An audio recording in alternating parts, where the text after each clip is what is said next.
Committee will come to order.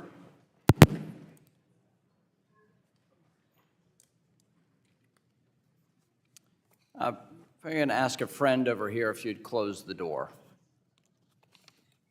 We don't want the energy and commerce to come over here to financial services. Without objection, the chair is authorized to declare a recess of the committee at any time, and without objection, all members shall have 5 legislative days within which to submit additional materials to the chair for inclusion in the record. For scheduling purposes, this committee will finish its work today. We will roll votes and take all of them at once after we finish considering the last bill on the agenda. The committee will recess for floor votes whenever they occur, and as we get close, we'll provide an update. A quorum being present, we'll now proceed to today's business. We're here to take an historic step for American innovation and consumer protection as we undertake the first ever legislative markup for digital assets legislation. The legislation we're considering today is more than a decade in the making. 15 years ago, the Bitcoin white paper was published under the pseudonym Satoshi Nakamoto. The paper envisioned a global financial network built on peer-to-peer permissionless transactions of digital assets using public, cryptographically protected distributed ledger technology. Since then, thousands of builders, innovators, and entrepreneurs have worked to make that vision of a more inclusive financial system a reality. Terms like cryptocurrency, blockchain technology, and the digital asset ecosystem are now part of the everyday lexicon for millions of Americans and people around the world. This is a software revolution and a financial revolution if done correctly. Developers are using blockchain technology as the building blocks to create the next generation of decentralized internet technology, also known as Web 3, which will give individual users more ownership over their data, transactions, and finances. For more than a century, America has been the global leader in technology innovation, invention, and adoption. The ideas turned into innovative technology by American ingenuity have been central to human progress, and digital assets are no different. As other jurisdictions like the UK, the EU, Singapore, and Australia have moved forward with clear regulatory frameworks for digital assets, the United States is at risk of falling behind. We intend to change that today. This committee is taking that first step to fix that problem. I remind my colleagues that joint stock companies were once an innovation that some claimed were only used to facilitate fraud. It took decades to figure out how to properly regulate these, which were predecessors of the modern-day LLCs and equity stock ownership forms that we have. Just as joint stock companies were revolutionized how companies are owned, digital assets and their underlying blockchain technology hold the same promise to revolutionize ownership in the digital economy. Modern American banking law also developed over generations, from Lincoln's National Currency Act to the Interstate Banking and Branching Efficiency Act of the 1990s, and the evolutions that still occur today. We're taking similar actions today by bringing these relatively new innovations into the regulatory perimeter. Our comprehensive digital asset market structure bill recognizes a key issue. Digital assets that are not inherently securities may be offered as a part of an investment contract, but that does not make them necessarily securities. To clarify how the Supreme Court's Howey test applies to digital assets, our bill focuses on two key issues: decentralization and functionality. That is the crux of the Fit for the 21st Century Act, the pairing of those two factors. This legislation was developed not in a vacuum. It is the result of years of bipartisan efforts and numerous hearings, from the bipartisan hearings on Facebook's now defunct Libra project to our bipartisan investigation into the collapse of FTX, to the record 6 digital asset hearings we've held this Congress alone. This includes our unprecedented collaboration with the House Agriculture Committee as well. Our bill also responds directly to the calls from this administration, the Biden administration, for Congress to act through the reports issued under President Biden's executive order and from the President's Working Group on Financial Markets. And finally, it's important to note that this legislation includes the robust consumer protections that members on both sides of the aisle have called for. At its core, this bill ensures everyday investors are not left with less protections than institutional investors. Additionally, at today's markup, we'll consider Majority Whip Tom Emmer's Blockchain Regulatory Certainty Act, and we will also consider several bipartisan bills to protect our national security, including Mr. Nunn's Financial Technology Protection Act, Subcommittee Chair Luetkemeyer Stop Fentanyl Money Laundering Act, Ranking Member Waters' No Russian Agriculture Act, and Mr. Lynch and Nunn's Exposing China's Support for the Taliban Act. I look forward to a robust debate today and taking the first step to provide much-needed legal clarity and certainty for the digital asset ecosystem. And now I'll recognize and before I recognize the ranking member, I know there's a lot of question about stablecoin legislation and the ongoing negotiations that Ranking Member Waters and our teams have been having. They continue. I have no news today to report on a breakthrough, but we're going to continue to talk. There is goodwill and much hard work by the Republican staff on the Financial Services Committee and the Democrat staff on the Financial Services Committee in coordination with Treasury. We're going to continue those conversations. I want to thank the staff for their enormous amount of labor they put into this, brain work, and sleepless nights. And I very much appreciate that engagement. And Ranking Member Waters, I want to thank you for that engagement. And we'll continue. We'll continue those conversations that you started last Congress. I think there's goodwill on both sides, from your team, my team, and in our conversations, and I'm grateful for that. And with that, I'll yield to the ranking member for an opening statement.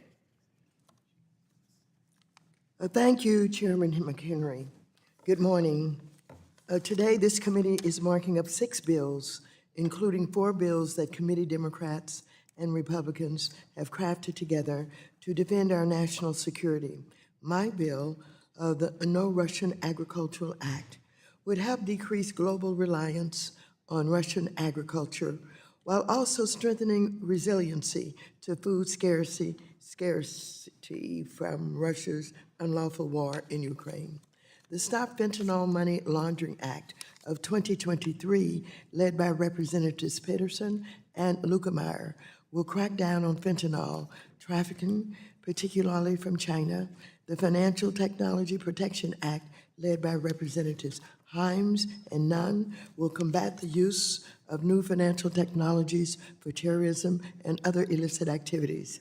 And the Exposing China's Support for the Taliban Act, led by Representatives Lynch and Nunn, will examine the economic collaboration between China and Afghanistan's Taliban-ruled government.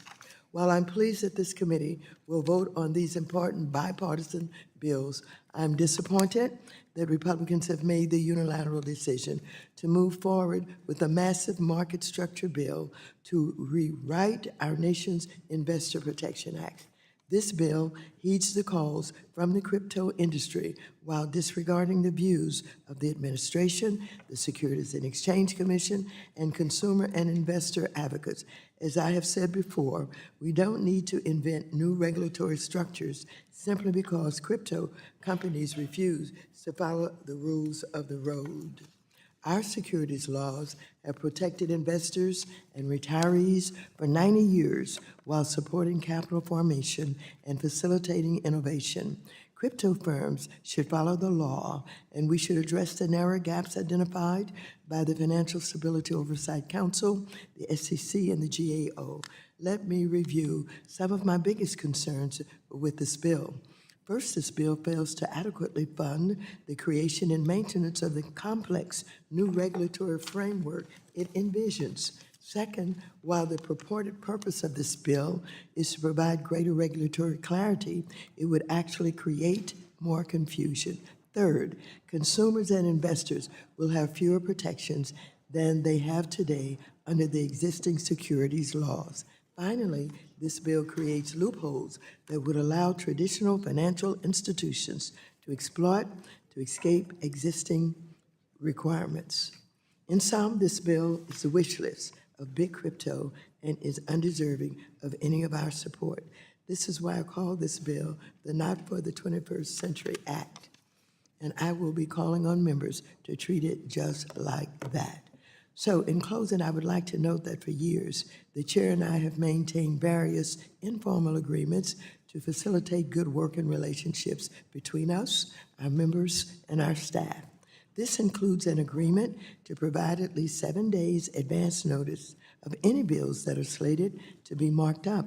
I recognize that these are not rules, but they are informal agreements that my staff and I worked hard to comply with when we were in the majority. For this markup, the majority fell short of this agreement, and staff members on this side of the aisle have had to work harder than usual to get up to speed on the bills we're considering today and tomorrow as well.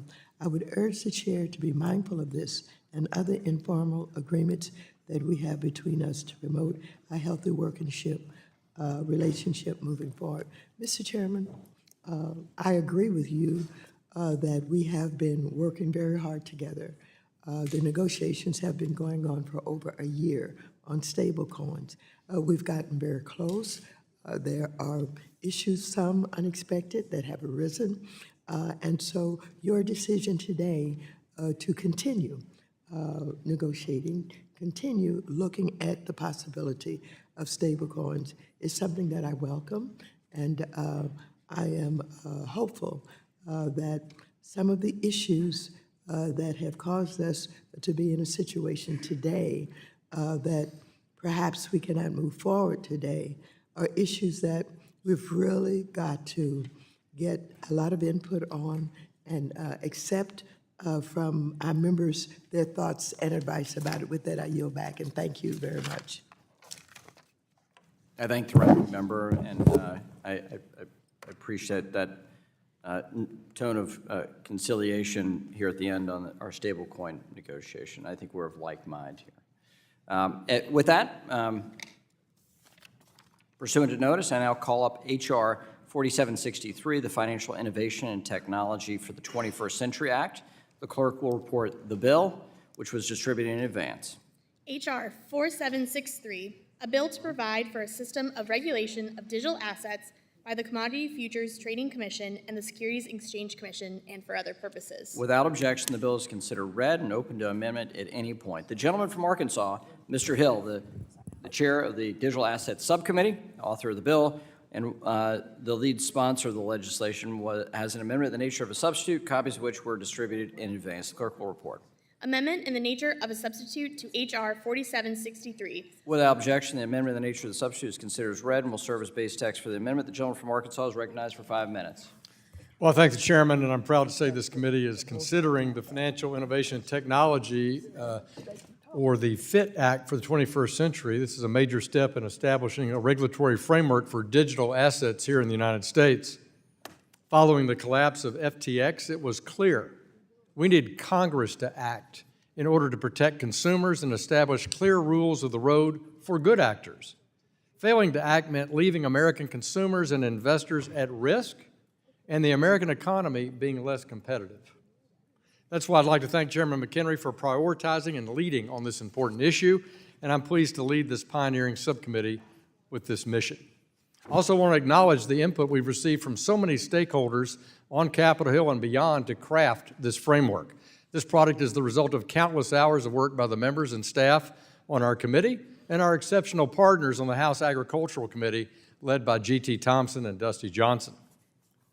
But while this legislation is somewhat new, our work is not. And through the leadership of Ranking Member Waters and Chairman McHenry, this committee has held more than 10 hearings on digital assets over the last 2 Congresses.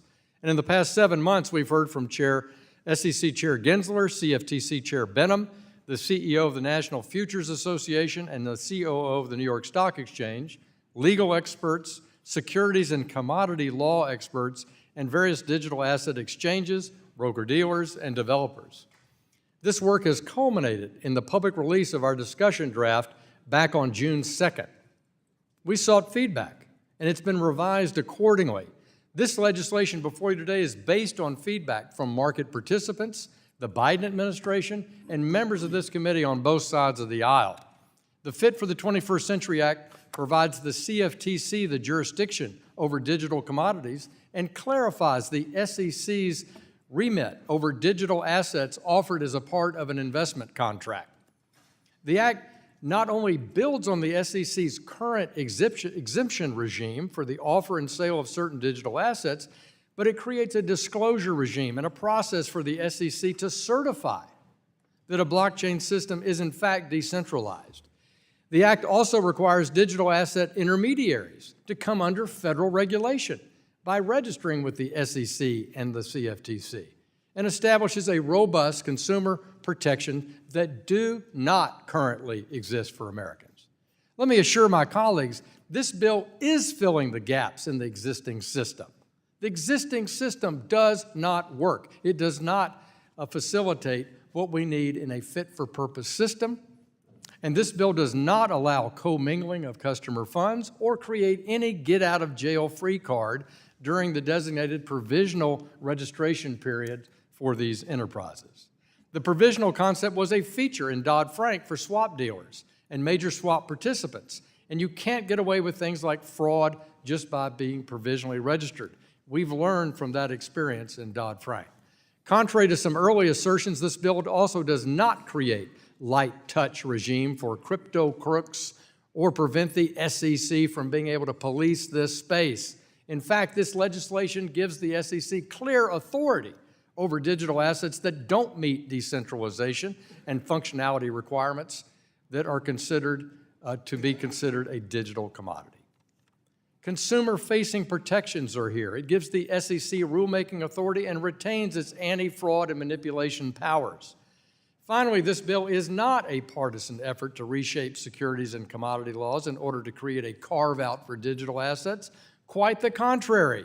With Democrat and Republican input, it modifies and mirrors existing authorities, such as allowing for the registration of digital asset exchanges under the Alternative Trading System, or ATS. In fact, friends, Treasury Secretary Janet Yellen, Chair Benham, market participants all agree there are regulatory gaps in the spot markets for digital assets. They're not securities, and they need to be fixed by legislation. So you see, we've made a good faith effort to address many of the concerns raised and worked on in this legislation in a collaborative way, and we welcome that engagement. Between the countless hearings, drafting sessions, and roundtables, there couldn't have been a more robust, engaged, transparent, or collaborative process. And while there are opportunities for us to work along the way, and we welcome amendments from our Democratic colleagues today because we want the best product that we can craft. As we move this bill out of committee, that work won't stop. We'll continue working with stakeholders, and there'll be plenty of input from members outside the committee as well. But make no mistake, today's markup is a major first step. And with that, I urge my colleagues to support this amendment in the nature of a substitute, and I yield back to the chair. Gentleman yields back. For what purpose does the gentleman from California seek recognition? Seek to speak for 5 minutes on the bill in general. The gentleman is recognized to strike the last word. First, I want to address an unintended consequence of this bill, because it's designed just to deal with crypto assets. But it will allow publicly traded companies to tokenize their equity securities and then circumvent SEC regulation, choosing instead to be regulated by the CFTC. So if you have an investment in Apple or General Motors, this bill means you don't get protected. Now let's look at the intended consequences. The scent of Sam Bankman-Fried still wafts in the air here in the Rayburn building. The criminal in fuzzy hair and shorts had one objective: keep the SEC out of cryptocurrency. Today, the crypto billionaire bros have the same objective, though they are attired more conventionally. And make no mistake, all the money, power, PACs, and lobbying is on their side, for they have made nearly $2 trillion they make money by literally making money. In contrast, there are no PACs and lobbyists in favor of effective tax enforcement, or preserving the ability to enforce our sanctions laws, or providing to the American families the thousands of dollars of benefit they get every year, each and every one, from the fact that the U.S. plays such a critical role as a reserve currency. Yes, it is true the United States also makes money by printing money. That benefit goes to the American people when we provide more services or when we tax them less. And the intent of the billionaire bros in crypto is to appropriate for themselves that literal money-making machine. The crypto world says it wants clear rules. I will have an amendment that will provide very clear rules. Provide SEC regulation. That's the effective regulation that Sam Bankman-Fried was here to prevent. Now, I know that some look at the Ripple case, a district court case out of New York, as somehow trimming the SEC's power under existing law. I'll point out that that opinion said half the time Bitcoin is a security, or XRP is a security, and half the time it isn't. That's half a win if it wasn't really kind of a ridiculous outcome. To say that XRP is a security sometimes, but the next day it isn't, is like saying that a cow is a cow if you buy it in a private sale, and is not a cow, but it becomes a camel if you sell it at auction. There is no securities law that says that the same item in the same week, conveying the same legal rights, can be a security on one day and not a security on the other. We are told that cryptocurrency is very innovative. Look at the incredible financial innovation of Enron and WorldCom, and reflect on the fact that I don't believe that Saratoshi Nagamoto was innovative, but so was Charles Ponzi, and I think just as innovative. Just because something is new and hip does not mean that we should embrace it. So I would also point out that in this bill, a token issuer can defer action enforcement during the registration process. The registration process can take years, and the ability of crypto criminals to steal money can be completed in days. So you can have an unregistered token, move to the Bahamas, be smart enough not to come back, and live as well for your lifetime as Sam Bankman-Fried did for a few weeks or a few months.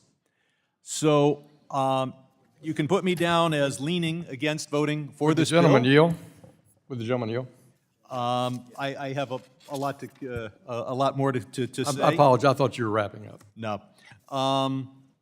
I'd also point out that the bill does not provide proper funding to either the SEC or the CFTC to enforce this bill. It does not give the SEC any extra territorial authority that it would need to protect Americans from Bahamas-based, Cayman Island-based organizations.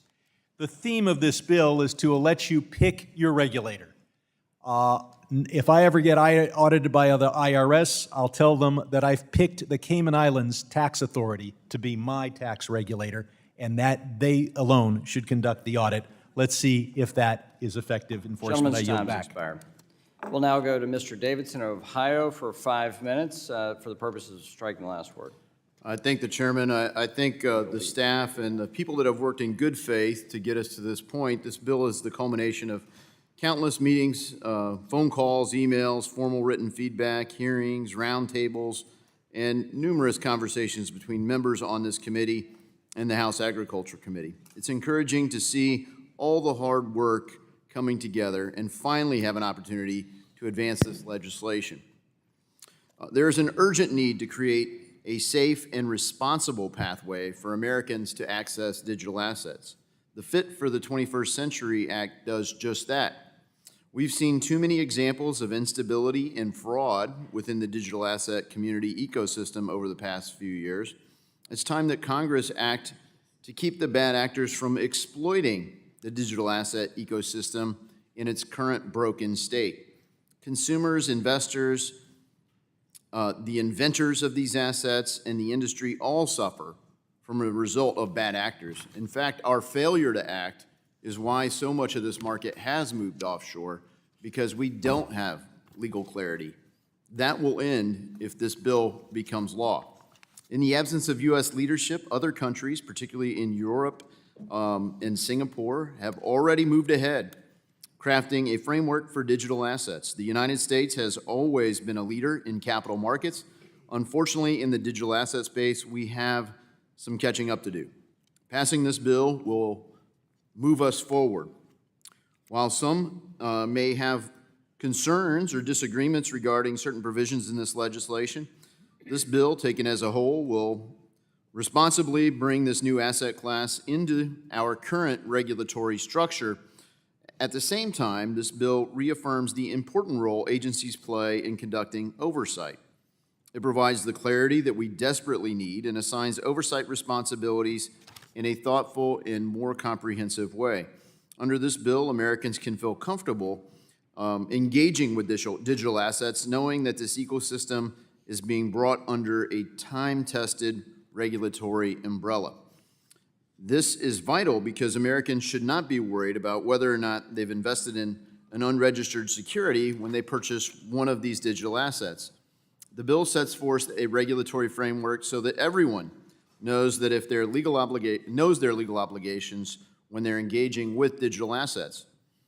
Digital asset issuers deserve to have the rules of the road made clear as they look to launch new projects. The Fit for the 21st Century Act clearly creates these rules and defines the process. In fact, it creates a bright line test. And on one side, it's deemed not a security, and the other case that my colleague just fictionalized, Apple stock is a stock. You can tokenize it, but it would still be a security. And this bill makes that clear. While some may claim that this bill is a gift to the crypto industry, nothing could be further from the truth. This bill protects investors and consumers far more than they are protected today, and only through clear rules of the road can consumers, investors, and issuers have certainty. This bill certainly protects consumers. We finally have the opportunity to harness and embrace this next generation of technology here in the United States, and we must seize this opportunity.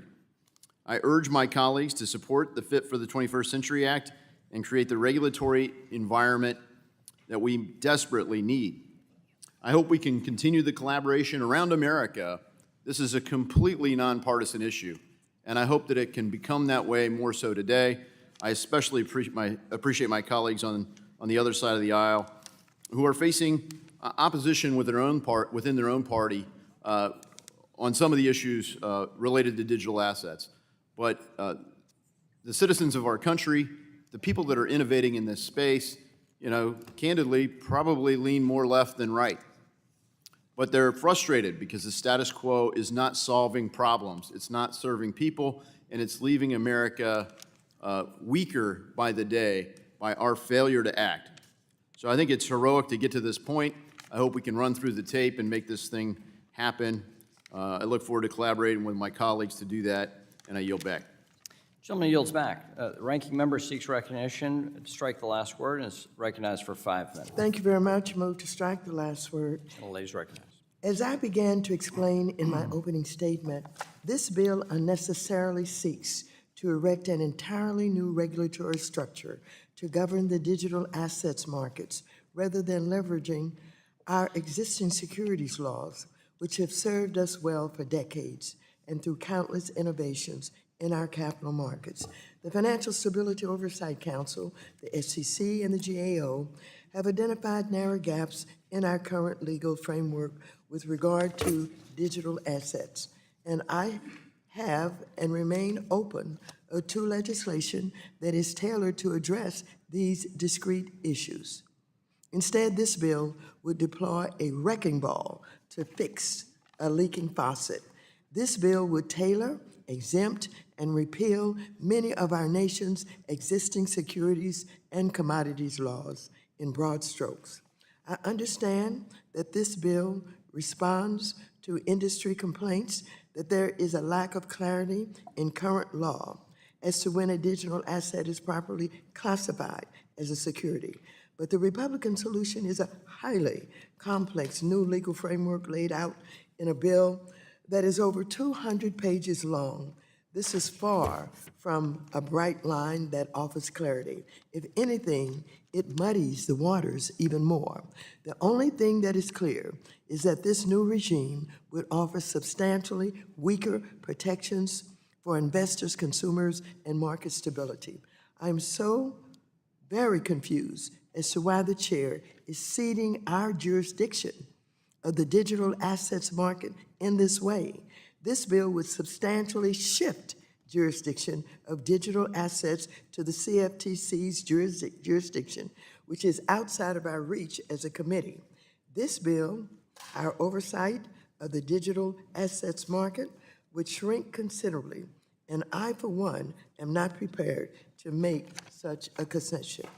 Therefore, moreover, the CFTC is already underfunded and considerably smaller in size than the SEC, and this bill does not provide any sufficient funding to help the CFTC rise to the challenge of its new responsibilities under this bill.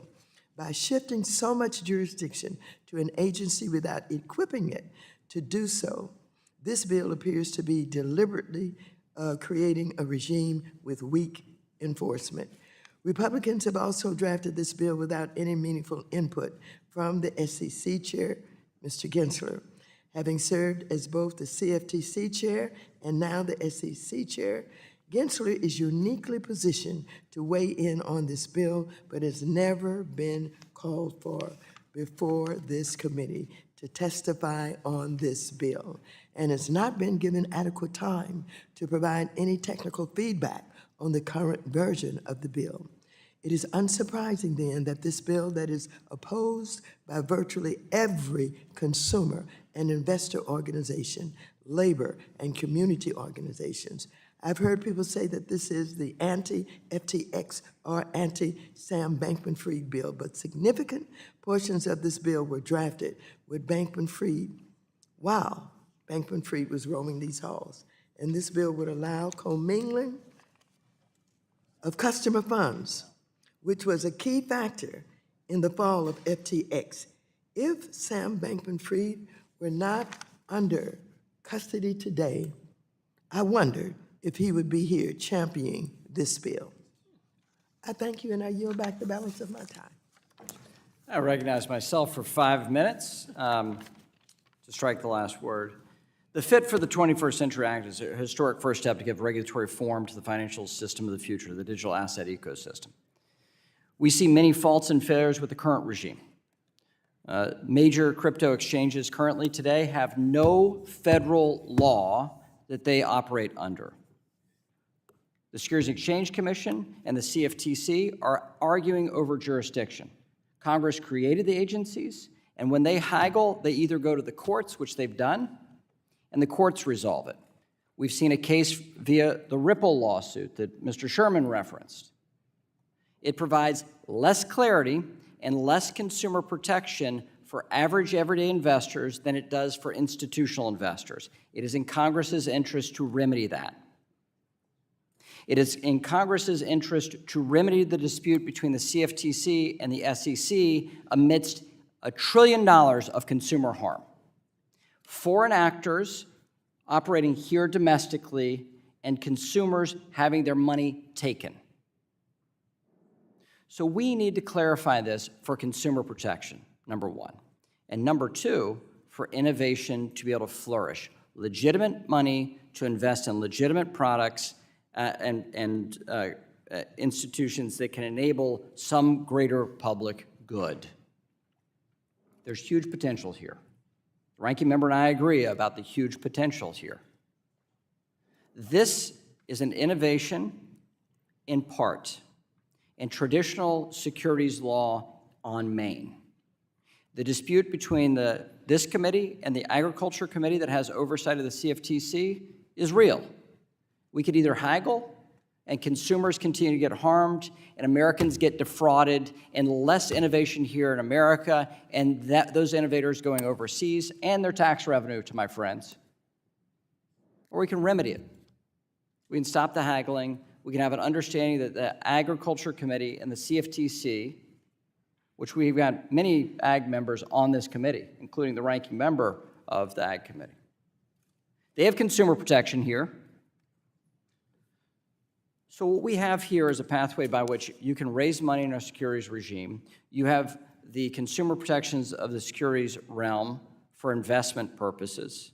And if you have a true innovation that is decentralized in a functional network, then it operates like a commodity, it then leaves the securities regulatory remit and immediately goes into consumer protections and a regulatory remit in the CFTC. Now, we rarely do joint referrals in committee and Congress well. We have primary referral of this bill that Congressman Hill has led this effort on crafting. We've had 2 bipartisan page turns. We've spent 5 hours with a text open with groups of experts to look at the text. We've had huge feedback from both Democrats and Republicans on this bill and the industry, innovators, consumer protection advocates, and we've taken as many of those things as possible and built it into the text here.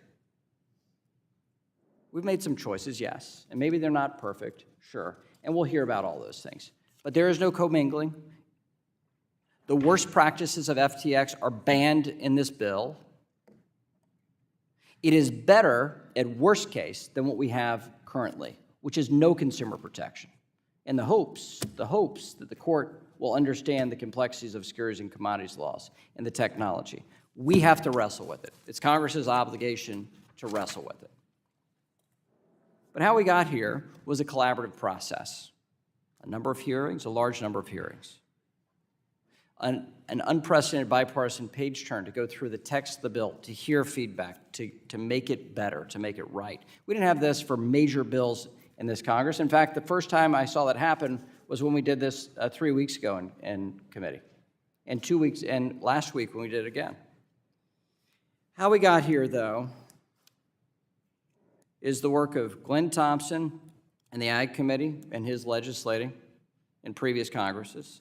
It was unprecedented and unparalleled leadership of the Republican whip Tom Emmer in his approach to defining and clarifying securities law for digital assets. He has been a foremost advocate here. It's the work of Warren Davidson and his legislating to provide that clarity. It's the focus on innovation and fintech in the work of French Hill that has led us here, and my Democrat colleagues who have participated in mighty ways, as I think we'll hear in this markup, in important ways to make this better. And I urge you, whether or not you like digital assets and think it's the future or you think it's the bane of existence, we need to pass this bill, and consumers and Americans will be better off for it, whether you like it or don't like it as a technology. With that, I yield back, and now we'll recognize the gentleman from Connecticut, Mr. Himes, for 5 minutes. Thank you, Mr. Chairman. I move to strike the last word. Thank you, Mr. Chairman. I have a out-of-fashion way of thinking about my job, which is to consider whether proposals will make the world better, not whether the legislation contains everything I would like or that we would like. My question is, does it improve on the status quo? And after hundreds of hours of engagement with this bill on the part of me and my staff and Wilmer Hale and the remarkable engagement of the chairman and Mr. Hill, I am confident that this legislation, while not perfect, makes the status quo better. What is the status quo? Are we comfortable walking away having done nothing? The status quo is this: $2 trillion in value lost in the crypto asset markets. $2 trillion evaporated in what is a Wild West. An FTX collapse, which might have been prevented by this legislation, that devastated smart and dumb money alike. We don't want to see another FTX collapse. An algorithmic stablecoin allowed to flourish until it too collapsed and evaporated. An inability of our regulators to look at Ethereum and say, we don't know if this is a security or not. Coinbase, for whom I have no particular love, but Coinbase going to the SEC and saying, we want to register, we want to comply, let us do that, no answer, no answer, no answer, until the SEC initiates litigation against this entity who went to the SEC and said, we want to be regulated. The Ripple lawsuit, which to this day I do not understand. That is the status quo. Utter lack of transparency, total chaos. So what is proposed here is a bill that I think improves upon the status quo. It's no more perfect than the regulatory regime of the United States in the financial services market was in 2008, but it is better than the status quo.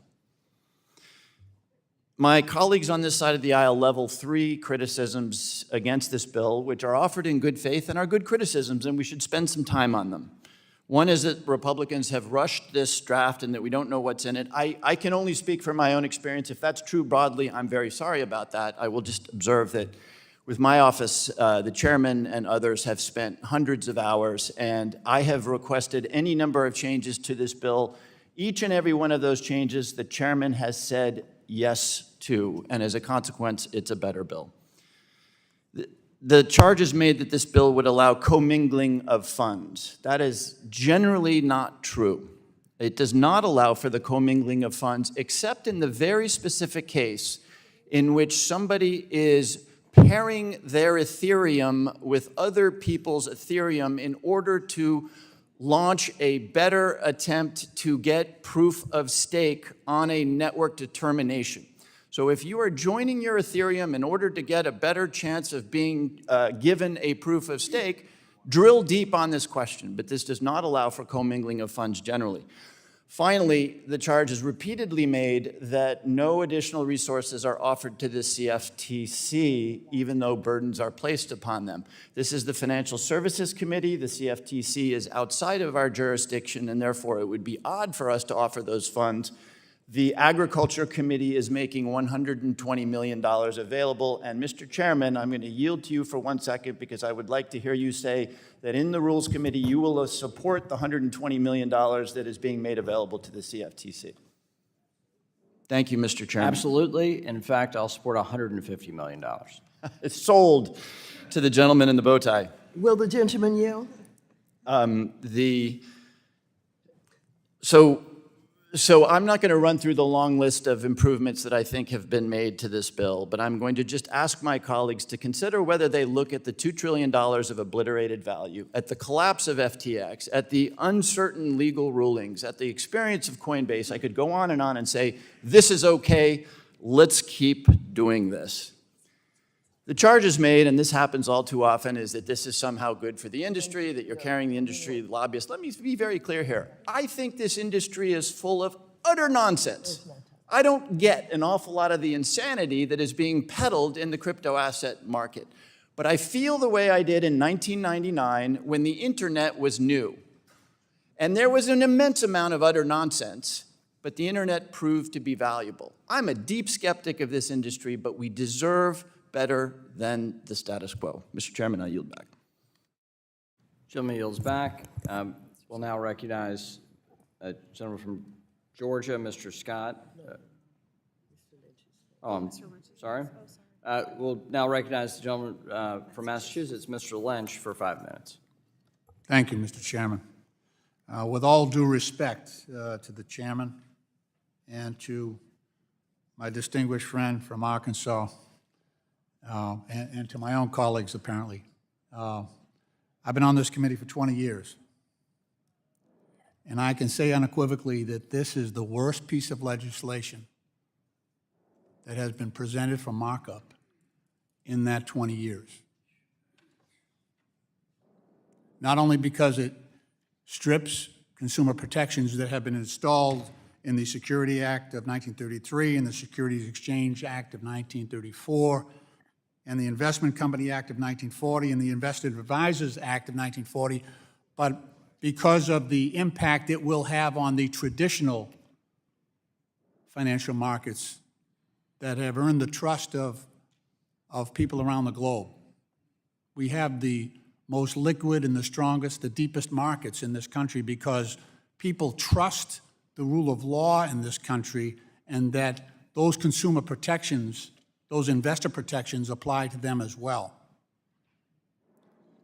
I won't be able to get through all the problems with this bill in 5 minutes, but let me try. First of all, it completely changes the definition of the long-standing and well-tried and well-litigated and well-settled interpretations of securities law, and it is contrary to the long-standing interpretations of the securities law in this country. The bill elevates form over substance in determining whether a digital asset is a security, bringing in new terms. So while the industry has asked for clarity, this bill removes any certainty, any clarity, and new terms will have to be litigated. Unlike the terms that have been litigated over the last 70 years, and especially the question of investment contracts, litigated several times by the Supreme Court. So this law provides a legal path to structure schemes to raise capital to avoid application of the securities law and invites confusion, not clarity. It lessens investor protections, and I'll get some more time later on to talk about all the different protections that are removed in transferring jurisdiction over digital commodities to the CFTC, which does not have the mandate that the SEC does and the resources to defend investors that is in place right now. The bill would result in less protection for investors in these assets than are currently provided under the securities law. It also, this bill also protects bad actors. So it allows a safe harbor to drop over these actors once they file a notice of intent to register, so that they are beyond prosecution by the SEC. So they do get a get out of jail card, a stay out of jail card. The language in several of these provisions defers enforcement during these provisional registrations. This appears to prevent enforcement actions, including restitution for injured investors, for current or future violations of the securities law, for failure to register a digital asset security, and may in fact toll ongoing prosecutions that are going right now. This bill requires multiple and lengthy rulemakings which will delay implementation. But those safe harbors will still exist. The rulemakings mandated in this bill include the joint rulemakings with the CFTC, and will take multiple years. Many experts in the industry expect that it'll take 8 to 9 years to work through these rulemakings, significantly delaying the effectiveness of this legislation. And as was said by others, and I'm running out of time here, no funding mechanism. No funding mechanism. There are members of this committee who have amendments to cut hundreds of millions of dollars from the CFTC and the SEC. So it shows you whether or not they are sincere about protecting consumers in this process. My time is expiring, but I'll come back and talk about more of this later. I urge my colleagues to vote down this bill. Bad idea. For what purposes, gentleman from Georgia, Mr. Scott, seek recognition? Strike the last word. Gentleman is recognized for 5 minutes. I agree with Mr. Lynch. This is not just a bad bill. It's a cruel bill. It's a deceptive bill. First of all, ladies and gentlemen, I serve on both the Financial Services Committee and I'm ranking member of the Agriculture Committee. We are wrestling with the same situation. Now, people have said, well, we're going to get $120 million to run this bill. But that is not true. What they're saying is they want to steal $120 million from the Treasury Department. You think the Treasury Department is going to stand by and take that? So listen, let's be careful here. Let me point out some things. While I appreciate the Republicans' efforts both in the Financial Services and Agriculture Committees to try to close existing gaps in the regulation of digital assets, this bill would create an entire new set of loopholes that make a mockery of our existing security laws. The CFTC has the appropriate authority to regulate the derivatives market. I championed that subcommittee for 12 years before I became ranking member in the Agriculture Committee. And the SEC has the aggregate authority to regulate the securities market. There is no verifiable need to alter or amend these authorities. Why do we want to do that? Including with respect to digital assets. This bill before us would exempt most cryptocurrency from well-established security laws and regulations under the purview of the SEC. And this would pose serious concerns for our investors, our customers, and putting at risk the entire stability of our financial markets. Unlike exchange or broker-dealer regulations in the securities regulatory regime, it lacks strong investor protection rules, and the language used to allude to various aspects of such protections is either vague, incomplete, or they are left it up to agencies' rulemaking.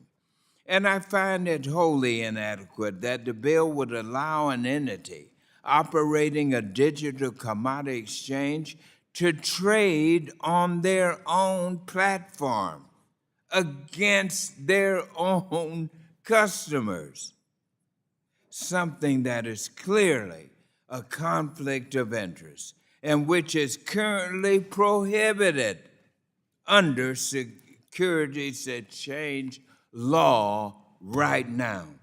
And additionally, under its decentralized network definition, the bill would facilitate the ability for crypto asset insurers to effectively issue unregistered stock, which take advantage of both qualified and non-qualified investors with false promises of returns that are often too good to be true, and exempting them from the most meaningful security regulatory oversight and conveniently codifying a business model that is regularly used to exploit retail investors.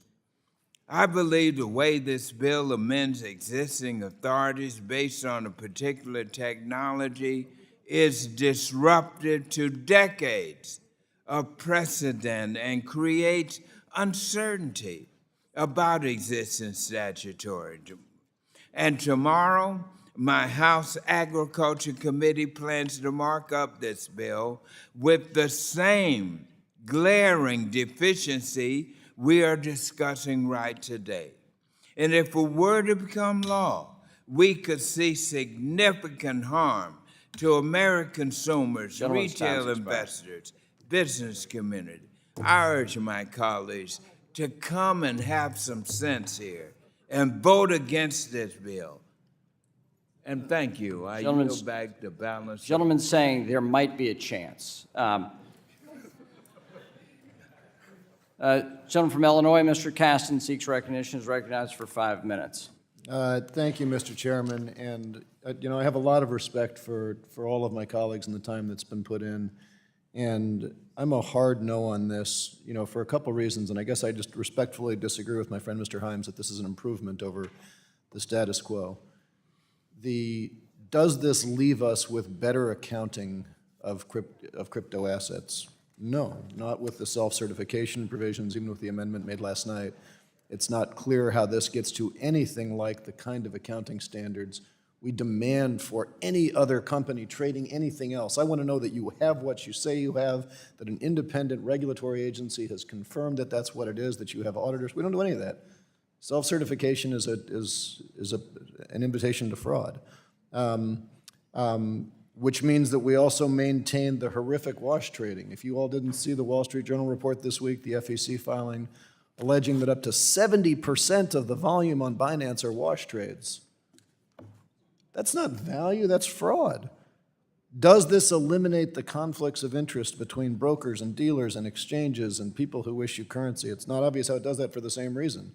You can hide all the accounting, self-certify, you don't get it there.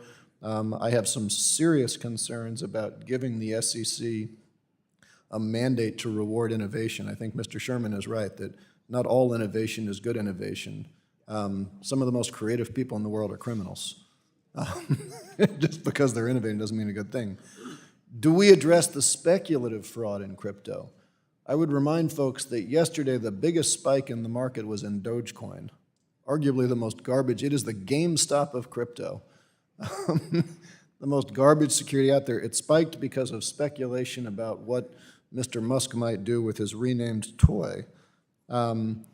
I suppose to some degree, maybe we agree that crypto is really nothing but a speculative asset if we're saying that this doesn't really belong in the SEC that regulates securities. It belongs more in the CFTC where it's just speculation. But it doesn't solve the problem, which means there's a great way for Smart money to fleece dumb money. So it doesn't solve those problems. The last thing that I just point out, I would remind you all that when we were debating the rules for this committee, we added pay-go to this committee, that we will not pass a bill out of this committee unless it's internally paid for. You will remember that I disagreed with that. I thought it was foolish. I was overruled. And we just had a commitment from the chair of this committee to ask the Rules Committee to add $120 million to pay for the funding that we're going to need to CFTC. Now, we're taking a cute little fiction, maybe, that that's not violating our Will the rules gentleman because yield we're asking for it on the otherwhere. cute part? Will the gentleman yield on that question? If you just allow me to finish, and then I'll give you the balance of our time, if you'd like. We know it would be naive to look at what the Rules Committee is doing right now, what the Appropriations Committee is doing right now, consistently cutting funding for everything that they agreed to with the President of the United States, and say that we are even going to get that $120 million, which means we're creating an unfunded mandate, or that we are going to say that somehow we're honoring the rules of our committee because we're doing a cute little accounting trick and asking for another committee to fund the thing that we're not going to pay for. And look, you know I oppose the idea of being pay-go by committee to the outset, so I'm not arguing that that's a good idea, but I think at the end of the day, this is a vote that no one is going to be proud of when the fullness of history bears out, and be happy to yield back to the chairman. Well, if the gentleman would yield on the pay-for, the pay-for is in the bill. We have primary referral, Ag has secondary referral. We've got indications from the chair of the CFTC that he believes that this cost, and his team believes it's going to cost $120 million over 3 years. There's broader concern, having negotiated the debt ceiling agreement, I know there's broader concern about funding. The debate here in committee and in the Ag Committee, Mr. Scott, Ms. Waters talked about funding. We resolved the funding in the bill. It is currently in the bill. It is our jurisdiction that will pay for the total cost of this bill. To divide up that cost, we have the CBO says the CFTC has a lion's share of cost, and for the SEC, it's de minimis. So we are providing $150 million of funding over 3 years in this bill. This bill is paid for, not just in our jurisdiction, but in totality, it's in the text. Happy to yield you back. But the ranking member yield? I mean, Chairman. Gentlemen, it's Mr. Caston's time. Happy to yield to Mr. Scott. Thank you. Let's get this clear. This is no clean money, this $120 million that we're talking about. This money that's referenced in this bill has been allocated to the Treasury Department. If the gentleman would yield on that count, it's the SEC's fund, and we're paying for the totality of the bill. The gentleman's time's expired. We're happy to continue this debate, but the text of the bill shows that it's paid for. Mr. Caston? I yield you the negative 41 seconds I have remaining. Gentleman from Wisconsin, Mr. Stile, seeks recognition. Thank you very much, Mr. Chairman. Gentleman's recognized for 5 minutes to strike the last word. Thank you very much, Mr. Chairman. I think today's dialogue on this has been good in some ways and not in others. As we look at blockchain technology, the ability to have a distributed general ledger, the ability of digital assets to allow ownership in particular of our data, and the long-term implications that this could have, I think it's absolutely imperative that this committee takes a step forward in providing the rules of the road and the market structure to make sure that we're getting this right. I think many of us in this room have concerns and challenges with big tech.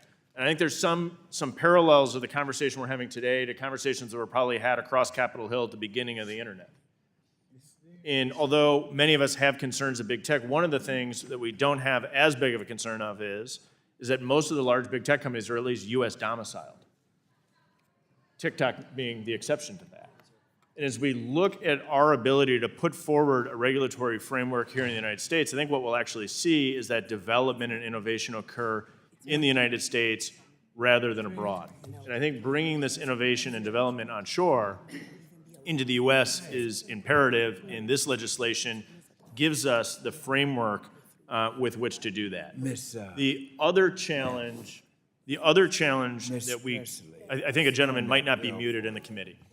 I think another challenge that we Mr. see. Scott, gentleman yield. Gentleman pause. Mr. Scott, your microphone's still on, sir. Gentleman, continue. Thank you, Mr. Chairman. One of the challenges that we're seeing right now as it relates to crypto, to blockchain, is we're seeing policy developed through enforcement. And that is a really ineffective and inefficient way to develop policy. And as we have seen a failure of Congress historically to dive into this, and this bill addresses that, is it delineates who is and who is not the regulator in this space. And by delineating a far more clear line between the SEC and the CFTC, I think what we avoid is the practice that we've seen occurring, which is policy decisions being made through enforcement actions, rather than allowing this body to sit down and make the difficult decisions as we did in this text about who actually has the regulatory authority in any given moment in time. And providing that framework is really, really productive. It's thoughtful, it's well written in this text, and it's the reason that I am probably so supportive of the underlying legislation, is that what we're going to do is step away from allowing enforcement actions to be dictating our policy and allow policymakers to be dictating our policy, and to delineate the roles between the SEC in instances where the SEC should have potential authority, where the CFTC should have authority, and it provides us rules of the road. In so doing, it goes back to my original point, is it allows the U.S. to really be the epicenter of the development of this technology. Let the market decide the value of the underlying principle. I think there's significant value there. We could have that debate, but allow the market to make that decision. But by providing this framework, this market structure legislation, I think we make a significant step forward in making sure that this development occurs in the United States. We avoid the pitfalls that I noted, and I'm supportive of this legislation and appreciate you bringing it forward, Mr. Chairman. I yield back. Gentleman yields back. Now recognize the gentlewoman from Massachusetts, Mrs. Presley. Mr. Foster. I'm simply using the names you all provided. So at this point, I'm going to ask members to seek recognition if they want to be recognized. Mr. Foster of Illinois is recognized for 5 minutes. Same thing for members over here. We're trying to make this a little easier to move the debate along, but this is the third time that we've miscommunicated sitting next to each other. Mr. Foster. Thank you. I move to strike the last word. Today's digital asset markets are rife with fraud. Depending on whether you read Forbes or the Wall Street Journal, between 50% and 70% of crypto transactions are fraudulent. Wash trades, front running, the whole long list of horrors. By providing a convenient on and off ramp for anonymously traded self-hosted assets on dark markets, it does very little to improve this. Now, we know how to fix this. A couple of decades ago, our commodities and other trading markets were rife with fraud. Wash trades, front running, everything. And that stopped when Congress ordered regulators to implement a secure trader ID, a license that allows traders to participate anonymously in markets while still allowing market regulators to see the true identities of participants on both sides of every trade, and to prevent proven bad actors from participating. So in every hearing over the last 4 years, that is the question I have asked, everyone from Zuckerberg to Sam Bankman-Fried and everyone in between. If we wish to prevent market abuses, ransomware, the long list of horrors, is there any alternative to having a trader ID, a secure identity attached to every trade? And so my amendment provides a lightweight, the amendment I'll be offering, provides a lightweight and technically feasible framework to do exactly that, with a requirement that every crypto wallet must have attached to it a crypto license plate, very analogous to the automobile license plates that we're all familiar with and that every country on earth requires of a car. And really as an acknowledgement that crypto assets can move faster and be more dangerous than any car. So this is the crypto license plate is an anonymous but legally traceable identifier. issued by FinCEN that assures all market participants that if they get cheated, those bad actors can be traced down. Just to pick one example of that, people are still looking for, I think it's $500 million that mysteriously disappeared or got hacked in the collapse of FTX. That would not be an issue if we could say who owns the wallets there and drag them into court. So, we all know that also that anonymous self-hosted wallets are the lifeblood of the fentanyl distribution industry, of human trafficking, of corruption, and the long list of horrors that take thousands of lives every year in the United States and around the world. So when you think about licensing requirements for crypto assets, think about how crucial the automobile licensing has been to the safe and healthy development of the automobile industry. To think about how unacceptable it would be to have unlicensed cars with unlicensed drivers driving through our neighborhoods and across our borders, which is exactly the situation we're in today with crypto assets. So a wallet licensing regime would be the single most important thing that we can do in the United States to bring healthy development of this industry onshore and keep it onshore. And that's the purpose of the amendment I'll be introducing, and I think that's the fundamental reform that's missing in any of the crypto legislation that's being proposed today. Thank you. Yield back. Gentleman yields back. I'm going to look around and see if anyone seeks recognition.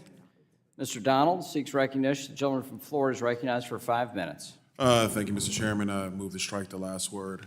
Gentleman is recognized for 5 minutes. Members, look, this bill obviously is the first step in something that is needed. We have many innovators using blockchain technology who want to do business in the United States, want to be able to engage with customers in the United States, but the regulatory uncertainty that exists because this body has not acted, and because we do have an overzealous SEC, and that's another topic for another day, does not give them the comfort to do business in the United States. For a country that has been the pillar and really the epicenter of the financial world to now also be the same place where innovators cannot come and find ways to do business in our country is a sad statement. And this bill gives us an opportunity to begin to rectify that. Listening to the gentleman's last words about other different items that could be needed, those are things I think could be thought through, maybe potentially valid. But the basis that exists right now is that there is no framework for blockchain technology and a digital asset space to really take root here in the United States. It's something that the people who send us here from all of our districts want. Young, entrepreneurial spirits, whether they're white, whether they're black, whether they're Hispanic, they're all looking to this technology. I've sat at roundtables with young innovators in this space, looking at this technology, wanting to find ways to get into this space. And the number one thing that is causing them issues is the regulatory uncertainty that exists in the United States because Congress has not acted. I think that this legislation does a very good job of striking that balance between the SEC and the CFTC. I do not believe that the SEC is the end-all, be-all of all things. Again, I'm gonna leave that for another day. But we have a responsibility to set out and put down a marker for a legitimate structure of what the regulatory environment will look like in this industry. The other thing I would advise all of our members, both sides of the aisle, is we can always look at the regulatory framework. Just because we're done, we do this today, does not mean that we're done for all time. I wish we would actually examine previous aspects of the regulatory framework when it comes to the financial industry.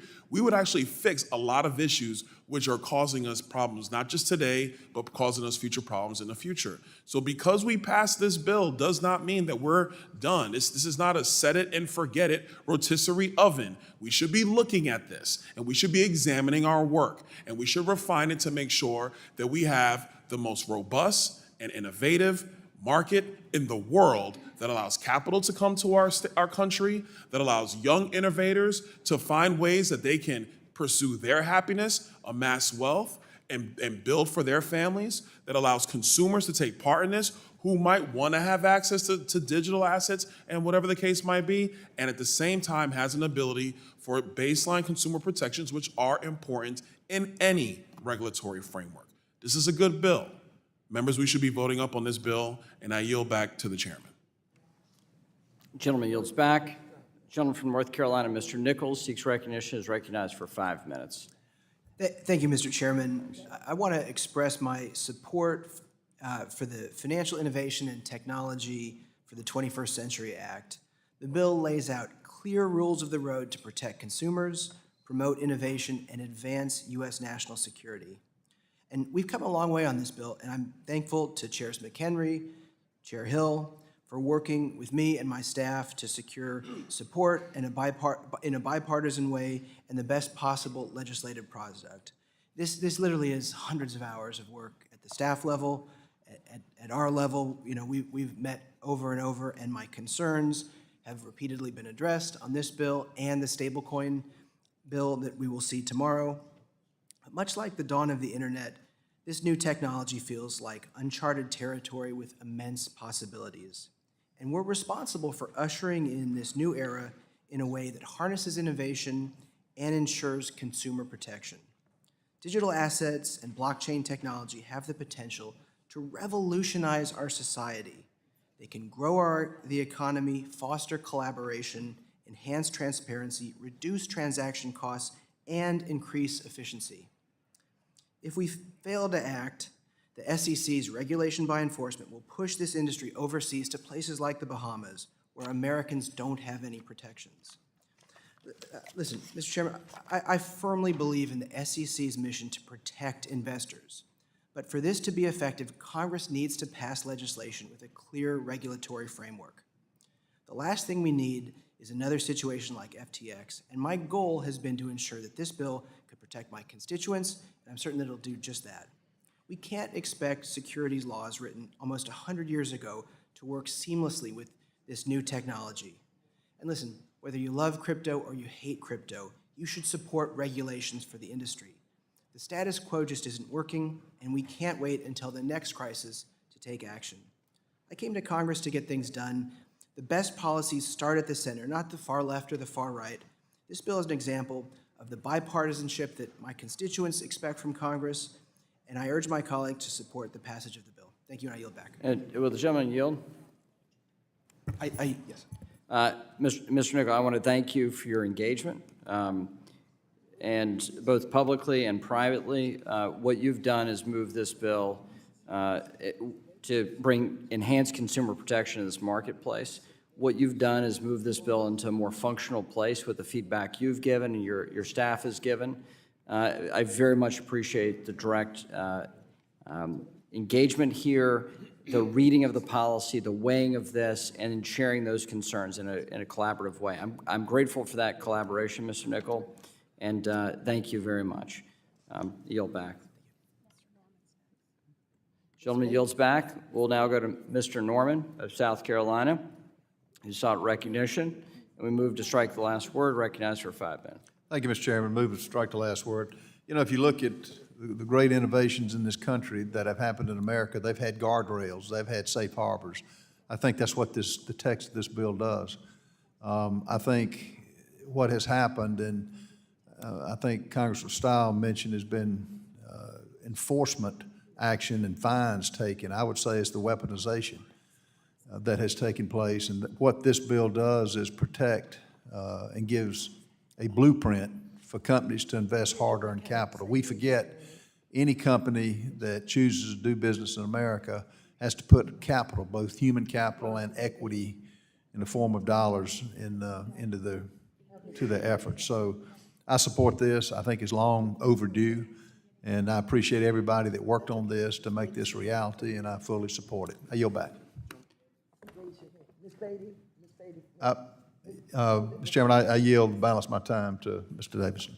Gentleman yields to Mr. Davis. I thank the gentleman for yielding, and I just want to address, you know, some of the remarks that our colleague, Mr. Foster, raised about concerns about self-custody. And I think it's important to understand how self-custody works on a blockchain. So when people move from a bank account into cash, banks have Bank Secrecy Act, anti-money laundering, and know your customer requirements that they already comply with. And they will generate what's known as a CTR, a cash transaction report. So that provides a marker to indicate, hey, it's not illegal to go into cash, but we're just taking note of this. Banks keep those records. The same kinds of things take place when anyone moves in or out of a digital exchange, in and out of digital assets. And that provides traceability. And you're like, well, what happens between every other transaction? Well, it's on a blockchain, which is a public and immutable ledger that's for all time. It's like having all the game film preserved, and you can watch, I don't know, was the receiver inbounds or out? You can rewind it, look at it from every angle.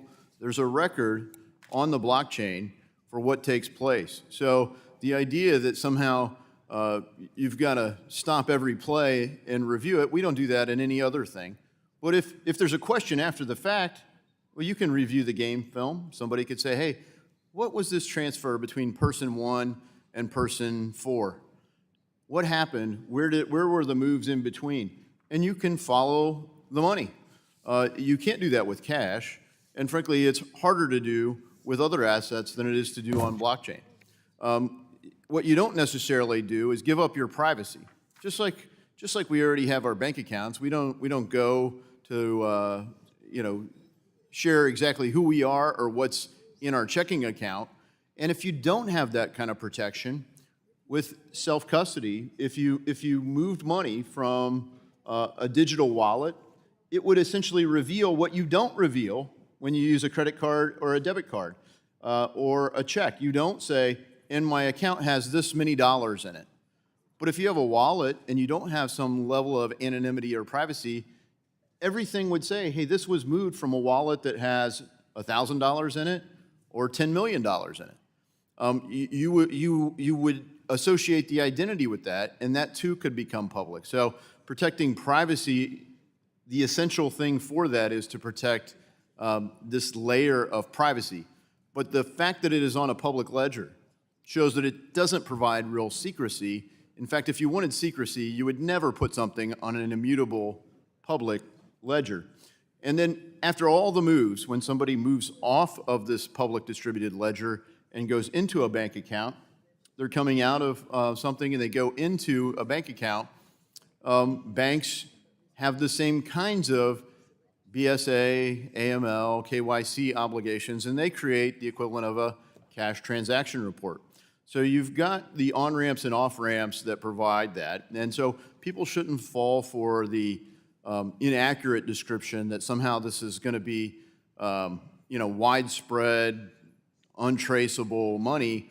It is in fact traceable. That is part of what happens on a public blockchain. So I think it's important to understand the technology. You might still disagree with it, but you should at least accurately understand the facts on it. And with that, I yield back to the gentleman from South Carolina. Mr. Chairman, I yield back the balance of my time. And I want to thank my colleague. I'll now recognize Mr. Torres of New York for 5 minutes to strike the last word. No, Mr. Torres is not next. That's not who I gave you. Mr. Vargas is We're not taking lists anymore. He raised his hand, and I gave him, His hand was up. His hand was up. I understand. So to be clear to members, I want to assert the rules. The way the recognition game works is we try to go between sides. For a period of time, we didn't have many Republicans, so Democrats kept going. As a matter of comedy, up here, the chair, the ranking member, and I have exchanged lists. I'm happy to do it, but chair's making an announcement.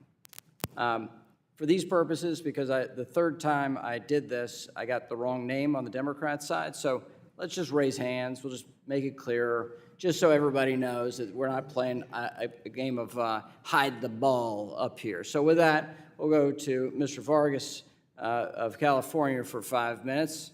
On this side, the person who caught my eye next is Mr. Emmer. I'll keep going on this stuff. If Ms. Beatty, you're still interested in 10 minutes and still here, we'll go to you. It's great. That's it. I just want to make sure everybody's on the same page. Yeah. Not a lot of sleep over the last couple days, trying to just make sure we're all on the same page. Thanks so much. We'll go to Mr. Vargas for 5 minutes. Strike the last word. Gentleman is recognized. Thank you very much, Mr. Chairman. First of all, I have to say I always think you are fair, and I appreciate that. Thank you very much.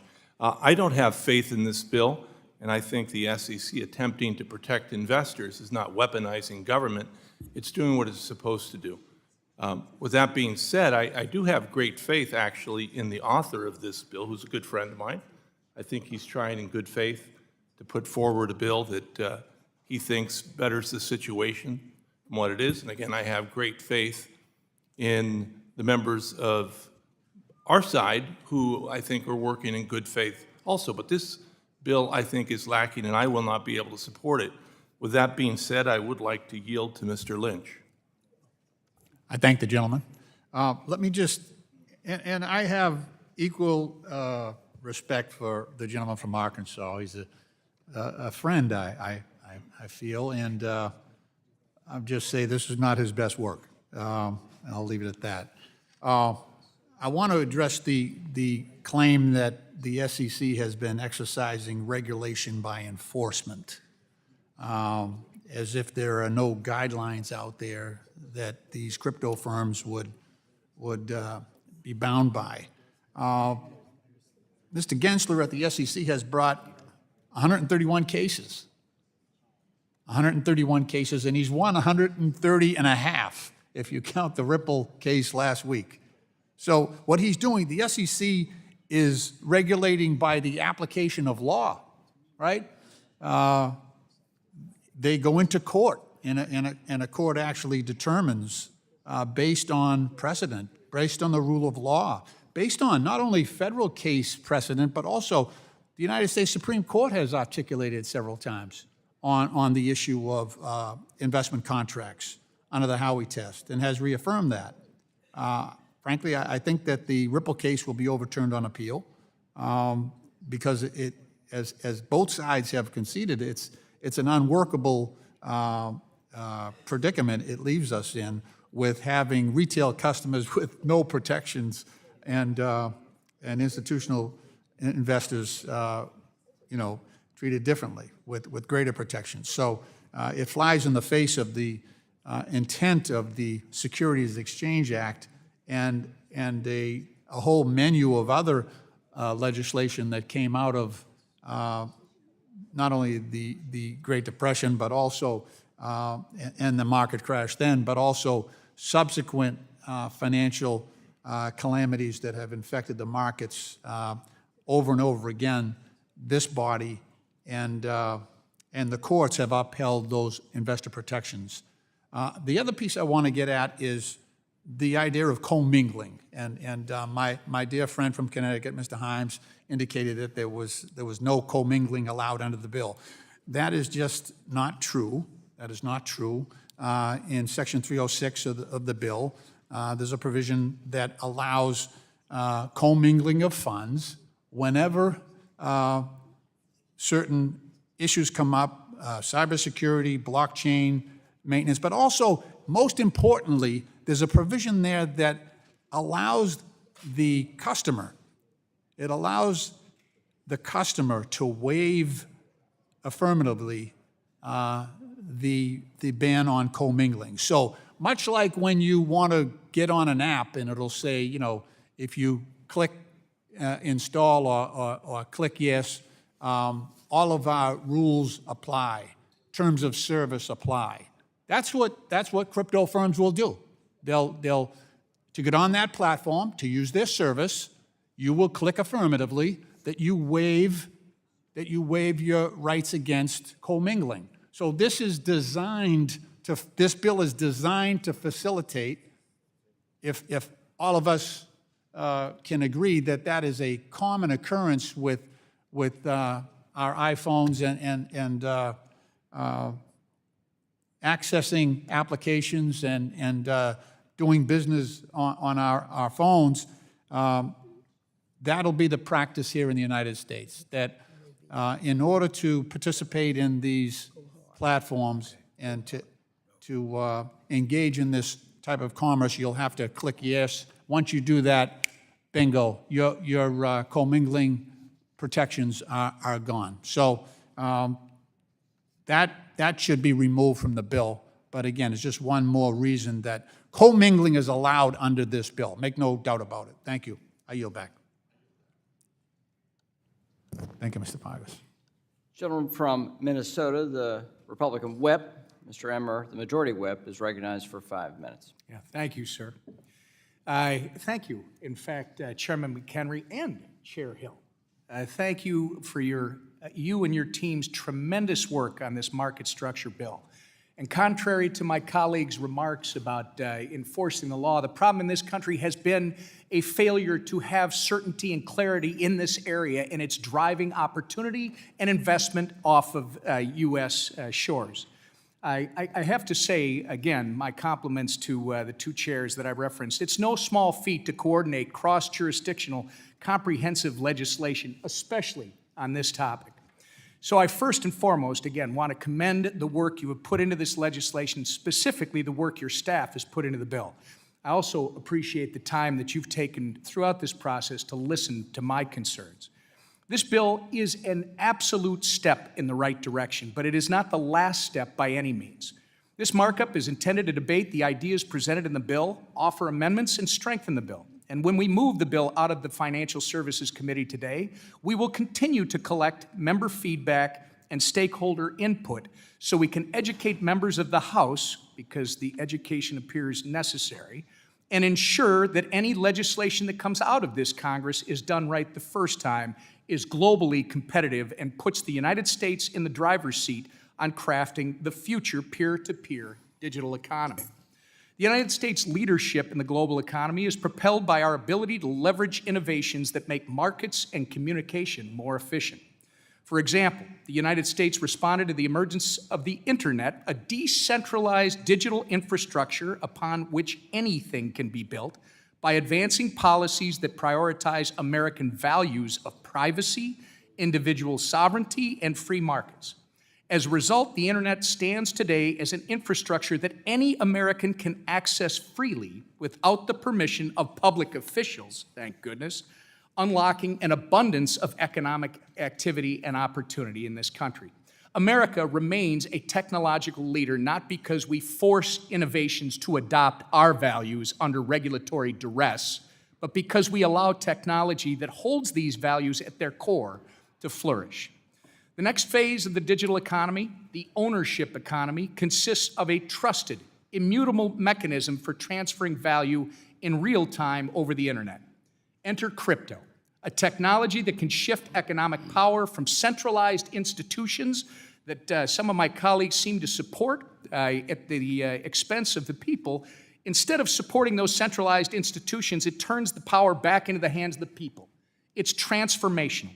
The sense of urgency to create a globally competitive framework for digital assets that catalyze domestic innovation and give Americans the confidence they need to engage with this technology has never been more important than it is now. The European Union is implementing its markets in digital assets framework to regulate a large swath of the digital asset ecosystem, from tokens to exchanges, and they're ensuring legal clarity for innovators. The UK passed a bill increasing clarity and supporting the adoption of cryptocurrencies in the country. Hong Kong is even throwing its hat in the ring, creating a Web3 task force and opening up its financial system to digital asset companies. If Congress does nothing, the United States will miss a huge opportunity and Americans will suffer for it. What would the internet look like today if it had been designed by the Chinese Communist Party? We have an opportunity to lead globally in designing a future digital economy powered by digital assets that advance American values of privacy, individual sovereignty, and free markets. The Financial Services Committee has come a long way in taking up these issues since I started working on digital asset policy back in 2015, and today's markup represents a great commitment to capture the opportunities presented by this technology.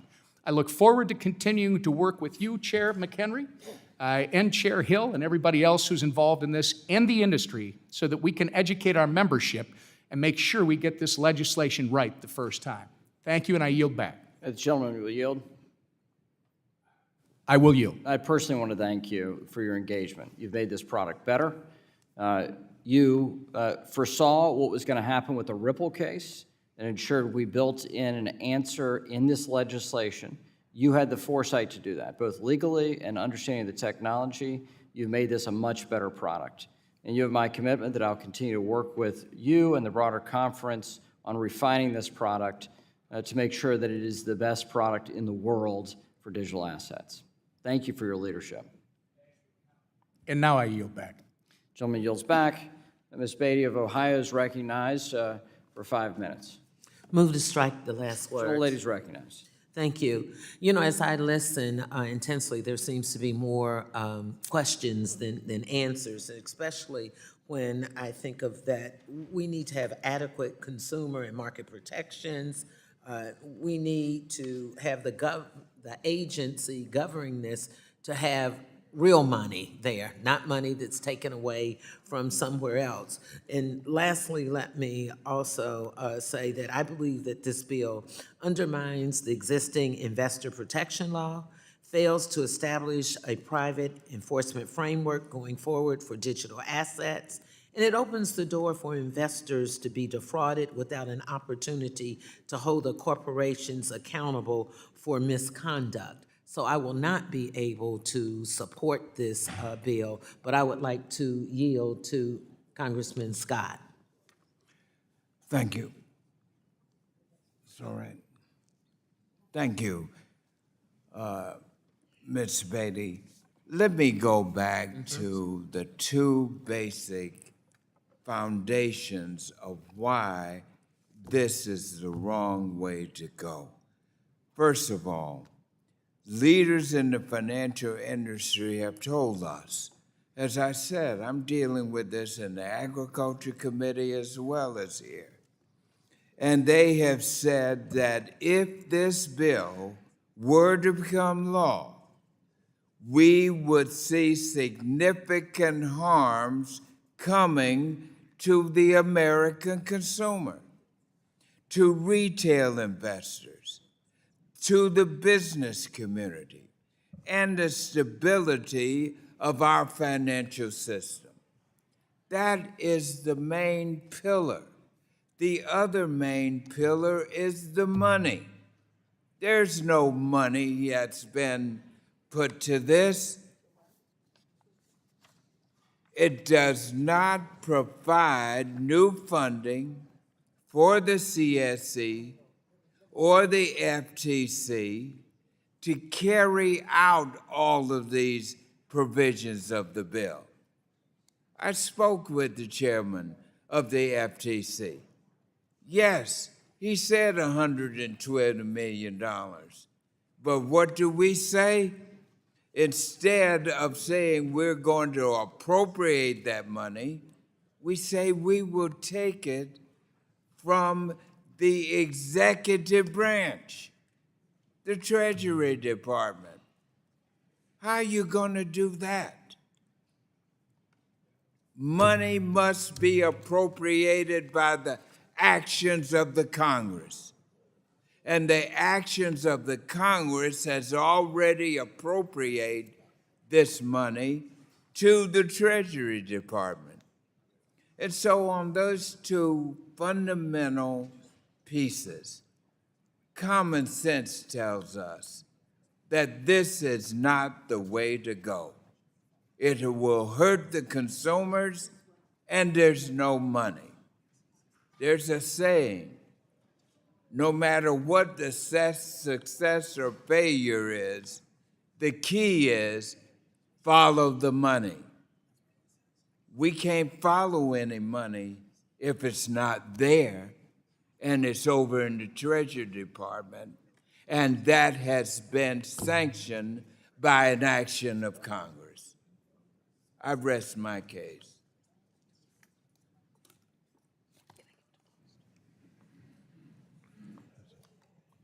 It's Mrs. Beatty's time. I would like to yield the balance of my time to Mr. Foster. Thank you, Representative Beatty.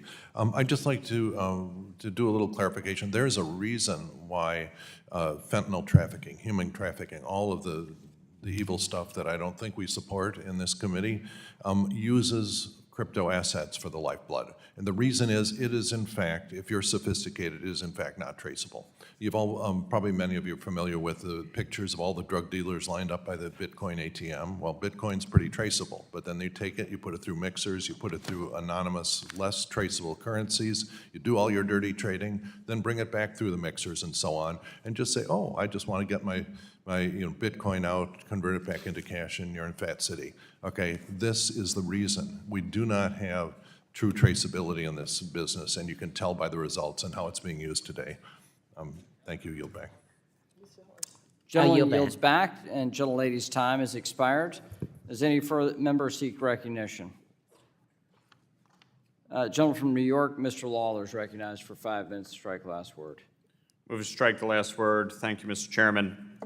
In the absence of a framework in the United States, other countries have rushed to build frameworks and become developmental hubs for the digital asset ecosystem. The ability of other countries to successfully build digital asset frameworks and incorporate distributed ledger technology into their market infrastructure further underscores the need for Congress to act. And while Congress works to negotiate a legislative solution to many outstanding questions regarding digital assets, the Securities and Exchange Commission continues to regulate by enforcement and is actively policing digital asset markets without clear direction from Congress. And it's not just the SEC and Gary Gensler who hasn't met a regulation he doesn't like. It is activist attorney generals like Tish James from New York who believe it's her right to use the Martin Act to create her own regulatory framework. Now, in New York, the Superintendent of Financial Services, Adrian Harris, has done a very good job of dealing with blockchain technology and cryptocurrency and digital assets in the absence of a federally regulated system.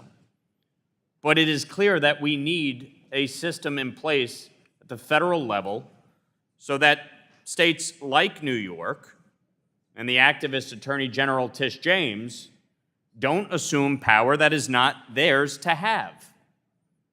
So there needs to be a legislative framework here. Blockchain technology has been, in recent years, a new and developing technology, the result of innovation and investment. And of course, the regulatory framework generally comes after, because it is responding to the changes in technology. It is responding to the innovation. And it is responding to the growth. Just look over the last 2 decades.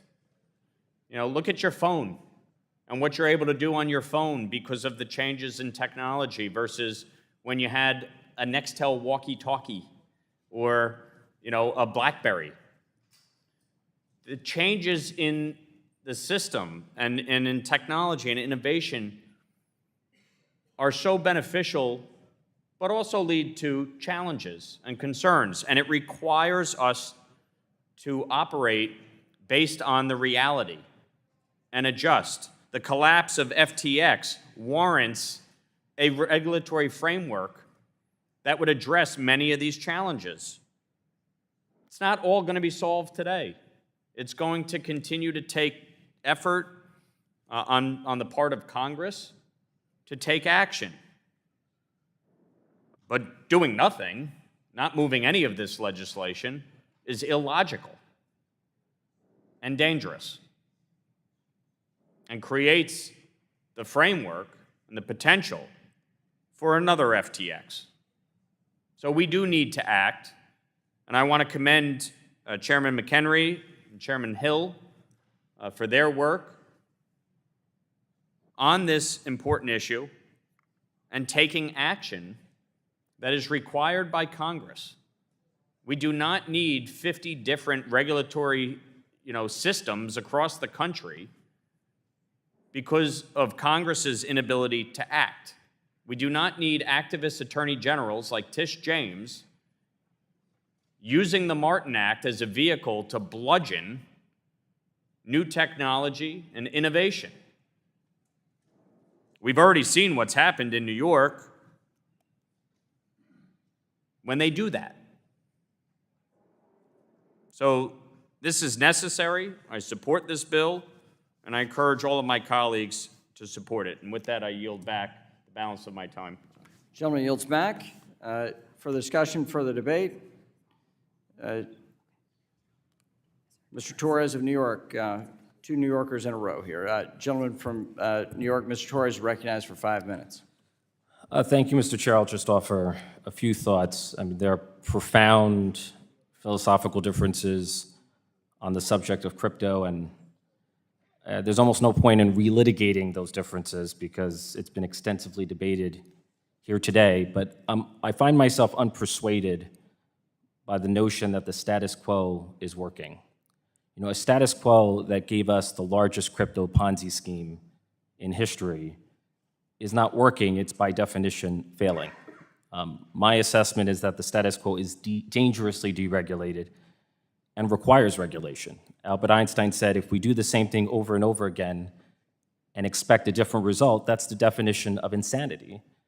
And the time has come for us to break the cycle of insanity that governs the application of securities law to digital assets.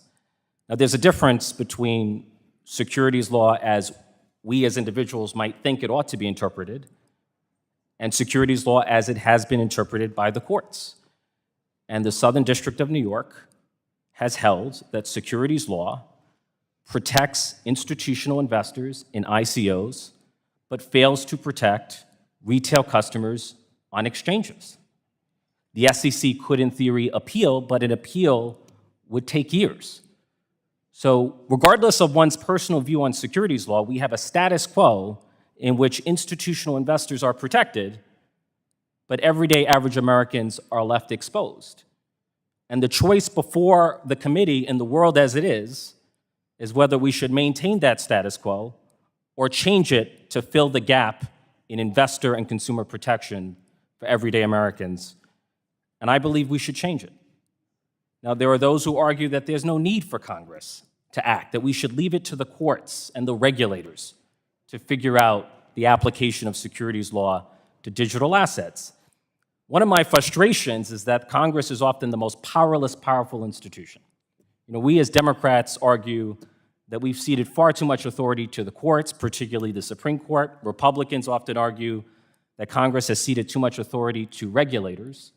We can reclaim as our authority as a legislature by actually legislating. And we should legislate with respect to digital assets. Now, there's a concern that the legislation would circumvent the Securities and Exchange Commission. That is not my reading.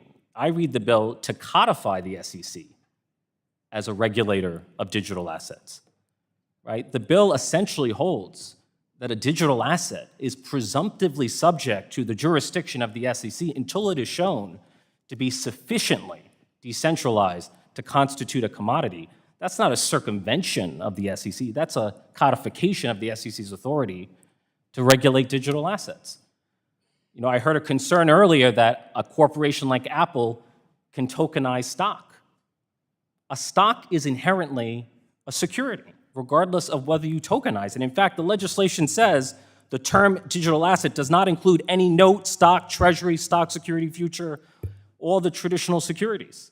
So the legislation does not apply to traditional securities. There's a difference between a security in itself and a digital asset that's offered as part of an investment contract, which is a security.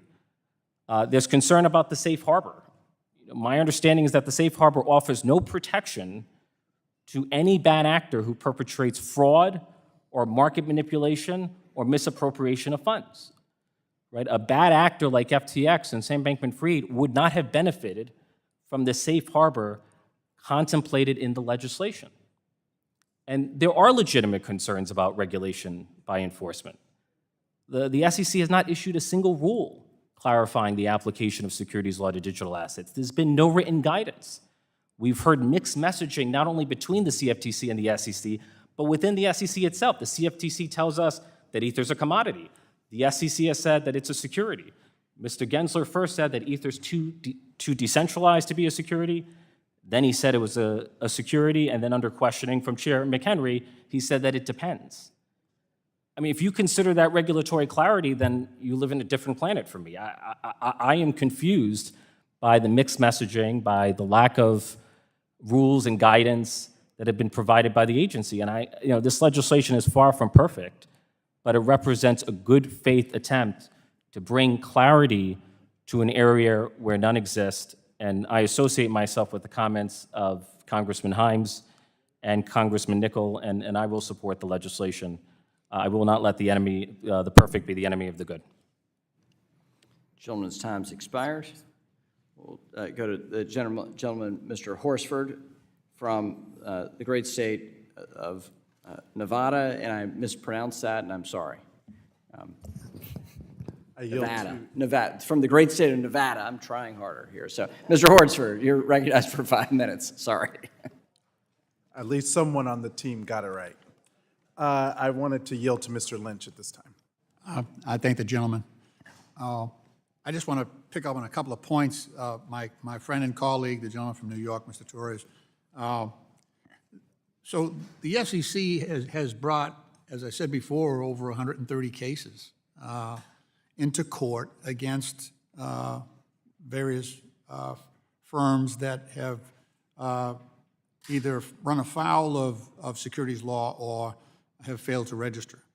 And so each and every case, each and every one of those 130 cases had an opinion by the court, and it was instructive. It did tell the firm what they were doing wrong. In many cases, the court reiterated what the SEC had argued in court. So there's not a lack of clarity. There's a lack of conformity and compliance with the existing law. So that message has been given to these firms by the SEC and by the federal courts. They've time and time again said, you need to register, you're a security. Here's the Howey test. Here's what makes this covered as an investment contract. And that's been consistent. And those cases have bubbled up to the United States Supreme Court on several occasions. So there's not uncertainty. They just don't like the certainty that they've got. So they're seeking this bill. They want to overturn all that precedent. They want to create a new separate system that would, and this safe harbor, it just drops down once they file that notice of intent to register. It protects them.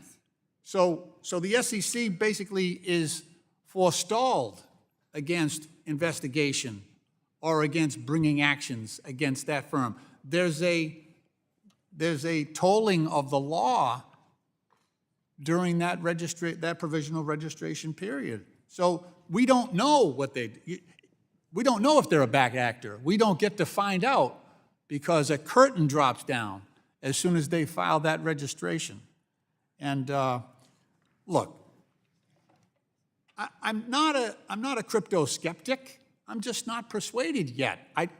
What I would like to see is, okay, if we want to do this, maybe we try a pilot program, a regulatory sandbox where we try this out and see what happens.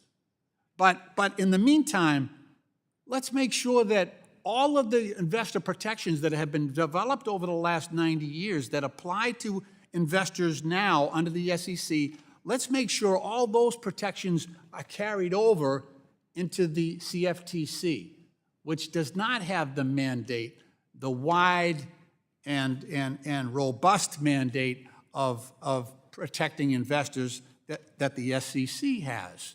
And they have even complained of that over at the CFTC. They've been asking for more money because this is new and different what they're being asked to do here, right? They don't have the staff for it. First of all, they've got a little over 700 people, and there are a lot of vacancies over there. And they're being asked to take on the responsibilities that were previously handled by 4,800 employees over at the SEC, and that enjoyed the benefit of registration fees, a regular stream of income. that we established a long time ago.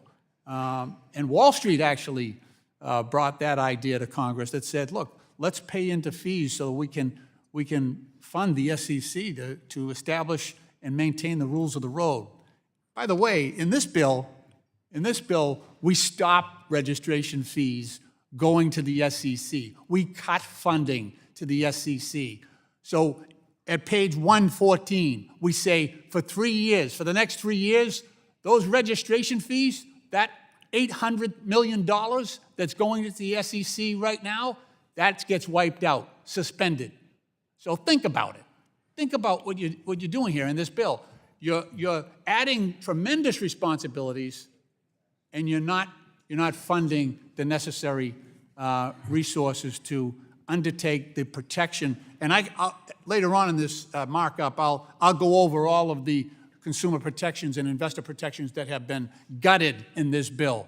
But I don't have time for that right now. Again, this is a bad bill. Vote against this bill. Gentleman's time's expired. Further discussion, further debate? Mr. Luetkemeyer seeks recognition. Gentleman's recognized for 5 minutes. Move strike last word, Mr. Chairman. Gentleman's recognized. Thank you. And I just, as I listen to the discussion here, you know, there's some criticism of the bill. We have a situation where we have one of the major corporations of our country who was handling hundreds of billions of dollars was doing their books on QuickBooks. Come on. The status quo is not acceptable. We've got to find a way to get some protections in place here so that people are investing in this, know what they're investing in, and the companies that are handling those monies actually are doing something that is, and handling it in a way that is accountable to their investors. So we need some sort of protections here, some guidelines, and I think we all have to acknowledge, and we should acknowledge, no bill's perfect. I'm sure this bill's not. We're establishing new guidelines, new guardrails for this situation, and this is the reason for the hearing today. They were going to discuss the bill and come up with some ideas to make it better, not throw rocks at it. So I'm kind of scratching my head here, seeing what's going on, but it's time that we look at the bill and find good ways to make good policy here. So with that in mind, I want to yield to balancing my time to one of the bill's sponsors, Mr. Hill from Arkansas.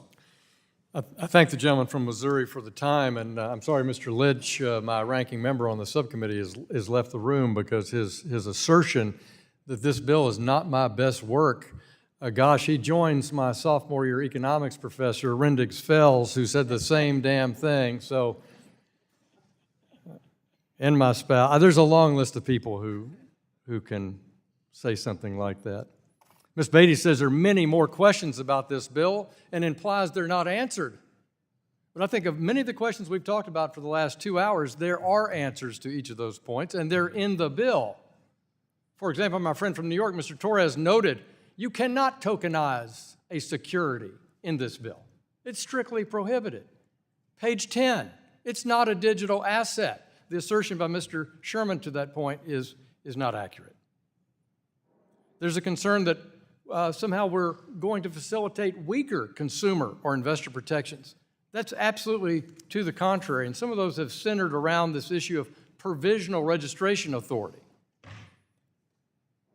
So a provisional registration authority creates safe harbors from certain actions, but people are able to be prosecuted. No cases against people are stayed by a provisional authority.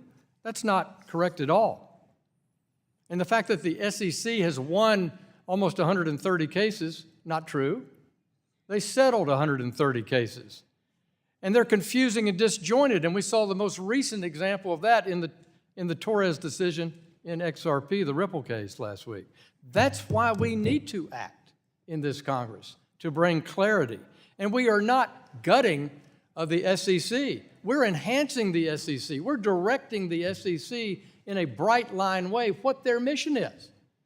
And as noted by the gentleman from New York, we are showing then how it is governed by the securities regime, and if it's not a security, it's governed by the commodities regime. Now, Mr. Kasten says that this industry is covered with wash trades. They're prohibited in this bill. Broker-dealers in the commodity space are registered with the Managed Fund Association. Brokers and dealers in this space are registered with FINRA. They have rules of procedure. They have high standards in this bill that absolutely causes that not to be the case. And funding, we've heard a lot about funding today. I know Mr. Scott, when he goes to the markup on this bill tomorrow in the House Agriculture Committee, he'll get to vote for this bill, for Title IV of this bill in the Ag Committee that funds with mandatory spending the funding for the Commodities Future Trading Commission. And to the assertion that somehow we've stopped fees that Mr. Lynch said, that's not true on page 114. We do not do that. There is funding, and Republicans support adequate funding based on the bills authorized by this committee and the Ag Committee as to what they will actually do. We'd be happy to do that. But this is an authorizing committee, not an appropriating committee.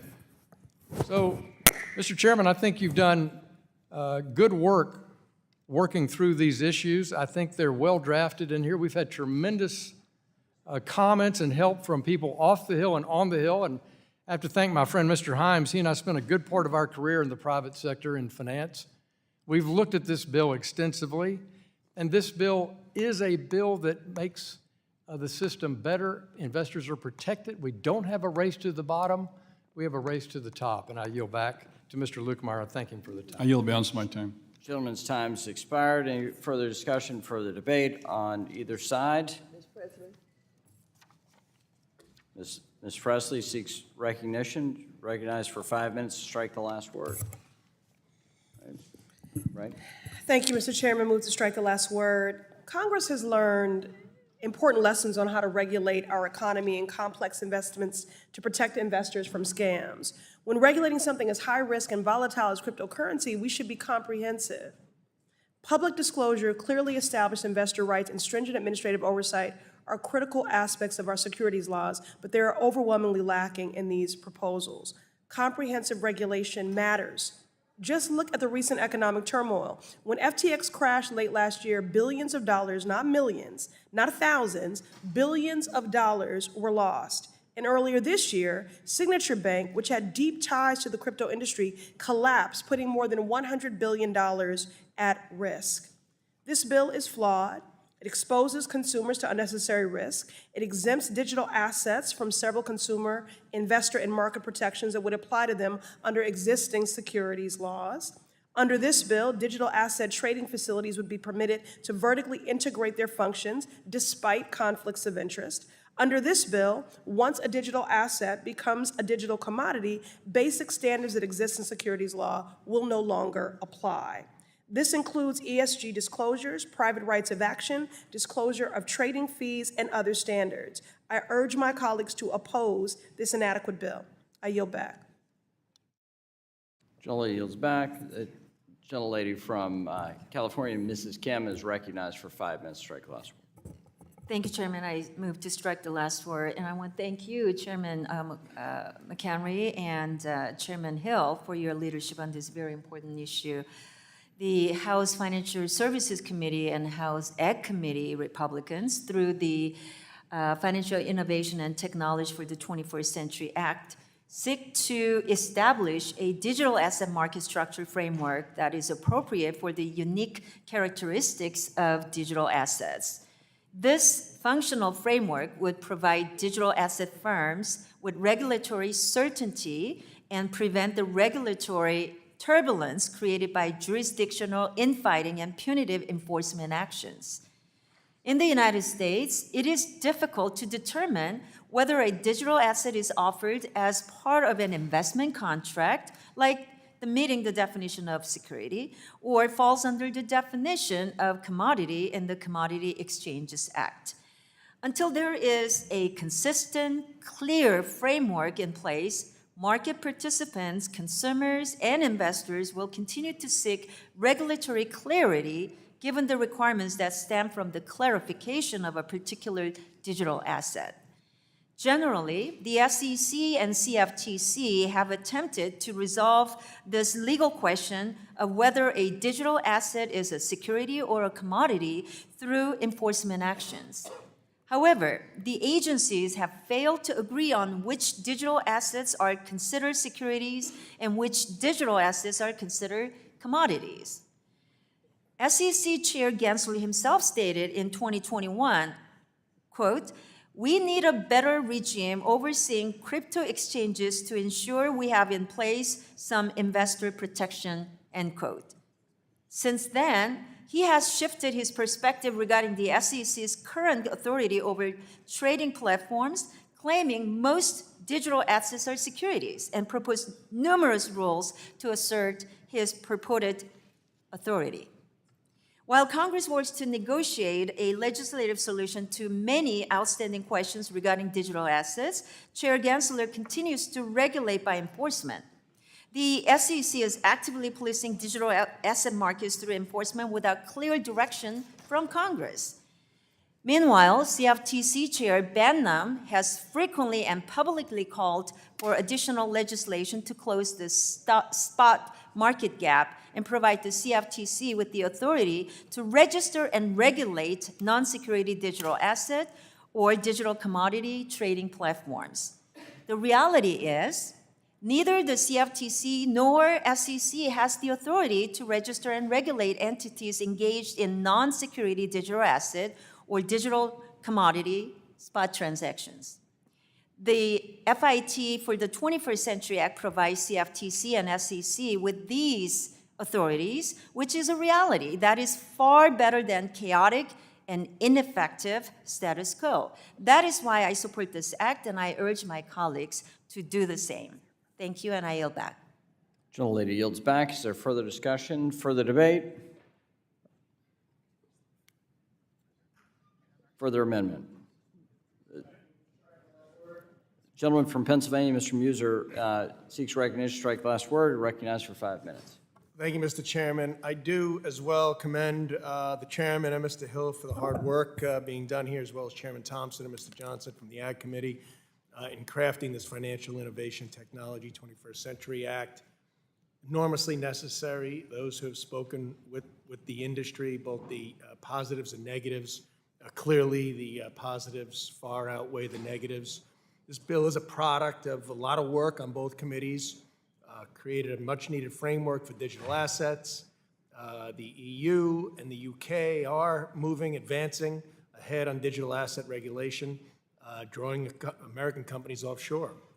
Many of the colleagues across the aisle say this bill benefits bad actors, just don't see it. In fact, during the bipartisan page turn through this bill, the so-called legal experts did state that this would have prevented FTX from happening, and whereby it was acknowledged that the offenses of FTX would have been prevented should this have been in effect. So this bill helps prevent bad actors. It brings crypto companies into reasonable regulations, which is where you need to start, not end, but start, encourages registration at the SEC and CFTC, and sets up the future of a decentralized finance. Maybe that's the problem. But that aside, we see time and time again the status quo creates nothing but uncertainty. We did see in the most recent Ripple case related to the SEC, that the SEC, according to our laws, was outstepping their authority and trying to overregulate via enforcement. And frankly, this is typical of Chair Gensler's SEC, doing everything they can to extend their authority beyond what is statutorily outlined in their mission. So, if the biggest argument is that the SEC doesn't gain more authority and Chair Gensler calls the shots here, that certainly is an argument that I will urge my colleagues to vote against. We need to follow the laws as they are written and create an environment here that is regulated and at the same time encourages economic growth within this industry. So therefore, I will be voting yes for this bill, and I do yield back, Mr. Chairman. Gentleman yields back. It's now time to consider amendments to the amendment in the nature of a substitute. For what purpose does the gentleman from Illinois, Mr. Foster, seek recognition? I have an amendment at the desk. We'll pause while the amendment's distributed. Mr. Chairman. The gentlewoman from Missouri.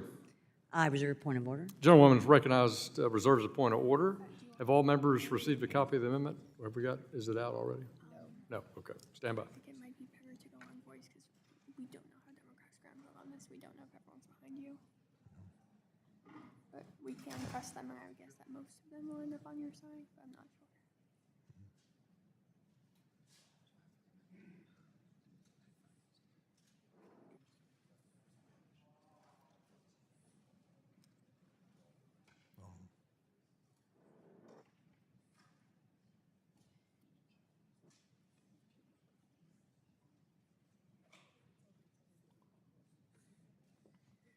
Yeah, so going on voice is definitely safer, but it's not the end of the world. It would be good if we can show. I'd say why don't we let it be voiced, I guess. You will? Okay.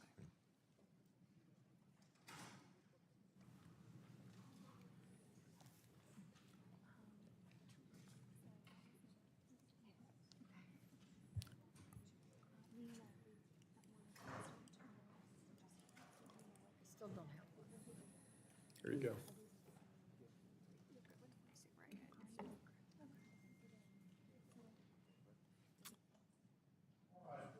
Do all members have a copy of the amendment?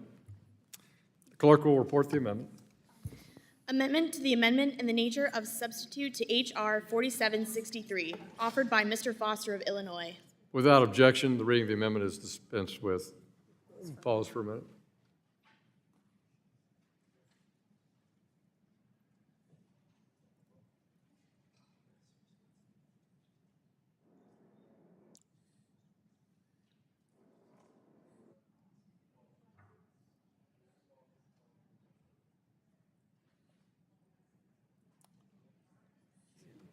All right, my friend from Illinois, Dr. Foster, is recognized to discuss his amendment for 5 minutes. Thank you, Mr. Chair. My amendment adds Title VI to provide a lightweight and technically feasible framework for the licensing of digital wallets. If you talk to crypto startups, one of the biggest thresholds and the biggest cost items there is the necessity of onboarding customers in some KYC safe regime. And this would make it far easier. You'd simply ask a customer, do you have a valid license plate on your wallet? And you're 98% of the way towards KYC being satisfied.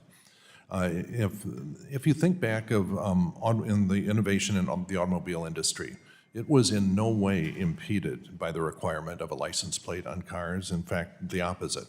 And the fact that the United States required license plates in no way drove the auto industry offshore. And the exact same arguments apply to crypto today, for those of you who want the crypto action in the US. So that my legislation defines several things. The first thing is a crypto license plate. This is a certificate provided by FinCEN that simply provides a legally traceable handle. You can think of this license plate sort of as the James Bond's rotating license plate. It's something that you can't really tell who it is, but anyone can look at this license plate and say, yes, that is a valid license plate. It can be cryptographically inspected, so you know it's been a validly issued license plate, but you'd have no idea who the owner of the car is. That is known only to the person and the issuer of the license plate, in this case, FinCEN. So that's the nature of the license plate certificate.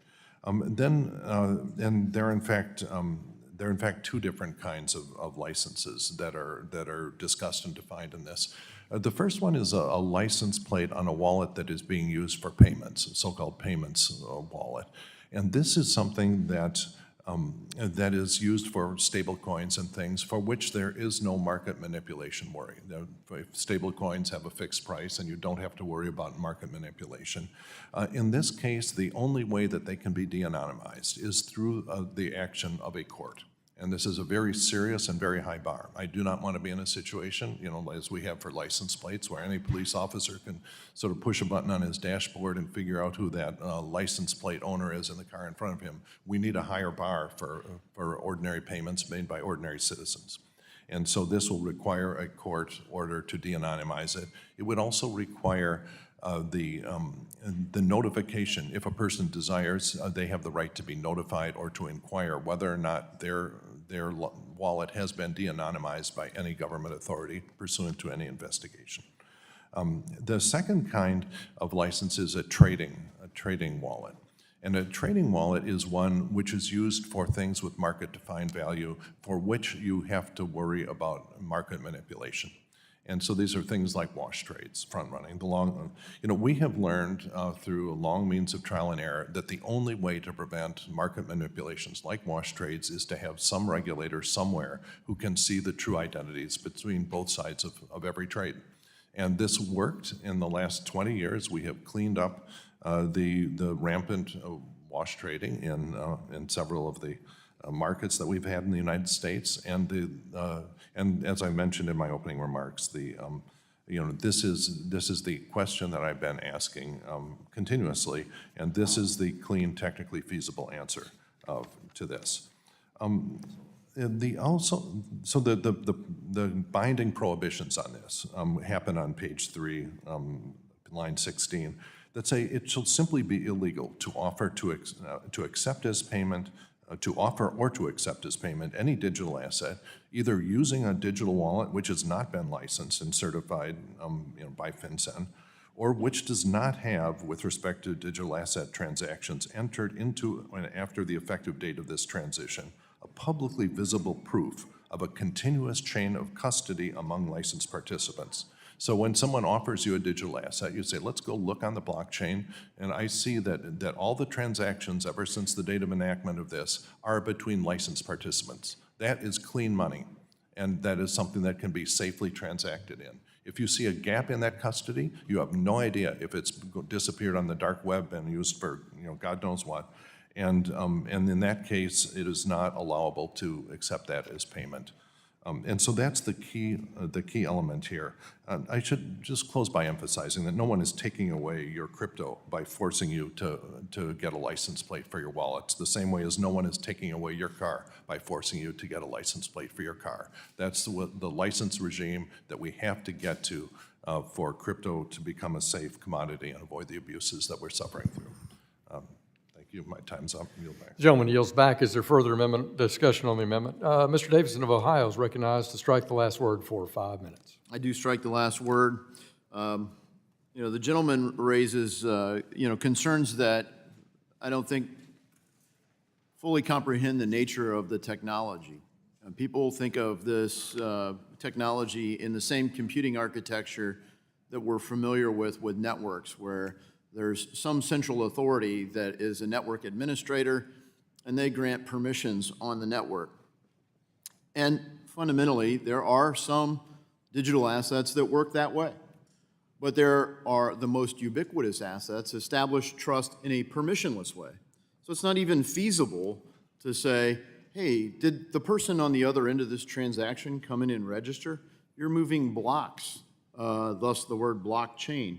So it's not really designed to do what the gentleman says would be done with the passage of amendment. So again, rather than providing clarity in the market, it would create chaos in the market. This was the same kind of ill-conceived notion that came into the infrastructure bill because they moved something through a tax committee that they thought they were going to collect tax on, but subsequently Treasury put out some guidance to clarify, oh, this isn't meant to prohibit mining or staking operations, but if you read the literal words, it still isn't fully clarified in the text of this idea of a tax.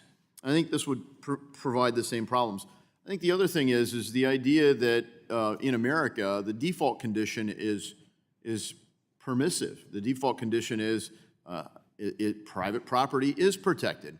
And of course it's my money. I should have access to my money. I shouldn't need to get permission from the government to access my money. In fact, if my freedom is infringed in any way, it should only be infringed by an Article III court. So I appreciate the gentleman's extra safeguards that he mentioned for stablecoins.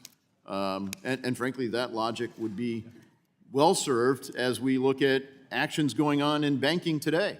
Part of the reason people have been attracted to digital assets, and frankly, part of why so many people in the country are unbanked, is because they don't want to be canceled by their bank. They don't want their transactions filtered by a bank. You have companies that have engaged in no unlawful conduct, that don't even have debt, being debanked by some of the biggest banks in our country because they don't approve that they consume energy to mine Bitcoin, for example. JP Morgan Chase did this to Riot Blockchain. It's a private bank, it's a private company. Of course, they're free to do what they want to do with their own business model. But the concern becomes when the government takes that next step and starts applying pressure from regulators. This happened in banking under Operation Choke Point, and a lot of people think Operation Choke Point 2.0 or 10.0, however many versions of this have gone on or continue to go on, are underway in crypto banking right now. In fact, that's part of why we need to get this regulatory clarity across the finish line. Barney Frank, whose portrait is displayed here over our room, was a board member at Signature Bank. And he contends that there was no insolvency at Signature Bank. It was regulators that came in and shut down the bank because of their involvement with crypto. Regulatory clarity that comes from this legislation is important. The safeguards for private property rights and self-custody and the ability to transfer these assets are vital to the function. You can't have DeFi, decentralized finance, without the decentralized part. And that's where self-custody and the ability to transfer takes place. As I spoke earlier, there are guardrails when people move out of traditional bank accounts and onto a blockchain. That's effectively a CTR-style event. And then everything on the ledger is traceable, reviewable. And so these things are being solved in large numbers by law enforcement today. And so I think the reason we know about so many of these things, the problem in blockchain is minuscule compared to the problem in cash, and not just duffel bags of cash in conventional banking. So there are ongoing issues. We should be right to be concerned about them.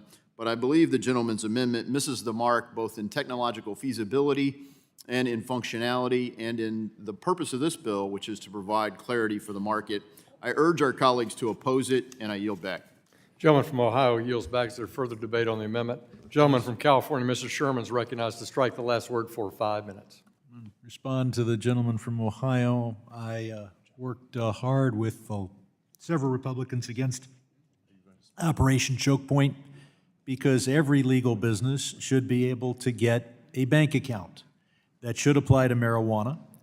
There were those on the liberal side who say, gee, if we could just prevent the payday lenders or the gun manufacturers from getting a checking account, that's a bad idea because sometimes Republicans will be in control of the executive branch, and I'd hate to think that a Planned Parenthood couldn't get a checking account. All businesses should be getting a checking account. The gentleman paints a world where oil companies can't find a bank account. That's absurd.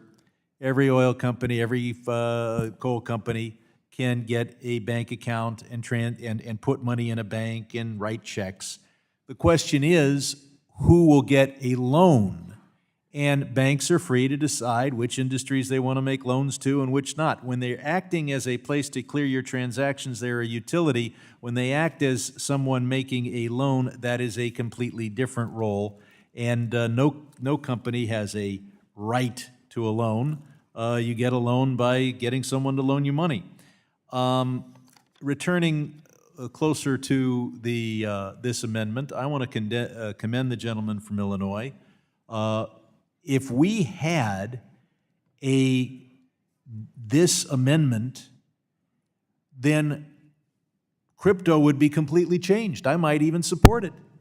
But the whole purpose of crypto is to allow investors to bet that someday crypto will be the perfect currency for those who want to defraud their spouses in family law matters, the U.S. government in tax matters, the bankruptcy court, and I'm looking at Sam Bankman-Fried on that one. The whole purpose of crypto is to bet that it'll become a currency, and its advantage on the U.S. dollar is right there in its name. Cryptocurrency means hidden money. If you take the hidden out of the hidden money, then it just becomes a currency inferior to the Uruguayan peso. certainly no rival to the U.S. dollar. It loses its only advantage over the U.S. dollar.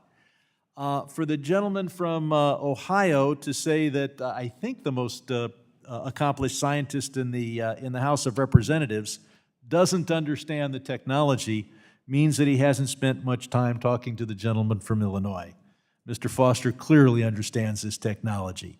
What we understand very clearly is that we can have a system with blockchain that takes the hidden money out of crypto and makes it a currency of no particular value to those intent on human trafficking, sanctions violations, tax fraud, that's the big market, bankruptcy court fraud, family and divorce fraud. If you make crypto unusable for those purposes, nobody's going to bet that it can beat the U.S. dollar. Because as a medium of exchange, as a measure of value, as a store of value, the U.S. dollar beats every cryptocurrency hands down. In fact, you can't buy a sandwich with crypto today unless you convert the crypto back into dollars, and then Subway will sell you a sandwich. So this is an outstanding amendment. If it passes, we'll take the hidden money out of cryptocurrency. I'm not confident that it will pass, and I yield back. Gentleman from California yields back. Is there further debate on the amendment? Ms. Wagner, Missouri. Recognized for 5 minutes. I move to strike the last word. Gentlewoman's recognized. Mr. Chairman, I have to oppose my good friend Mr. Foster's amendment. It would require a government license to participate in private financial transactions. In trying to protect against really terrible, heinous crimes that I have legislated against over and over again in my time in Congress, like drugs and human trafficking and child exploitation, et cetera, we will be forced to surveil every American. They will be subject to a financial oversight regime where the director of FinCEN will decide if Americans can be licensed to engage in private financial transactions. And what's worse, page 6 reopens the debate on government reach into secure systems that, gosh, we had in the 90s. With that, I would urge our members to oppose this amendment, and I would yield the balance of my time to the gentleman from Ohio, Mr. Davidson. I thank the gentlelady for yielding. And if we look at the text of the bill doesn't provide a gateway to illicit finance. In fact, it guarantees that FinCEN retains its enforcement authority. And it also says that self-custody is only permitted for lawful conduct. So if there's unlawful conduct detected from a self-custody address on the public blockchain, then of course that's discoverable. So it can be discovered.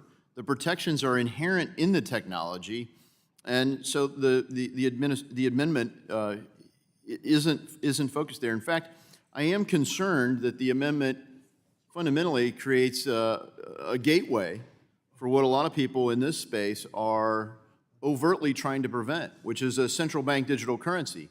I'm concerned that some of our colleagues, in fact, want to facilitate a future where the government doesn't just grant you permission to have access to your money, but they can also filter what you can do with it. The whole concept of programmable money is a corruption of the idea of behind permissionless peer-to-peer transactions that facilitated the whole technology of blockchain.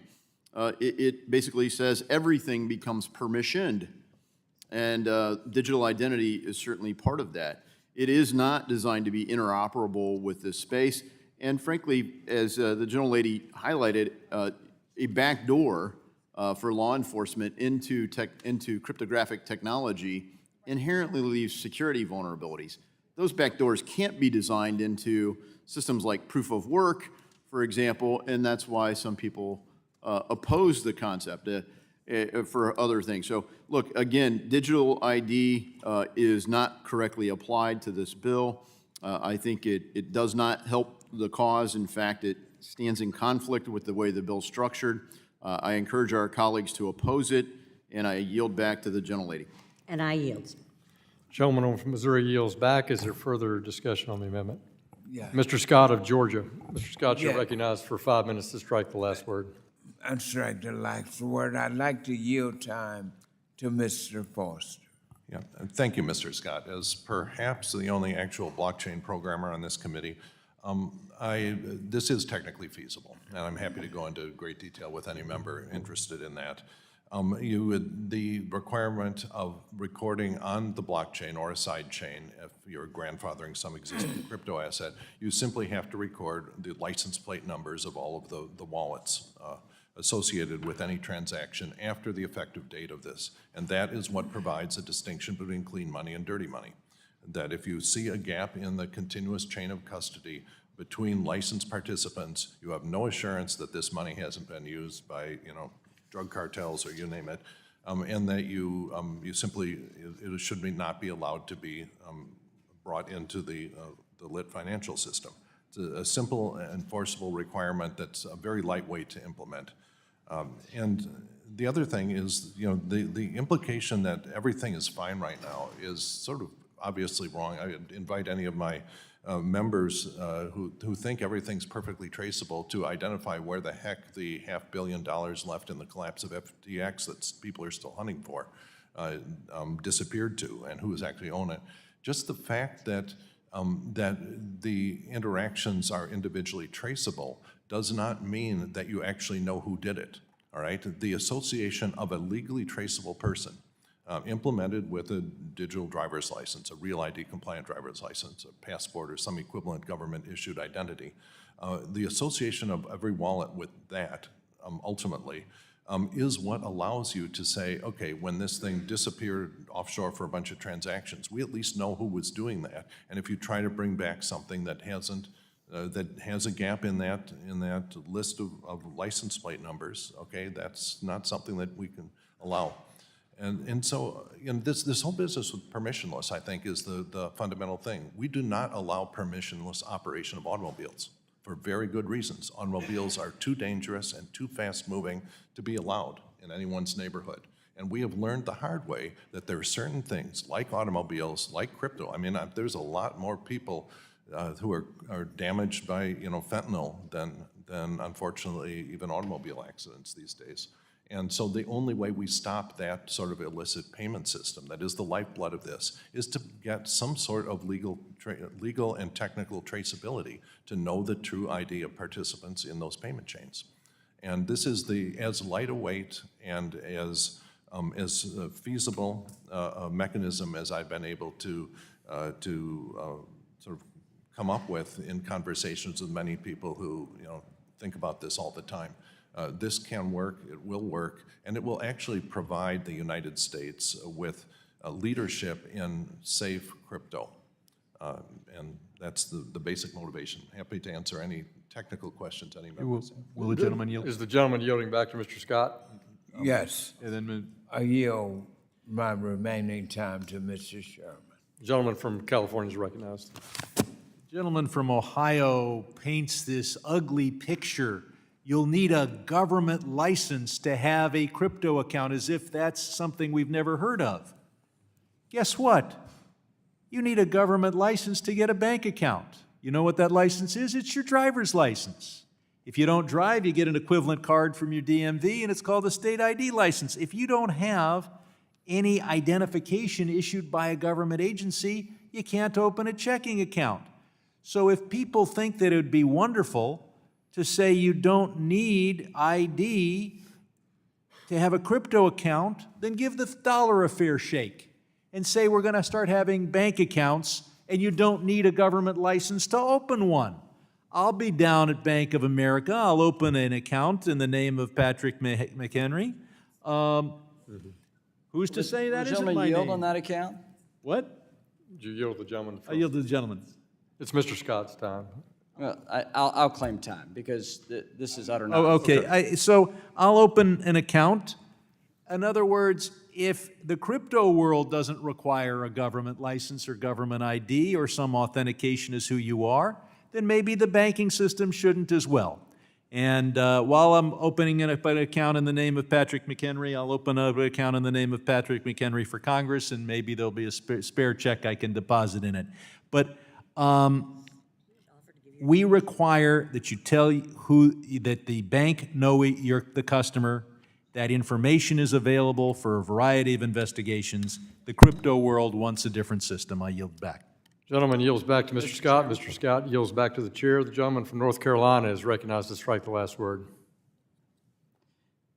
So this is utter nonsense. The very nature of the technology is an open, permissionless blockchain, and transactions are visible to all. It is an open source technology. You can see the code. You can see the transactions. I can't see in the current economic system the movement between Mr. Sherman's account and Mr. Foster's account, if we're going to use names, Mr. Sherman. So in that system, the movement between accounts, those are not evident in public. Hear me out. Hear me out. I listened to your arguments, but you have an open system whereby the transmission lines are public. And at either end of this, you have a wallet. And the wallet is your ownership of this. And the wallet, they have markings, public to all. But what I don't know in that open system is that the name Foster is connected with that value. But the obligation under that is the same as your bank account. Same as your bank account, and their reporting requirements done through intermediaries, yes, but the obligation on the people is still the same. And the rule of law is still the same. So, Mr. Sherman, Mr. Chairman, I would say to my colleagues on the other side of the aisle, if they understand the technology, they know that this amendment is not necessary. So if you have an open system where the transactions are evident to all, and then you have this amendment, that means I know exactly what you have in your wallet, and I can knock on your door and do very bad things to you when I know the value of your money, the value in your account. At this stage of the game, I don't know the net worth of my colleagues except for the disclosures we have to do in the House. Do you want to advertise that to your neighbors and your friends? Do you want to advertise it to everyone on the blockchain? I would submit you don't. Will the gentleman However, on this account, we have AML, BSA obligations, which, by the way, we put the obligation on the fullness of the industry in this bill. That is a changed state of law than what is currently evident in AML, BSA compliance and authorities under federal law.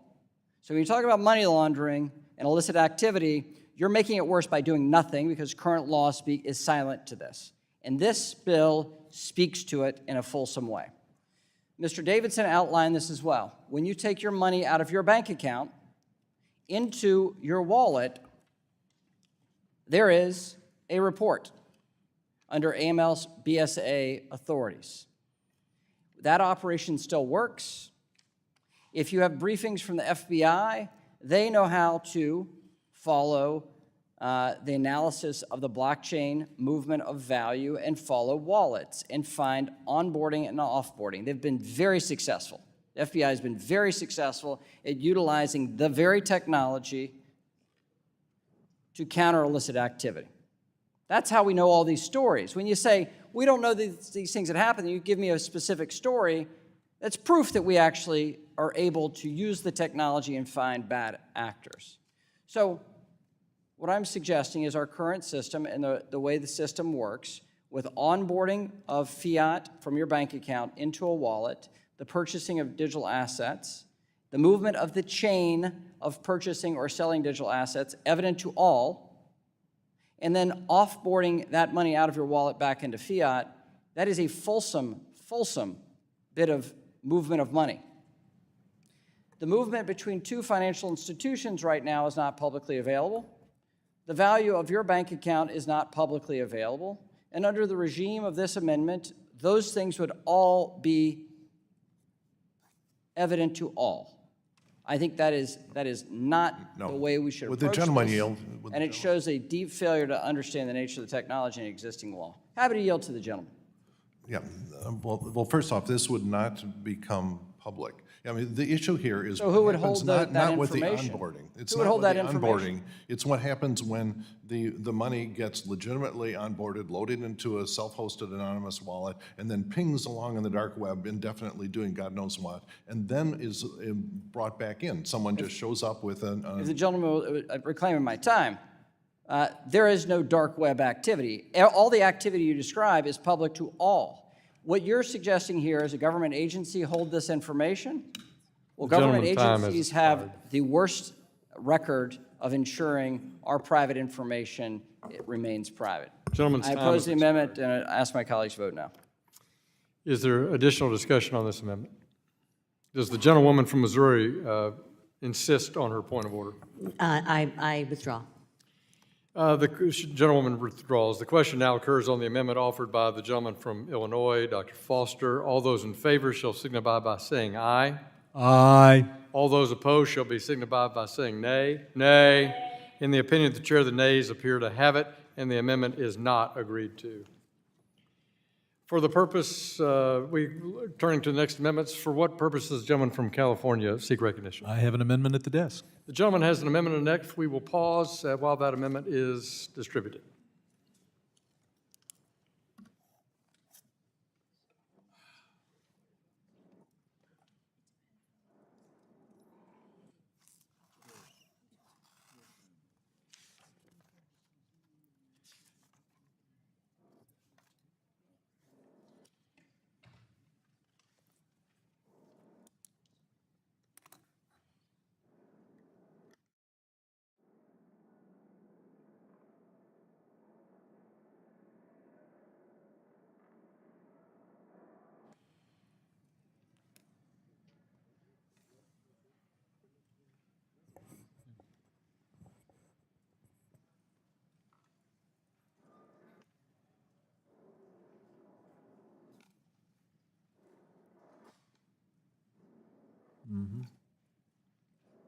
Mr. Chairman?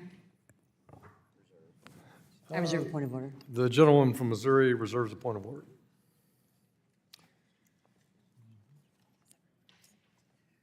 Has everybody received a copy of the amendment? Clerk will report the amendment.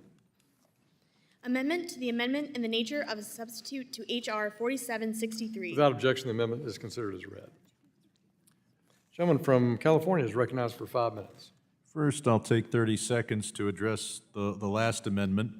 I'll point out that maybe today you need to convert your crypto into dollars in order to buy a burger or a yacht or whatever, but the whole purpose of crypto is to be a currency. So as far as those engaged in tax fraud, bankruptcy fraud, et cetera, they're betting that when it comes time to buy a yacht, they'll be able to buy it in crypto and the banking system won't be involved. Second, we're told that, well, everything on the blockchain is public except for the names of the people doing it. If we did have ID'd wallets, I don't think the government should publish my social security number. My state does not publish my the number of my driver's license, and we shouldn't, and that information should be kept private. As to the idea that the government needs to do a better job of keeping private things private, yes, we do, but I don't think we abolish the U.S. government because it makes some mistakes or take it out of the enforcement of financial laws because there have been some data breaches. Now turning to my amendment. The crypto world says they want clarity. They don't. And the fact that this amendment won't pass will prove that. This bill is not going to provide clarity in its present form because it's going to go to the Senate and it's not going to pass. We have a chance today to provide clarity and to pass a bill through the House and the Senate. How do we provide that clarity? With this amendment, we simply say the Securities and Exchange Commission has jurisdiction.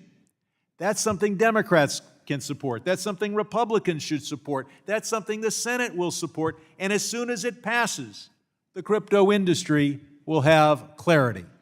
Instead, the crypto industry wants us to pass this bill through the House, let it die in the Senate, and maybe years from now, they'll get what they want, which is clear, mild patina of regulation.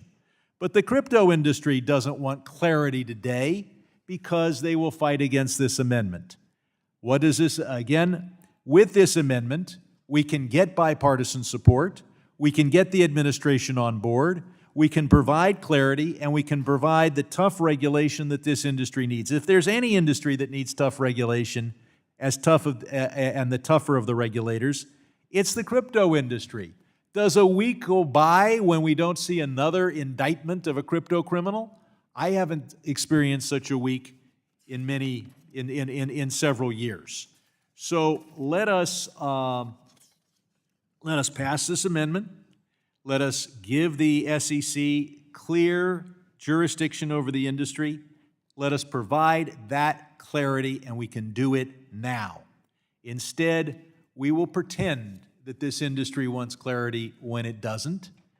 What they want is to do everything possible to keep the SEC out, to make sure we don't have strong regulation, to go with the weakest regulator we can, and they will keep fighting for that at the expense of having clarity, because they don't want clarity. They want a patina of regulation.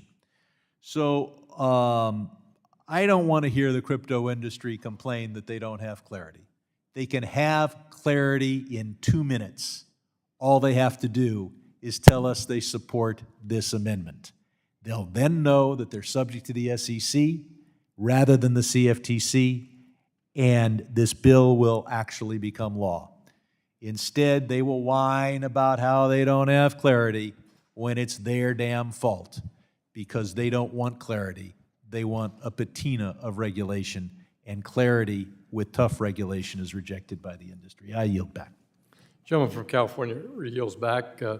I yield time to myself to strike the last word. I want to appreciate my friend from California for his amendment, and as a former chairman of the Capital Markets Subcommittee, I'm somewhat surprised by his assertion that his amendment would take every digital asset and subject it to the SEC when we don't have full jurisdiction to make that claim here in this committee because of the fact that already 70% of what's been engaged in this market are over in the commodity space, which is why this committee for the last few months has collaborated with the Ag Committee to have a robust, fit-for-purpose regulatory regime in both securities and commodities overseeing digital assets. It is not a light patina. It is not advocated for by the crypto industry. This is finding a very clear way to designate, as I say, strong investor and consumer protections while also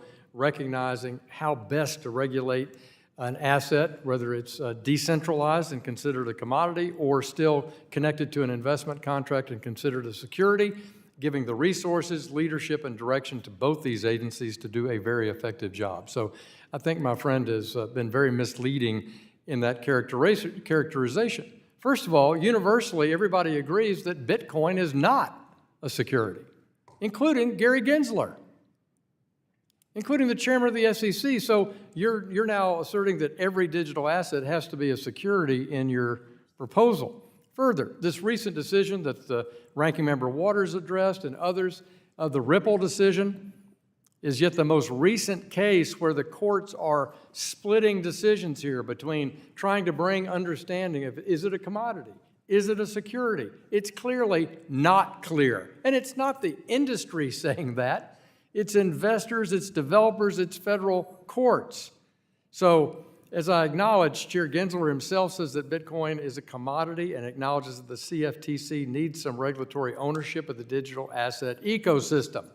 Chair Yellen, in this committee just a few weeks ago, said yes, the Commodity Future Trading Commission needs statutory authority to regulate spot markets in digital assets. She is the Treasury Secretary. The President's Working Group on Digital Assets says we need a regulatory framework that is fit for purpose in this arena. Therefore, in my view, this amendment ignores the recent Ripple decision and ignores the reality that digital assets can be offered both as a security and a commodity. So I urge my colleagues will the to gentleman vote yield? against this amendment, and I yield back the balance Will of my time. the gentleman will not I yield? will not yield. Is there further debate? Does the gentlewoman from Missouri still insist on her point of order? I withdraw my point of order. If not, the question accrues on the amendment to the gentleman from California, Mr. Sherman. All those in favor shall be signified by saying aye. Aye. Any opposed shall be signified by saying nay. Nay. In the opinion of the chair, the nays have it. You don't want to, you don't. The nays have it, and the amendment is not adopted.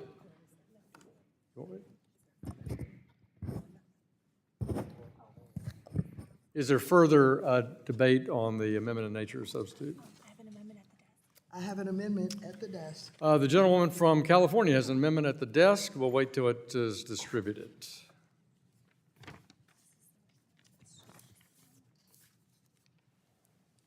Where's the amendment? Mr. Chairman, I The reserve, gentleman from Missouri.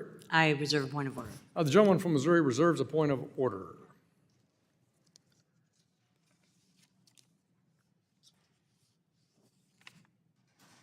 Is it distributed?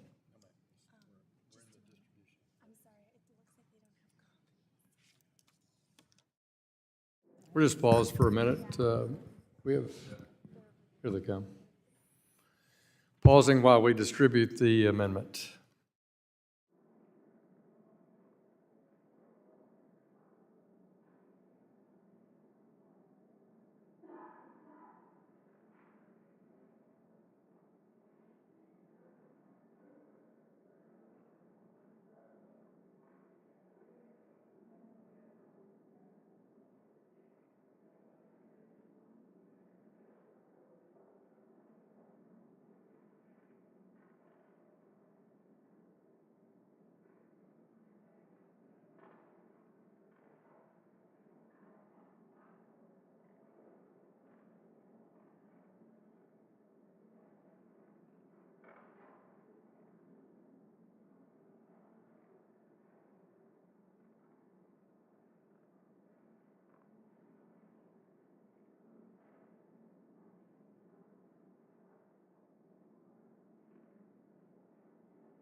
Have all members received a copy of the amendment?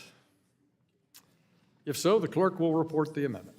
Amendment to the amendment in the nature of a substitute to H.R. 4763, offered by Ms. Without objection, the reading of the amendment is dispensed with, and the gentlewoman, the ranking member of the committee, is recognized for 5 minutes to discuss her amendment. Thank you very much, Mr. Chair. As I've said before, the administration has not called for and opposes a wholesale restructuring of securities and commodities laws in order to ensure digital assets are properly regulated, overseen, and that bad acts in this sector are punished. However, the administration has indicated that there are small gaps that Congress can fill in oversight to ensure the most robust oversight of the digital asset ecosystem. Last year, the Financial Stability Oversight Council highlighted discrete policy recommendations to strengthen the regulatory framework, such as providing federal oversight for the cryptocurrency spot market, not deemed to be securities by the SEC, which would fall under the CFTC's jurisdiction. Additionally, FSOC recommended providing regulators with more visibility of crypto assets businesses, affiliates, or subsidiaries. Such an approach would be similar to consolidated supervision in other authorities. Banking regulators have to examine affiliates and subsidiaries of most banks, while FTX only had a couple of relatively small entities that were registered with the SEC and CFTC, providing the SEC with visibility into FTX's other affiliates and subsidiaries could have been helpful in identifying problems earlier and protecting customers. For example, the SEC nor any U.S. regulator had any visibility into the actions of Alameda Research, an FTX-affiliated $40 billion hedge fund that was actively trading against FTX customers. SEC Chair Gensler has also emphasized the need for legislative action to ensure the SEC has sufficient extraterritorial reach overseas, which could have flagged issues with FTX before its collapse. However, it appears that the language in the bill fails to address these recommendations. I urge members to support this amendment, which instead of wholesale redoing and undoing the investor protection framework, would instead offer targeted and meaningful fixes to better protect investors. I yield back the balance of my time. Gentlewoman yields back. Is there other debate on this amendment?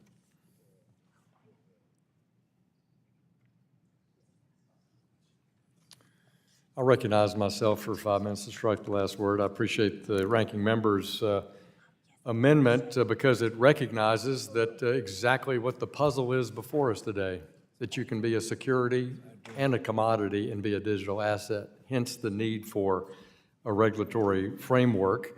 I think that's indicative in her amendment. And as I noted a few minutes ago, our Secretary of Treasury, Janet Yellen, did reference in her appearance here before the committee the importance for regulatory spot markets. We actually deal with both these items quite succinctly and successfully in this bill, and we do that in a way that is appropriate for the jurisdiction in both the Ag Committee and the House Financial Services Committee. So I don't believe this amendment should be supported, and I yield back the balance of my time. Is there further debate on this amendment? I'll strike the last word. The gentleman from California is recognized for 5 minutes. Okay. I commend the gentlelady for the amendment, and just want to focus on the previous matter. I did offer amendment. It was rejected, but it is within the power of this committee and this Congress to define what is a security.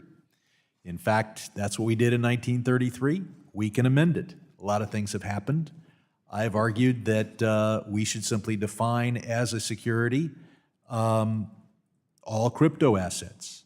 The Ripple Court, in a confusing decision, decided that XRP was a security in a private sale. Then it wasn't a security in an auction sale. I think the court got it half right. As a matter of fact, everybody thinks the court got it half right. They just disagree on which half. So it is within the power of this committee to define what is a security. We did it once. We should do it again by adding one thing, and if any Republican member wants to reintroduce my amendment, I will take that as a very positive sign that it might pass.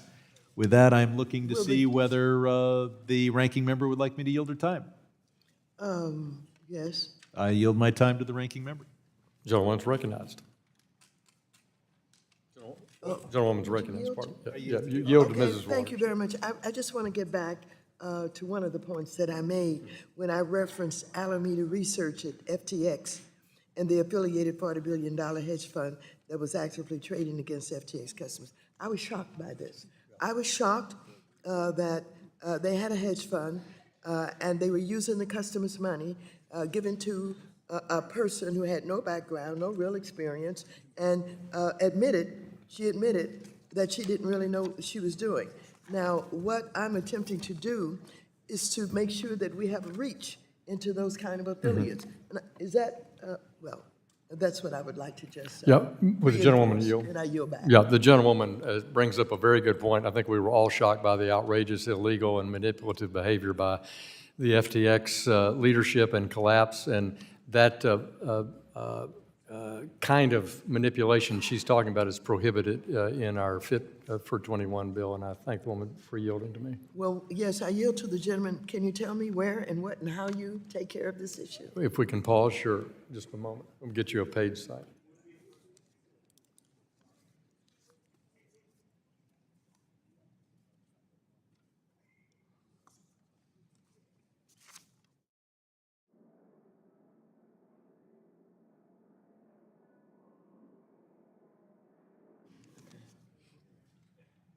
Will someone listen to this so when it go to where it's supposed to be answered, you can see it?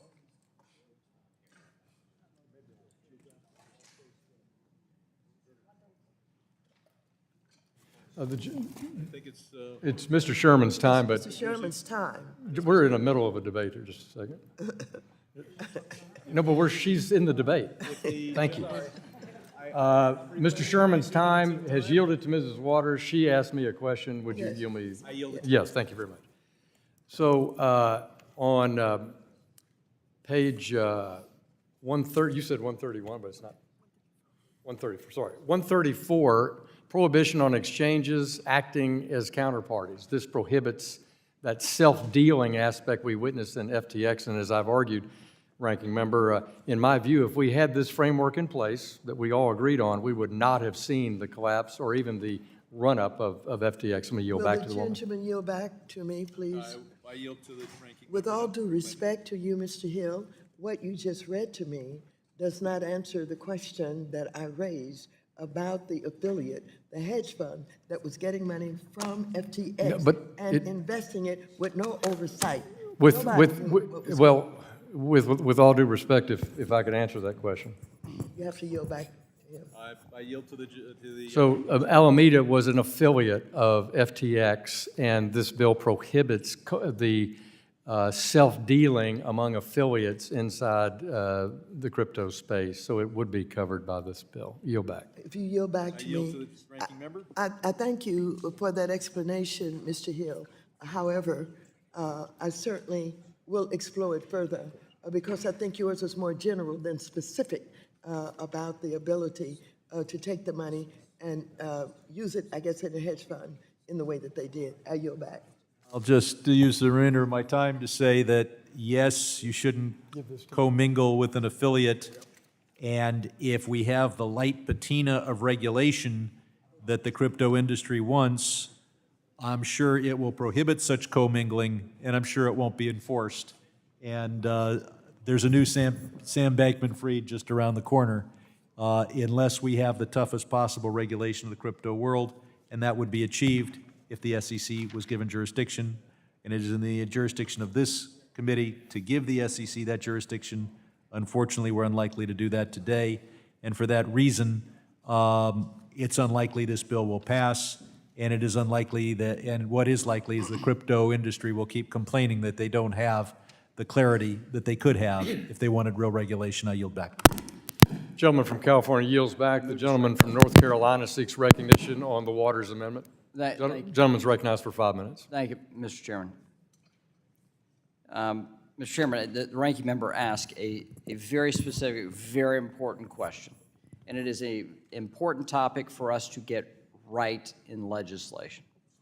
On page 150, we say in the holding of customer assets,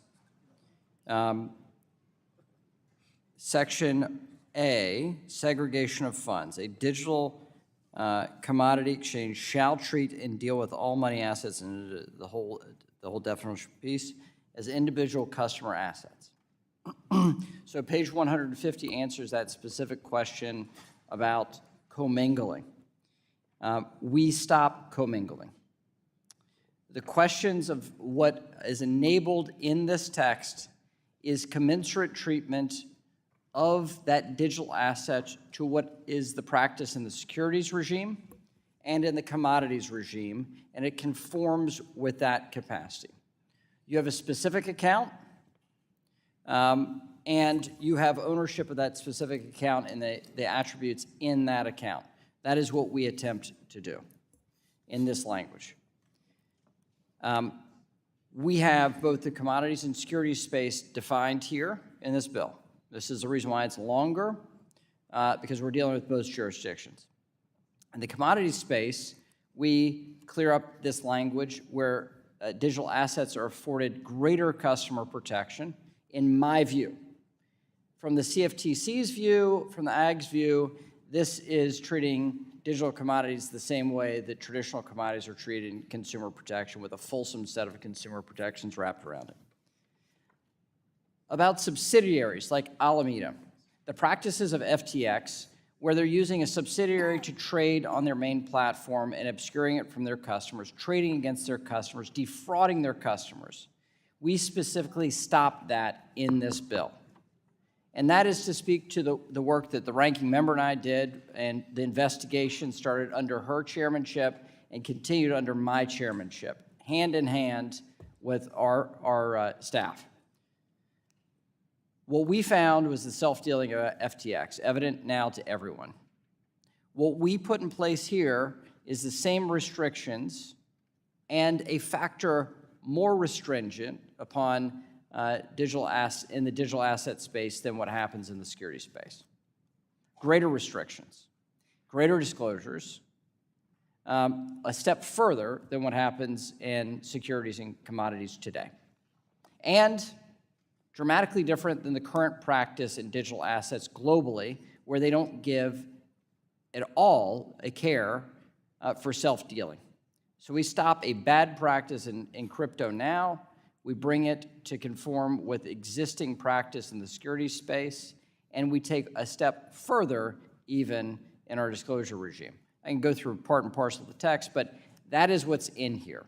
If we have defined text that you wish to improve, my Democrat colleagues on the other side wish to improve here and further refine that to ensure that you have comfort with it, I'm game. We've taken enormous feedback from Democrats on this account and Republicans on this account to make sure that there is no commingling, there is no self-dealing, and you have a separation between affiliates in this space. Yield to my friend and the author of the bill, Mr. Hill. Yeah, I thank the gentleman for yielding just to be as responsive as we can to the ranking member. So on page 150 of the bill, we talk about the prohibition on commingling and the segregation of funds.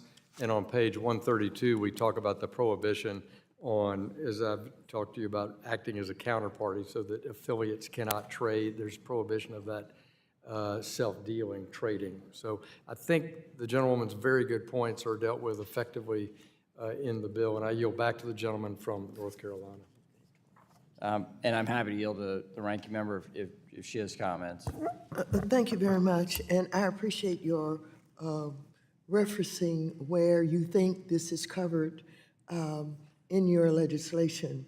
I would suggest to you that I think I do not hear the kind of specificity that I think is necessary. Number one, it sounds as if you're saying, if you're doing this kind of thing and if you are defrauding someone, then that's wrong. But I don't see in what has been explained to me by Mr. Hill or you that it is prohibited from taking digital assets and transferring them or giving them to an affiliate. And we don't even know how that affiliate is defined here with FTX. And giving it to an affiliate who then invests it without any oversight. Is there any more further debate on Mrs. Waters' amendment? Does the gentlewoman from Missouri maintain her point of order? Mr. Chairman, I withdraw my point of order. Then, if not, then the question will occur on the amendment offered by the gentlewoman from California, Mrs. Waters. All those in favor of the amendment, please signify by saying aye. Aye. All those opposed shall signify by saying nay. Nay. In the opinion of the chair, the nays have it. A recorded vote has been requested. All those in favor of recorded vote shall raise their hand. A sufficient number having raised their hands, a recorded vote is so ordered pursuant to subsection C5 of Rule 3 of the committee rules. Further proceedings on this amendment are postponed. Pause just for a moment.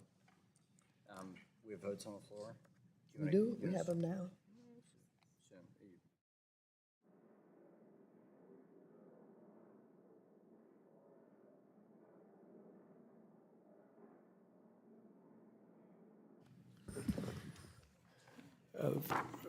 I hadn't finished that statement yet. Pursuant to subsection C5 of Rule 3 of Committee Rules, further proceedings of the amendment are postponed. Is there any further amendment or discussion? Mr.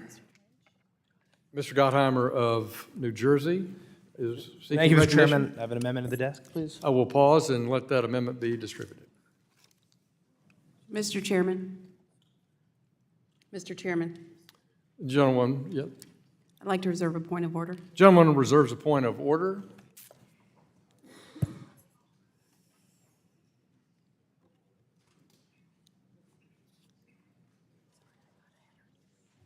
No. Let's see, we got it. Move that. Thank you, sir.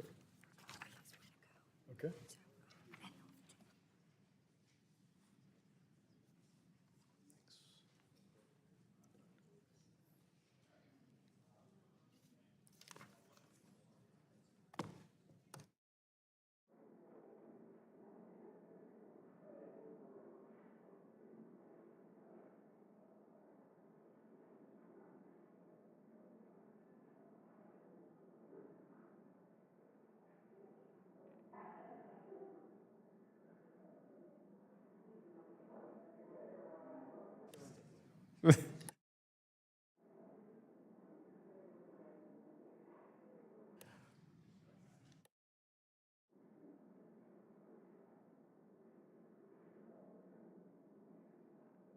Everybody have the amendment?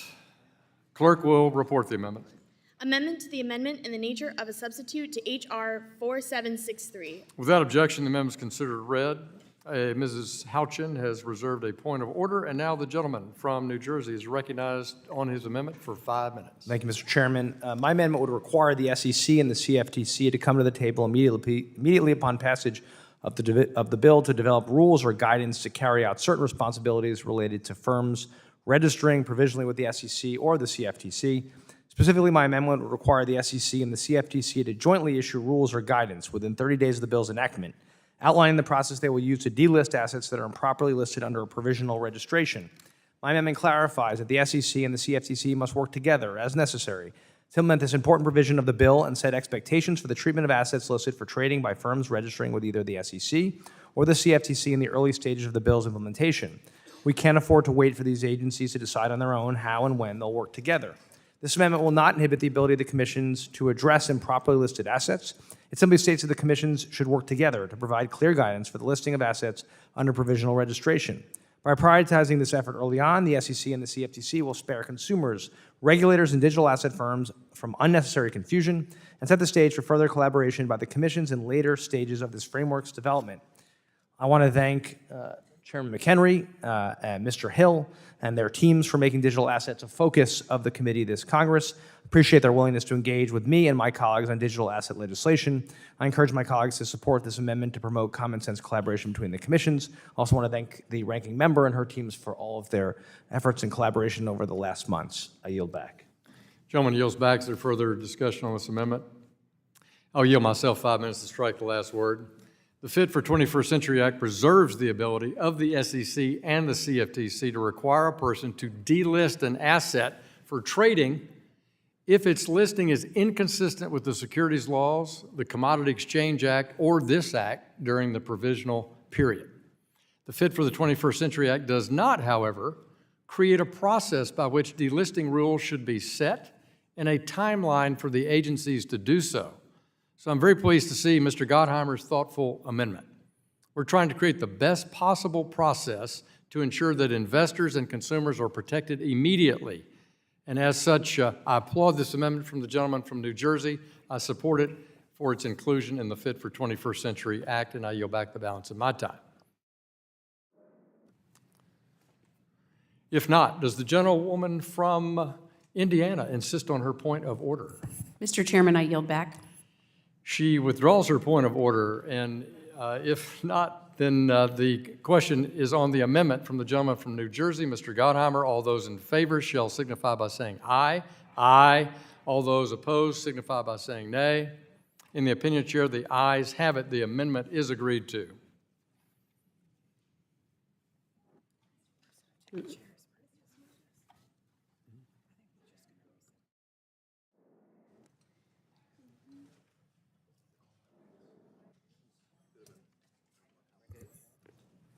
is it?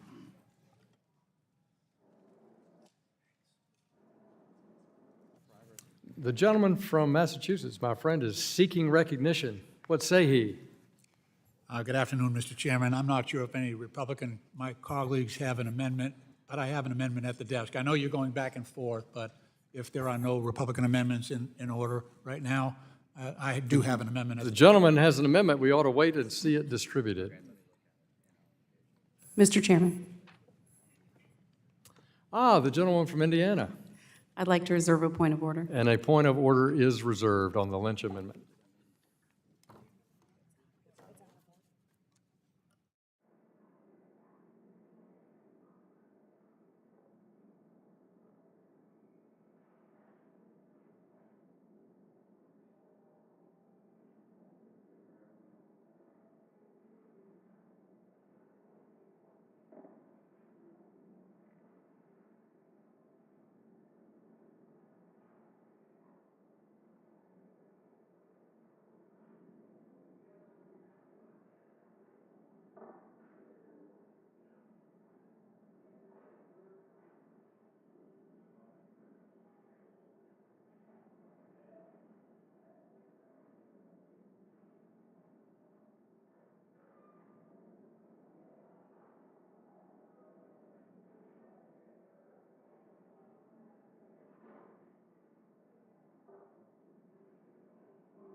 Does every member receive a copy of the amendment?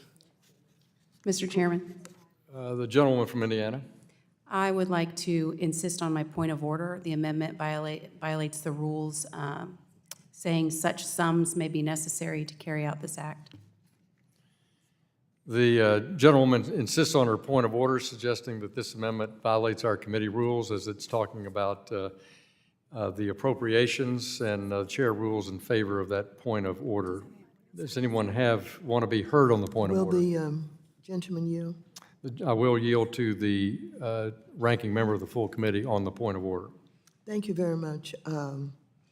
As I recall, the way in which the bill was described at several points today, it talks about the legislation appropriating funding to take care of the lack of resources in each of these agencies because they recognize that the cuts that are being made by the Republicans in the appropriations process.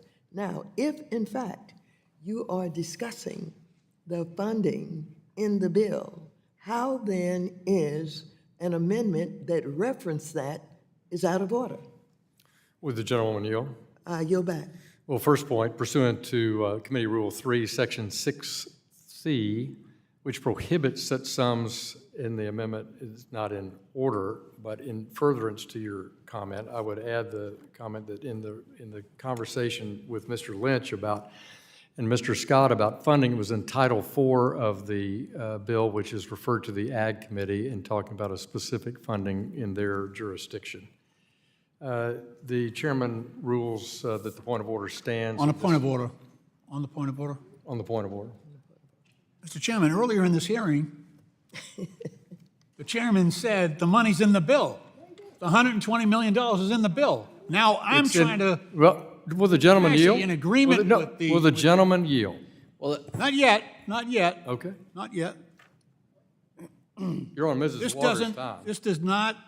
this bill does not require a specific amount. It refers to funds sufficient to perform the duties that are being placed on these agencies as a result of this bill. There are new and different obligations that are visited upon both the CFTC and the SEC, and we've received earlier assurances from the chairman that the money is in the bill. Well, the gentleman. Now you're telling me putting money in the bill is out of order. So there does seem to be some level of Would the gentleman yield? Yeah, I'll yield. Yeah, let's yield. If the Thank you, gentleman, sir. if the gentleman will yield because of the specific reference to my statement on whether or not this violates committee rules. Our committee rules are different than last Congress. We have the pay-go rule obligating us to pay for it within our jurisdiction, and therefore. Would the gentleman yield? I have not had an opportunity to even explain what this amendment is, and you're already ruling it out of order before I have an opportunity to present it. I think you're putting the cart before the horse. At least let me present what I am suggesting.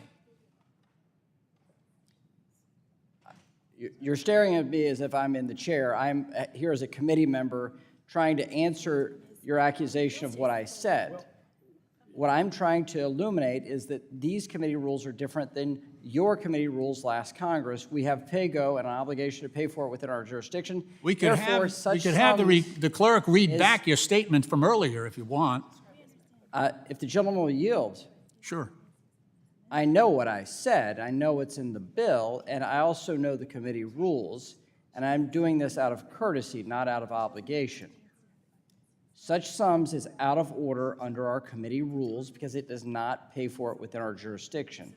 We have on page 114 of the bill the pay for the completeness of this bill, fulfilling our obligations not just for our committee but for the Agriculture Committee and complying with House rules in our committee rules. We voted on this on opening day, had debate about pay-go on opening day. Democrat members did not like the language. Republican members did. We had the vote. Republicans have the majority. We won this issue. I'm sorry. But this is before the chair on litigating the point of order. I'm just trying to describe to you the fullness of this. The intention is to pay for the bill within the bill, and we do such. All right. Let me make a recommendation. I'm happy to yield to the gentleman 5 minutes to talk about his amendment. Just a minute. Okay. But the ruling stands. The amendment is out of order, but because it does not comply with the committee rules. We're going to require a vote on this. Go ahead, do it. No, but just a minute, ranking member. Sure. But I'm very pleased to yield 5 minutes to the gentleman. Votes have been called in the House for it. Yield 5 minutes to the gentleman to explain his amendment. It would help. I now yield the gentleman 5 minutes. I thank the gentleman. Mr. Chairman, this amendment would guarantee that the SEC and the CFTC are provided with enough funds simply to implement the new regulatory framework that's contemplated in this bill. So the amendment would ensure that the requirements of the bill do not come into effect until the full amount of funds requested by the SEC and the CFTC are granted. While I have many issues with this bill, and we'll continue to talk about them, one blatant problem is the complete transfer of power over to the CFTC, which has been the industry's preferred regulator because they lack the employees necessary to enforce those regulations. The CFTC currently employs about 680 full-time employees, has an annual budget of $365 million, subject to appropriations, while the SEC employs over 4,500 employees and is charged with the mission of protecting investors and has a budget of over $2 billion. According to the FY24 Financial Services Appropriation Act, reported by the House Appropriations Committee on July 13th, the act provides $2 billion for SEC salaries and expenses, a decrease of $149.3 million below FY 2023 levels and $436 million below the agency's request for 2024. The FY 2024 Agriculture Appropriation Act that the Republican leadership is putting on the floor this week cuts funding for the CFT further by $20 million.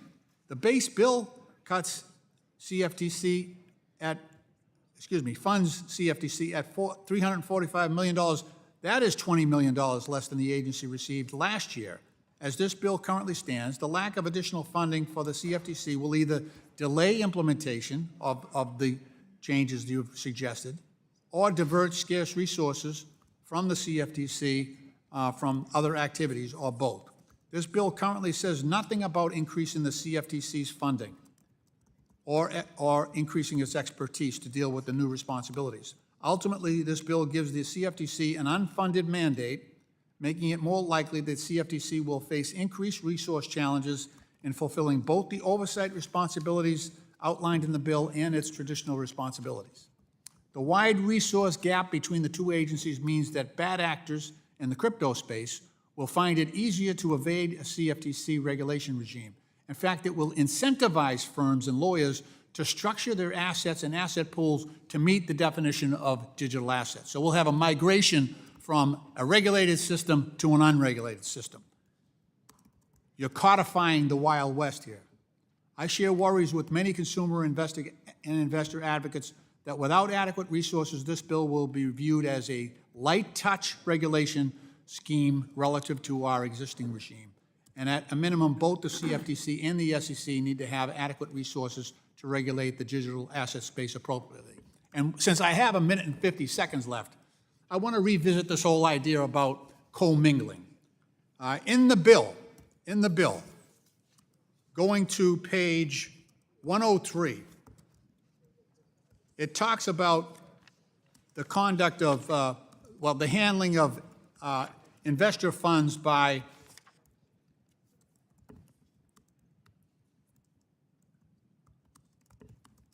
asset brokers and digital asset dealers. And it says, in fact, a customer shall have the right to waive the restrictions in paragraph 4, which is the requirement that the funds not be commingled. So this bill builds a pathway to commingling. This bill codifies commingling. That is not allowed on the SEC side of the house right now under current regulation. You cannot commingle. That's why FTX had a problem, is they commingled funds. The other thing I want to point out, our regulations actually worked. 99% of the people who lost money in FTX were not U.S. citizens. They were not protected by our laws. That's why FTX had a problem. So this bill actually allows commingling. And we've seen the conduct of these firms already. We know what they're all about. We know their business model. And we should not be delivering investors unprotected into the hands of these individuals, knowing their past conduct. We should do what we've done to build trusted markets, and that Gentleman's is... time has expired. Pursuant to the chair's previous announcement, we will recess for floor votes. At that time, the chair will rule on the point of order.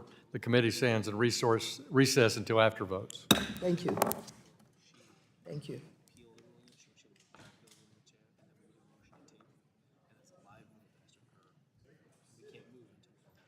Okay, so I've got to come back after votes.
Committee will come to order.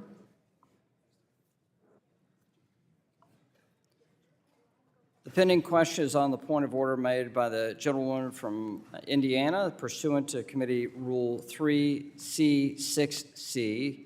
The amendment is not in order. Gentleman from Massachusetts seeks recognition. For what purposes does the gentleman seek recognition? Mr. Chairman, I believe I have an amendment at the desk. Gentleman has an amendment at the desk. We'll pause while the amendment's distributed.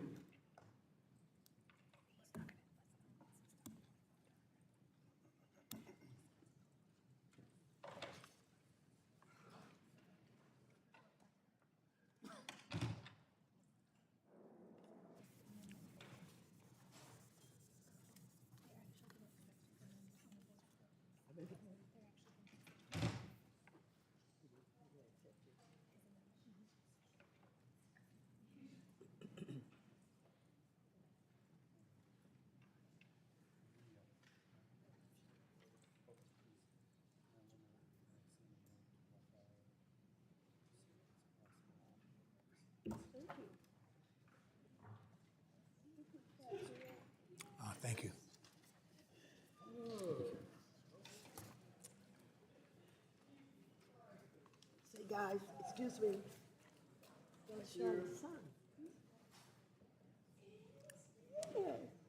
Who's that? Charlotte's son. Oh, is that right? Oh, okay.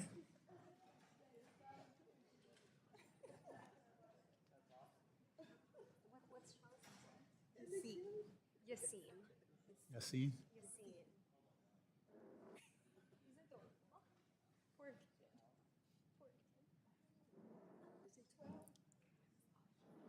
Oh, that's violating the child labor laws. 13.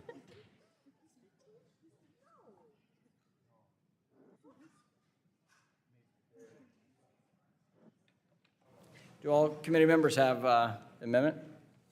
Wish to have the amendment? Gentleman is recognized for 5 minutes to explain his, I'm sorry. Clerk will report the amendment. Amendment to the amendment in the nature of a substitute to H.R. 4763, offered by Mr. Lynch of Massachusetts. Without objection, the reading of the amendment is dispensed with. The gentleman is recognized on his amendment. Thank you, Mr. Chairman. With this amendment, I'd like to direct my colleagues' attention to a small, and I'm not sure it's a central part of this bill at all. I think it's sort of it's ancillary to the larger legislation, but it is particularly worrisome. This amendment that I have strikes section 504. It's called the Modernization of Securities and Exchange Commission Mission, close quote. So this section requires the SEC to include innovation as a factor in its rulemaking process. That's what the bill now requires. And while this section may be short, it will, I think, drastically change the SEC's mission and is itself an arbitrary and irregular subjective term for which there is no widely useful definition of innovation. I'd like to remind my colleagues that once upon a time, collateralized debt obligations and adjustable rate mortgages were at one point considered innovative. Fintech and crypto companies love to claim their products are too innovative for regulators to keep up, when in fact it is simply their business models that are rejected. The recent OceanGate tragedy is a clear example of why regulations are critically needed and refutes arguments that regulation shouldn't apply to innovation. My Republican colleagues often argue that regulators impede innovation, and in some cases they have a point. The role of the regulator is widely considered to prevent harm to consumers and investors. We've never charged a regulator with evaluating innovation, and to do so here seems counterintuitive to the function of a regulator. It requires the SEC to evaluate risk in a way that it has never done so. So the bottom line here is we're asking the SEC, you know, a federal bureaucracy, to be the judge and jury of what is innovative and what is not. And oftentimes, innovation is not apparent at first glance. And so, I mean, think about it here. We're giving a federal government bureaucracy the authority to rule on what is innovative and one is not. I just think that's a bad road to go down, and you don't need to go far. I mean, look at our own body, the House of Representatives. We still call the cloakroom, and you know, I'm sure that no one has walked through that room with a cloak in about 150 years, and yet we don't keep up with the times. We sort of hang on to what is old and familiar. So Republicans and industry advocates have continually criticized the SEC and Chair Gensler for carrying out the basic function of conducting rulemaking.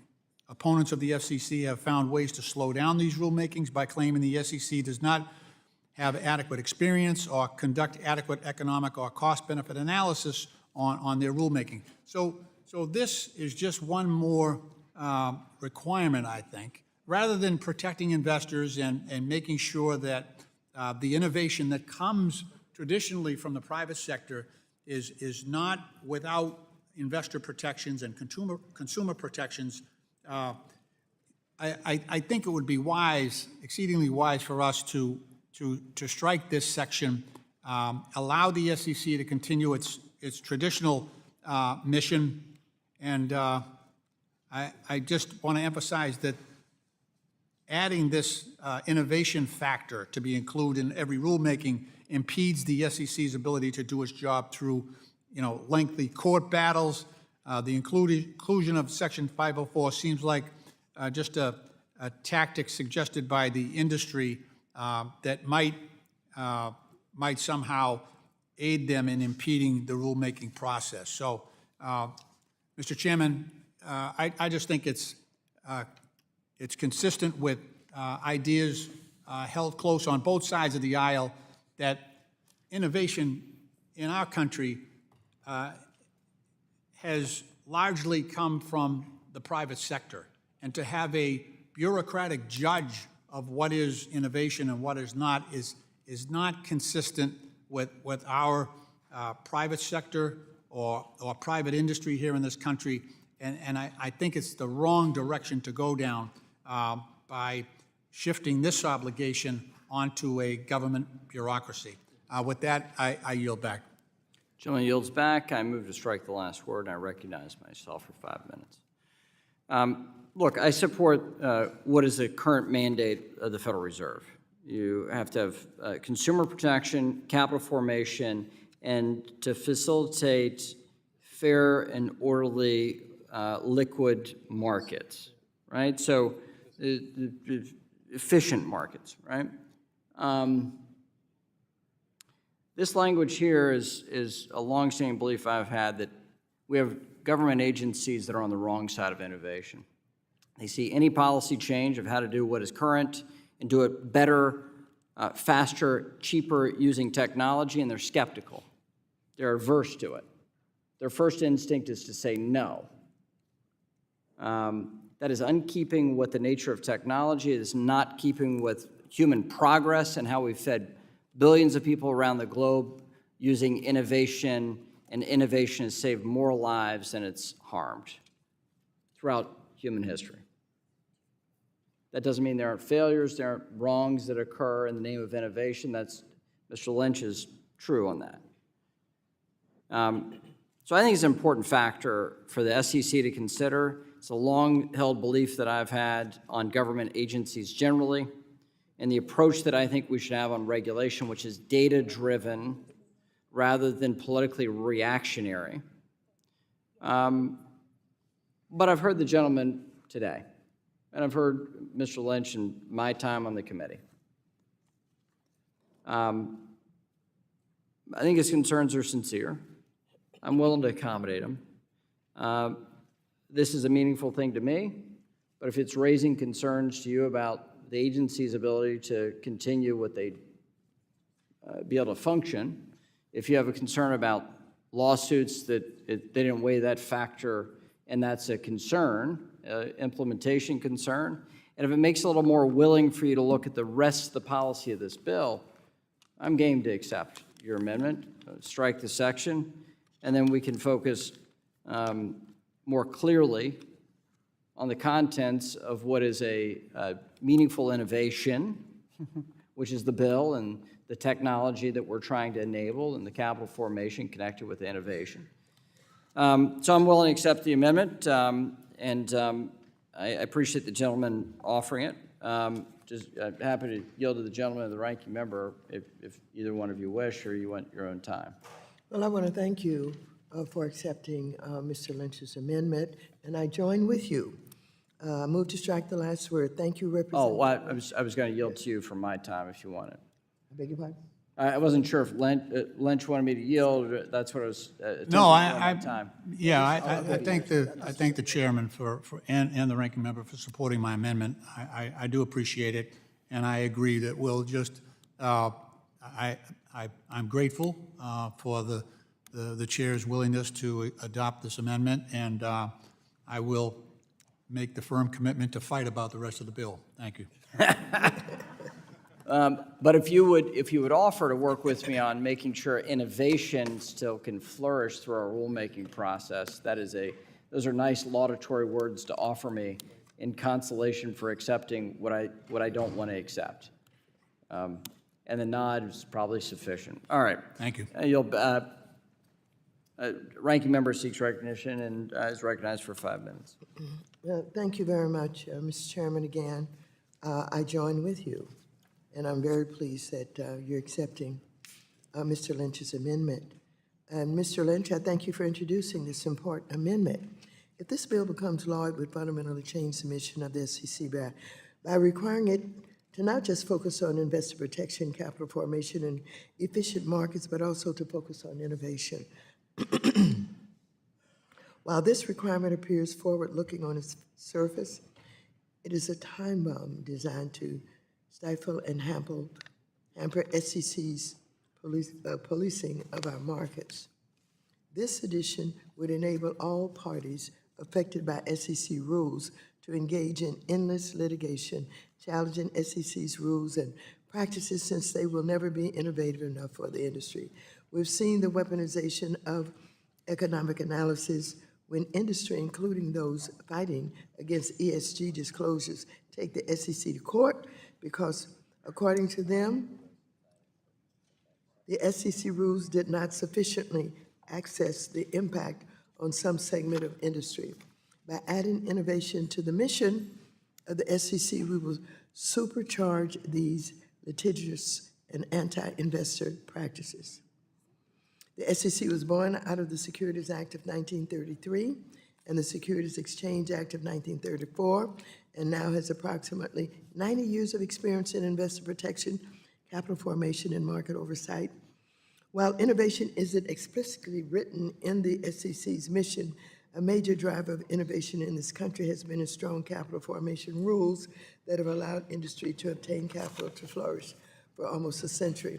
SEC rules have reflected the quickly evolving marketplace without having to fundamentally undermine the Investor Protection Foundation. I would urge all members to support this amendment. I yield back. Further discussion, further debate? The question now occurs on the amendment offered by the gentleman from Massachusetts, Mr. Lynch. All those in favor shall signify by saying aye.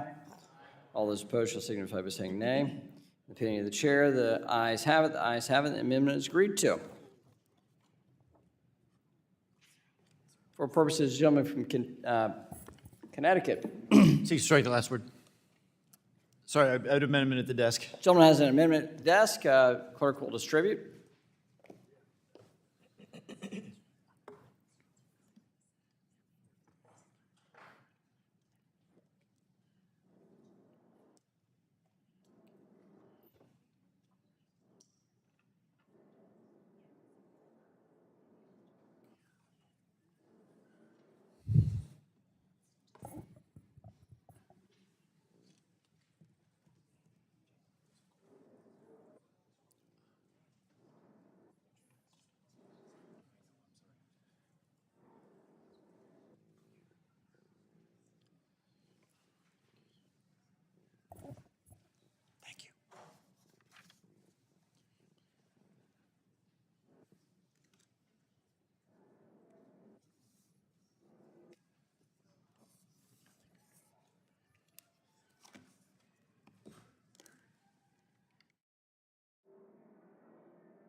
Have all members received a copy of the amendment?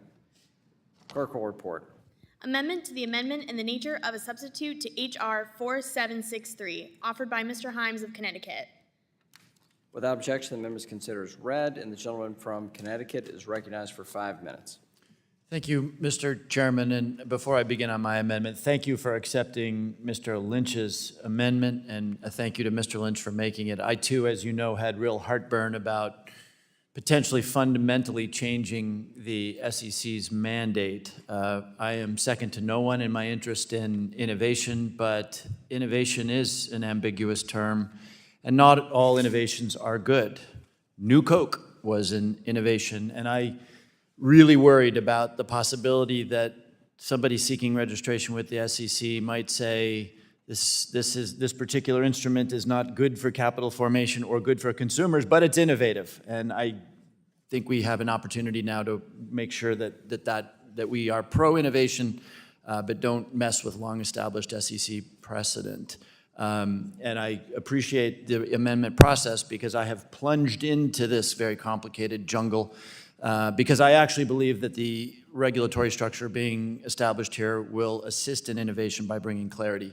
One additional concern, which is the subject of my current amendment, is the topic of an SEC designation of a decentralized network. This is a novel concept that we do not fully understand here, and we don't know what it's going to look like out in the wild. And so the amendment, I believe, improves the bill by increasing the time frame that the SEC has to review a decentralization application. Currently, the text only gives the SEC 30 days to review and approve an application. It also gives the SEC an option to get 120 days to review those materials. This amendment would add an additional 30 days, providing the SEC with what I think should be satisfactorily to the Commission of the potential for a full 6 months to make a determination of decentralization. That's really important because once a token or other asset is deemed to be decentralized, it is subject to a different regulatory regime than before that determination is made. I expect that determination will be difficult. This amendment, by giving the SEC more time to review all of the materials involved in a decentralization application, get questions answered, address inconsistency, will make this a stronger bill. So I urge the passage of this amendment, and thank you, Mr. Chairman, for your work over the last several weeks. I thank my colleague. Gentleman yields back. Gentleman from the Vice Chair, the author of the bill, Mr. Hill, is recognized for 5 minutes. Strike the last word. Thank you, Chairman. And let me say thanks to Mr. Himes for his constructive comments all throughout this over the last many weeks, and it's appreciated. I appreciated his opening comments today. He had left the committee room before I had a chance to speak, and I just want to thank him for those constructive comments. In the amendment in the nature of a substitute, we have 30 days, as the gentleman noted, to review a certification process. We also made 2 very robust changes to the concept of decertification. We outlined very specifically what an applicant has to submit to the SEC in a common form. We think that will streamline this process for the Commission and make it more straightforward. And the SEC is permitted to consider certifications from elsewhere on the same blockchain network, and we think that will streamline the process as well. Further, I agree with my friend from Connecticut that we'll get better at this as we do it. As more innovation takes place here and people submit more well-documented cases that in fact their projects are decertified, I think that too will see the Commission have a much more effective and more straightforward process. You know, with that said, the gentleman's amendment would essentially give the SEC up to about 6 months to review all certifications, and clearly that's an ample amount of time, even in Washington, to accomplish anything. So, and I think that balance is important because we want efficiency and we don't want digital asset innovators just hung out in limbo here. So we want to limit that clock running. But if 30 more days of SEC consideration means the applications get better consideration, more thorough and careful reviews, then I'm supportive, Mr. Chairman, of Mr. Himes' amendment and would encourage my colleagues to support it. And I yield back. If the gentleman would yield. I think it's, well, if the gentleman would yield to me. Pardon me, I yield to the chairman. Thank you. and I appreciate your description of this section. I think it's very important that we understand the key piece is centralization and decentralization. If you have a centralized entity run by a few, then you're a security still. You are affirmatively in a regime that looks like what we have today. What this bill sets up is a decentralization process, and a decentralized functional network, in essence, looks clearly like what is a commodity, and is a digital commodity. So getting this piece right on decentralization, we've heard enormous feedback from stakeholders. We've heard huge feedback from Republicans and Democrats on that concept and dialing in that concept. So there's been a lot of work in this over the last 6 months. And the engagement from Mr. Himes, this is part of the engagement that he's had on this process of certification and the nature of decentralization, the sufficiency of that, and whether or not it meets the metrics, which is a consumer protection enablement and an innovation, is the innovation we're trying to protect. So I appreciate the author of the bill accepting the amendment. I think this is a representation of goodwill to make sure we dial this in appropriately. And I want to thank all the committee members who engaged on this topic in particular in the certification process of decentralization and centralization are really important switches here that we've clarified in a lot of work in this space. So thank you, Mr. Hill, and thank you for the work that you've put into it. Thank you, Mr. Himes, for the work you've put into it, and I yield back. Yield back to the chair. Gentleman yields back. Any further discussion, further debate on the gentleman's amendment? No further discussion, no further debate. The question now occurs on the amendment offered by the gentleman from Kentucky, Mr. Himes. All those in, God bless, I'm so sorry. The gentleman from Connecticut, very similar to Kentucky in all ways. The question now occurs on the amendment offered by withdraw my amendment, Mr. Chairman. Well, Mr. Barr is not here to defend himself, but the question now occurs on the amendment offered by the gentleman from Connecticut, Mr. Himes. All those in favor shall signify by saying aye. All those opposed shall signify by saying nay. In the opinion of the chair, the ayes have it. The amendment is agreed to.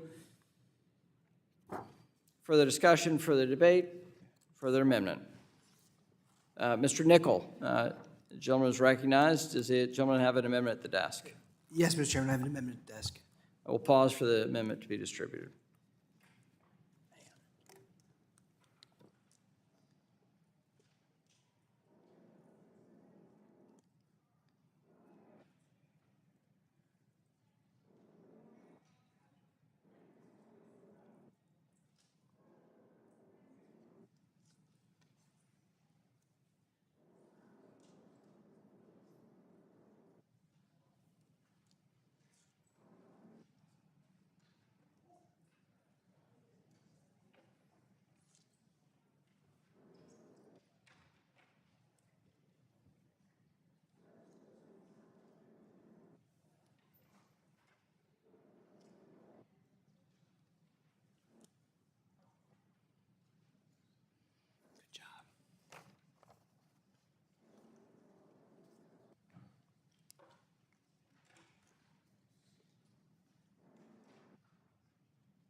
All members have an amendment.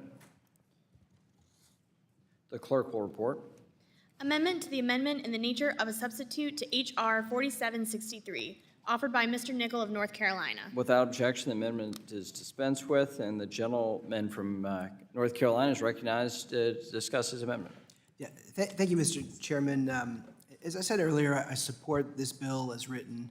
However, I'd like to introduce an amendment setting the tone for the importance of this moment as we usher in the new generation of the internet in a responsible and bipartisan way.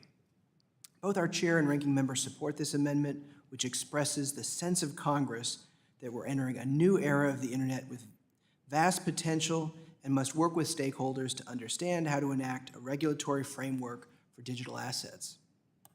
After countless hours working on this bill, I'm confident that we've done just that. The potential for innovation and economic growth is just undeniable. Regulation by enforcement and lack of regulatory clarity defines the status quo, preventing us from safeguarding consumers and taking advantage of the benefits of this technology. The bill makes historic progress in this regard. Listen, folks, digital assets and blockchain technology have the potential to truly revolutionize our society and the financial services industry. They'll create more fair and equitable access to financial services for everyday Americans, while protecting our financial system, investors, and consumers. They'll enhance transparency, reduce transaction costs, and increase efficiency. If we fail to act, we fail to protect our constituents. We fail to make improvements to the world as it is. We fail to keep an industry in the U.S. where our economy benefits. This bill is going to be one of the most significant achievements that we will undertake in this Congress, and I'm glad to be a part of it. I want to thank Ranking Member Waters and Chairman McHenry for working with me in support of this amendment, and I urge my colleagues to support it and yield back. Gentleman yields back. Gentleman from Ohio, Mr. Davidson, is recognized for 5 minutes. I do strike the last word, and I would just encourage our colleagues to support this bill. I appreciate Mr. Nichols' amendment, and I think the sentiment behind it gets it right. It recognizes that the technology that we're working to provide legal clarity for is truly transformative, and that digital assets and blockchain technology offer real hope to improve investor protection, to improve access to capital for individuals, for corporations, and frankly, to keep the United States markets the envy of the world.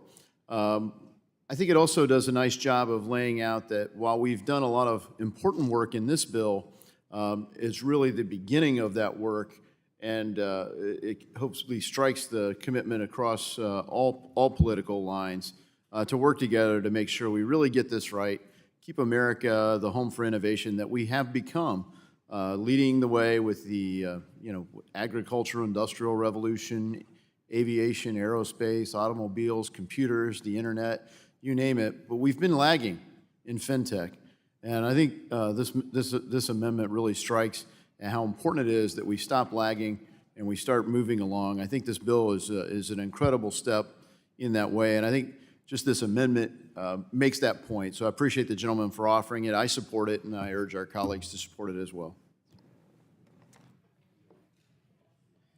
Gentleman yields back. Further discussion, further debate. The Vice Chair is recognized for 5 minutes. Thanks, Mr. Chairman. I, too, want to add my support of Mr. Nichols' amendment, and it's pretty exciting for me to see Mr. Nichols' resolution. I hope everybody here, our reporters, our people watching, will carefully read this resolution. It's at the heart of what we're trying to achieve here, and I hope my friend from North Carolina's name goes down in history with a predecessor of his, Chris Cox of California in 1995, 28 years ago, offering the definitive resolution on the House floor saying that we should make sure we don't tax or regulate the internet out of existence. It's a fundamental statement by the full House of Representatives that this is an important technology that benefits the American people. Chris did that. Subsequently an SEC chairman himself. But Mr. Nichols, you're in the same spirit of making sure that we remain the place for innovation in the world and that our American citizens can reap the benefits of a well-regulated, well-regarded Web3, distributed ledger, fintech environment. So I commend the gentleman for his resolution, and I support it, and I yield to the chairman if he has comments. Well, I thank the gentleman for yielding. I do want to commend Mr. Nichols, his amendment. Reading the text of the amendment, it is clear the attributes of technology we're trying to facilitate by this bill. This explains to me the heart of your offering and the reason why you've worked so hard on the contents of the bill to get it right. This is what we're trying to unlock, this sense of Congress. Written by a Democrat and I think supported by Republicans and Democrats that look at the possibility. So I very much appreciate your leadership here, and I do think this is a foundational piece of Web3 in the way that Mr. Hill outlined. The debate in the early 90s about whether or not the internet was going to become something, in 1995, Congress says, we think it's going to become something, and it had a wide bipartisan vote for a sense of Congress that was similar to this. This is a powerful thing. So I want to thank my colleague and friend from North Carolina for offering. I want to thank the Vice Chair for his well-articulated support of the amendment, and I too will support the amendment. And I yield back to the chair. Gentleman yields back. Further discussion, further debate. No further discussion, further debate. The question now occurs on the amendment offered by the gentleman from North Carolina, Mr. Nickel. All those in favor shall signify by saying aye. Aye. All those opposed shall signify by saying nay. In the opinion of the chair, the ayes have it, the ayes have it, and the amendment is agreed to. The gentleman, Mr. Horsford, you seek recognition. Mr. Chairman, I have an amendment at the desk. Gentleman has an amendment at the desk. We'll pause for the amendment to be distributed.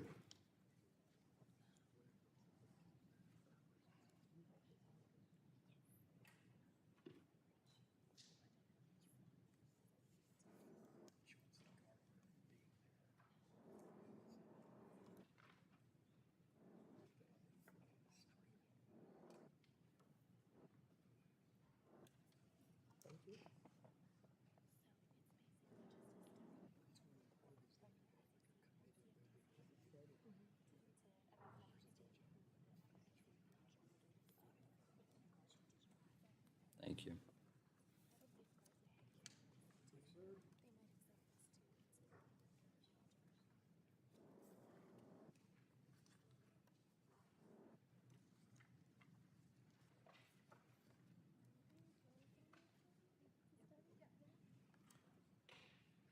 Do members have a copy of the amendment? The clerk will report. Amendment to the amendment in the nature of a substitute to H.R. 4763, offered by Mr. Horsford of Nevada. Without objection, the amendment is considered as read. The gentleman from Nevada is recognized to describe his amendment. Thank you so much, Chairman McHenry. My amendment that I would ask for consideration today is necessary to ensure that investors and consumers have access to an adequate financial education. As our financial sector evolves into the 21st century, so must our efforts to keep our constituents informed on the core concepts of investing and managing their money. I want to first commend members on this committee, including Representative Joyce Beatty, who have worked tirelessly on the issue of financial literacy in a number of areas, and I believe my amendment is aligned to those goals. Understanding the importance of budgeting, accessing credit, regularly saving, and continuously planning are imperative to developing a stable financial picture and building sustainable wealth over the course of an individual's life.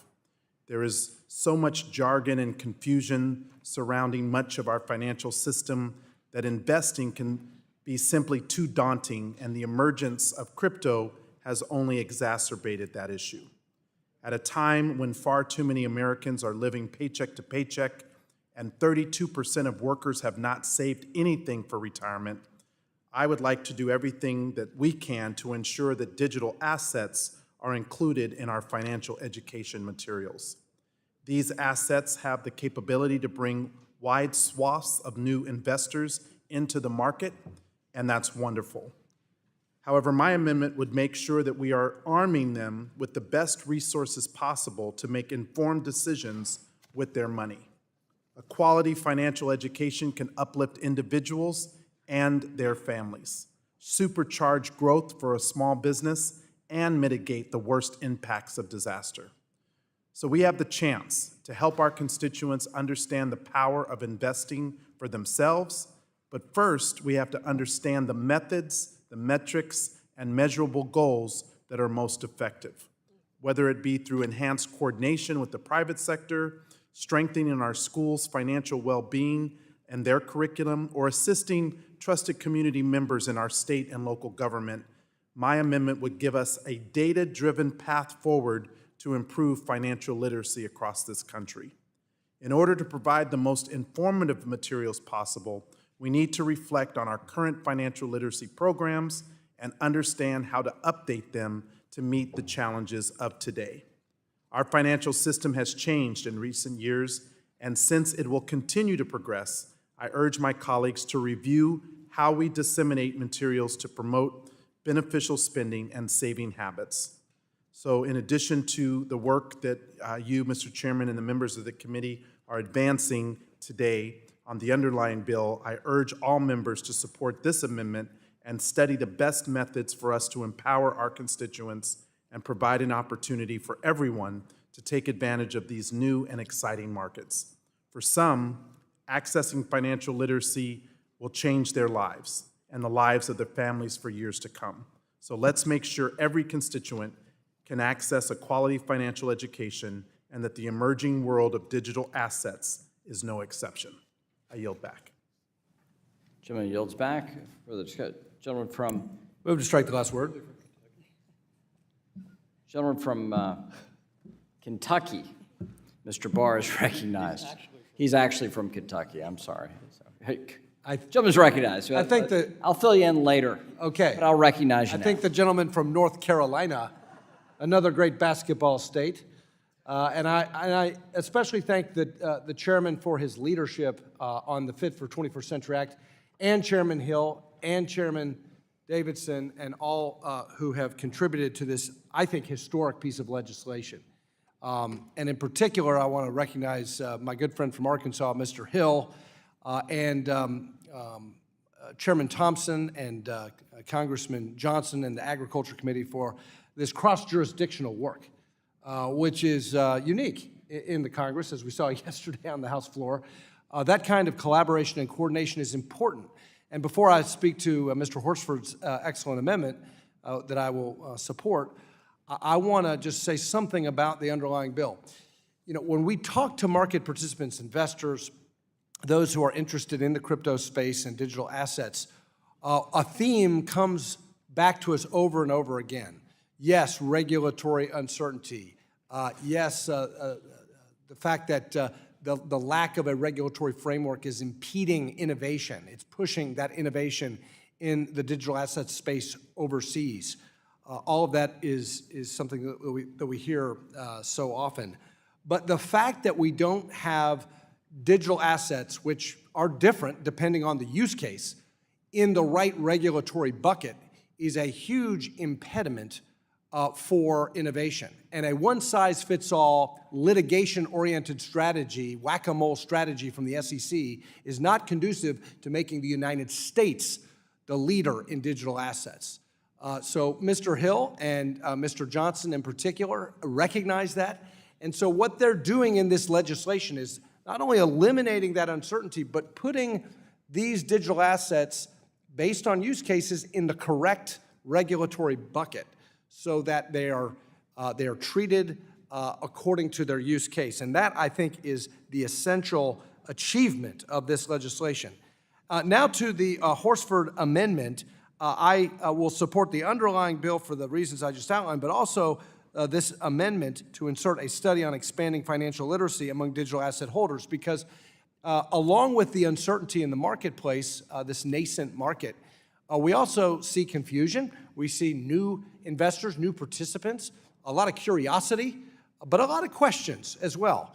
And so it certainly doesn't hurt, and I think will certainly help to provide additional literacy, financial literacy, as part of the assistance to this developing marketplace. And again, one of the primary goals of the Fit for 21st Century Act is to apply much-needed consumer protections to the digital asset ecosystem. Arguably, one of the best forms of consumer protection is bolstering financial literacy.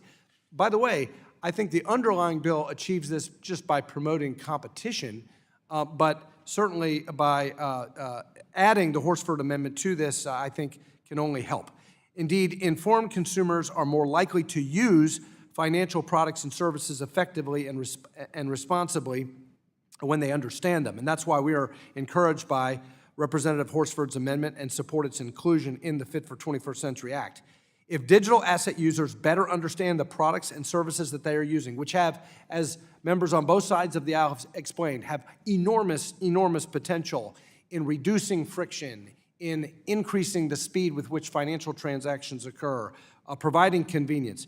If they understand those products and how they work better, then those consumers will be less likely to fall prey to frauds or scams that happen when we don't have a regulatory framework that Mr. Hill is actually providing in this legislation. We saw that with FTX. And by the way, FTX is not an argument against this bill. FTX is an argument for this bill. Sam Bankman-Fried is why we need this legislation, to have a functional, competitive, innovative market. It's no secret that there are plenty of scams out there, and this amendment could go a long way towards combating these scams because it would lay the groundwork for a more educated consumer base. So I thank my friend from Nevada for this constructive amendment. I certainly encourage my colleagues on both sides to support the amendment and the underlying legislation. With that, I yield. Gentleman yields. Mrs. Beatty of Ohio is recognized for 5 minutes. Strike the last word. Move to strike the last word, Mr. Chairman. Gentlelady is recognized. Mr. Chairman, and to our ranking member, thank you, and especially to our ranking member for allowing us to have a voice that stands up for our consumers, that also makes us pay careful attention to all the information and lack of information in the underlining bill, especially as we think of how it affects our consumers and in this new world that we are all exploring. Even one of my colleagues on the other side of the aisle said we need more education on this underlining bill.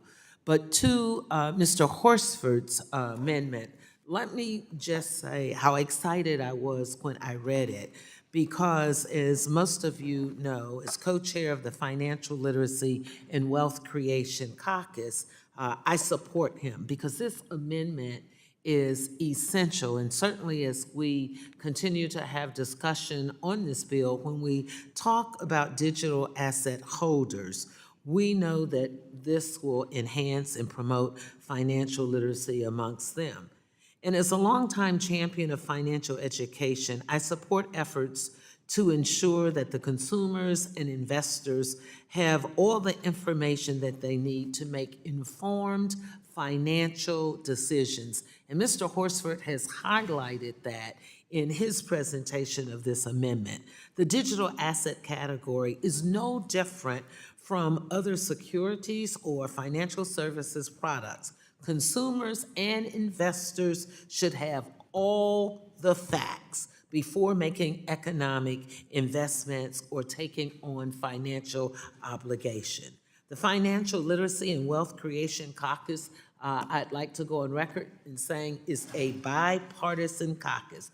Mr. Chairman, we have nearly 30 members split evenly amongst or between the Democrats and the Republicans. And my co-chair, Congresswoman Young Kim, has been a tremendous asset to helping us and our caucus as we move forward. So let me end by saying that financial education, certainly as we know, is to promote economic stability and prosperity, and that is not a partisan issue. Even given the history of support for empowering American consumers with a strong financial skill set, I encourage every member of this committee to support Mr. Horsford's amendment. Thank you, and I yield back. Is there further discussion, further debate? Gentleman from Kentucky is right. From Arkansas. The gentleman from Arkansas is recognized. Or I'm going to Connecticut. stop using states. Yeah, I think. The vice chair is recognized for 5 minutes. I'm doing a terrible job up here. Thank y'all. Thanks for your forgiveness. It's fine. Let me know where you're moving next. I want to speak in support of the gentleman from Nevada's good amendment. I want to thank Ms. Beatty for her leadership of the caucus and Dr. Foster's work in the past on this. He and I have had several bills over the years on financial literacy. It was such an important part of what I tried to do when I was in private business and community banking, to try to bring literacy to the schools and the neighborhoods in Little Rock. And I was really fired up about 3 weeks ago when the famous SIFMA stock market game award. They call it something else now. It's, maybe Joyce, I can yield to you and you can tell me what the new name of it is. It's not the stock market game anymore, but North Little Rock High School in my district won the nationwide competition. So they are truly financial literate in that high school, and I was so pleased to see that. I'm grateful for all the work of our teachers to try to make sure our kids graduate from high school. But here in this topic of digital assets, I think the gentleman from Nevada is right on point, because 94% of people who've invested in crypto assets are in Gen Z and millennials. They're under 40. That's a lot of engagement, a lot of interest in an asset category that's new. It doesn't have a transparent regulatory framework. How does it fit in with the savings and investment patterns and the rest of their portfolios? So I think to bring emphasis to this new asset class, particularly when we have so many young people heavily engaged in it, is a terrific idea. And I thank the gentleman from Nevada and yield back to the chair. I urge people to support this. Would the gentleman yield? I would yield to my friend from Ohio. Let me just say that it was an extremely big deal for those students and for the students from your district to win. So I wanted to say how pleased that Young and I were to both be there. But we'd also like to ask the gentleman from Arkansas if he would consider joining the Financial Literacy and Wealth Creation Caucus. Only because you asked, the answer is yes. Thank you. I yield back to the chair. All right. Is there further discussion, further debate? The question now occurs on the amendment offered by the gentleman from Nevada, Mr. Horsford. All those in favor shall signify by saying aye. Aye.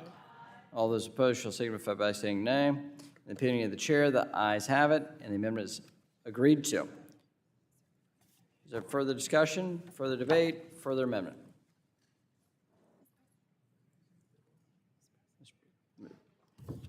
The gentlelady from Massachusetts has an amendment at the desk. Will the clerk distribute? Did you raise your hand? Okay.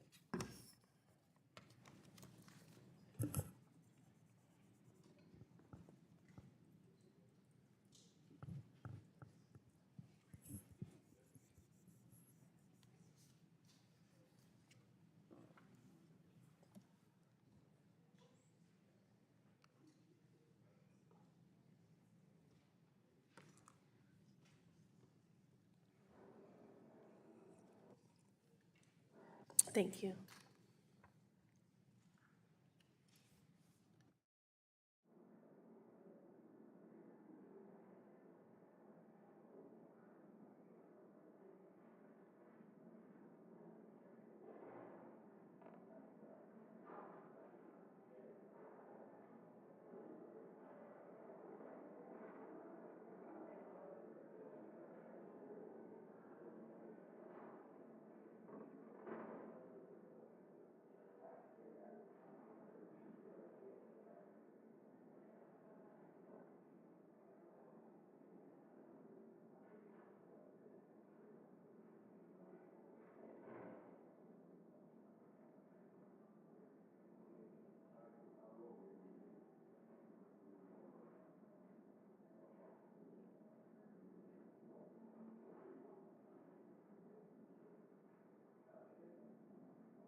Have all members received a copy?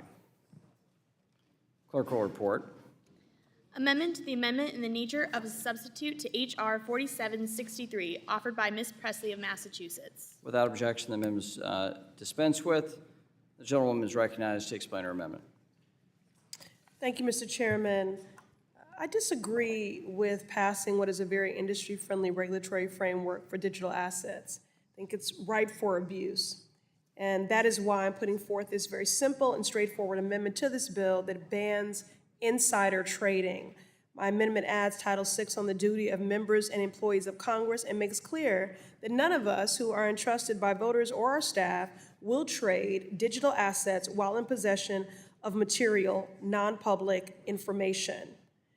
My amendment builds upon the Stock Act, the Stop Trading on Congressional Knowledge Act, which was signed into law in 2012 to ban insider trading by members of Congress or their employees. Members of Congress already comply with the Stock Act. My amendment will simply include digital assets in the ban against insider trading. This strengthens ethics, it strengthens the public trust, something I know is important and matters to all of us.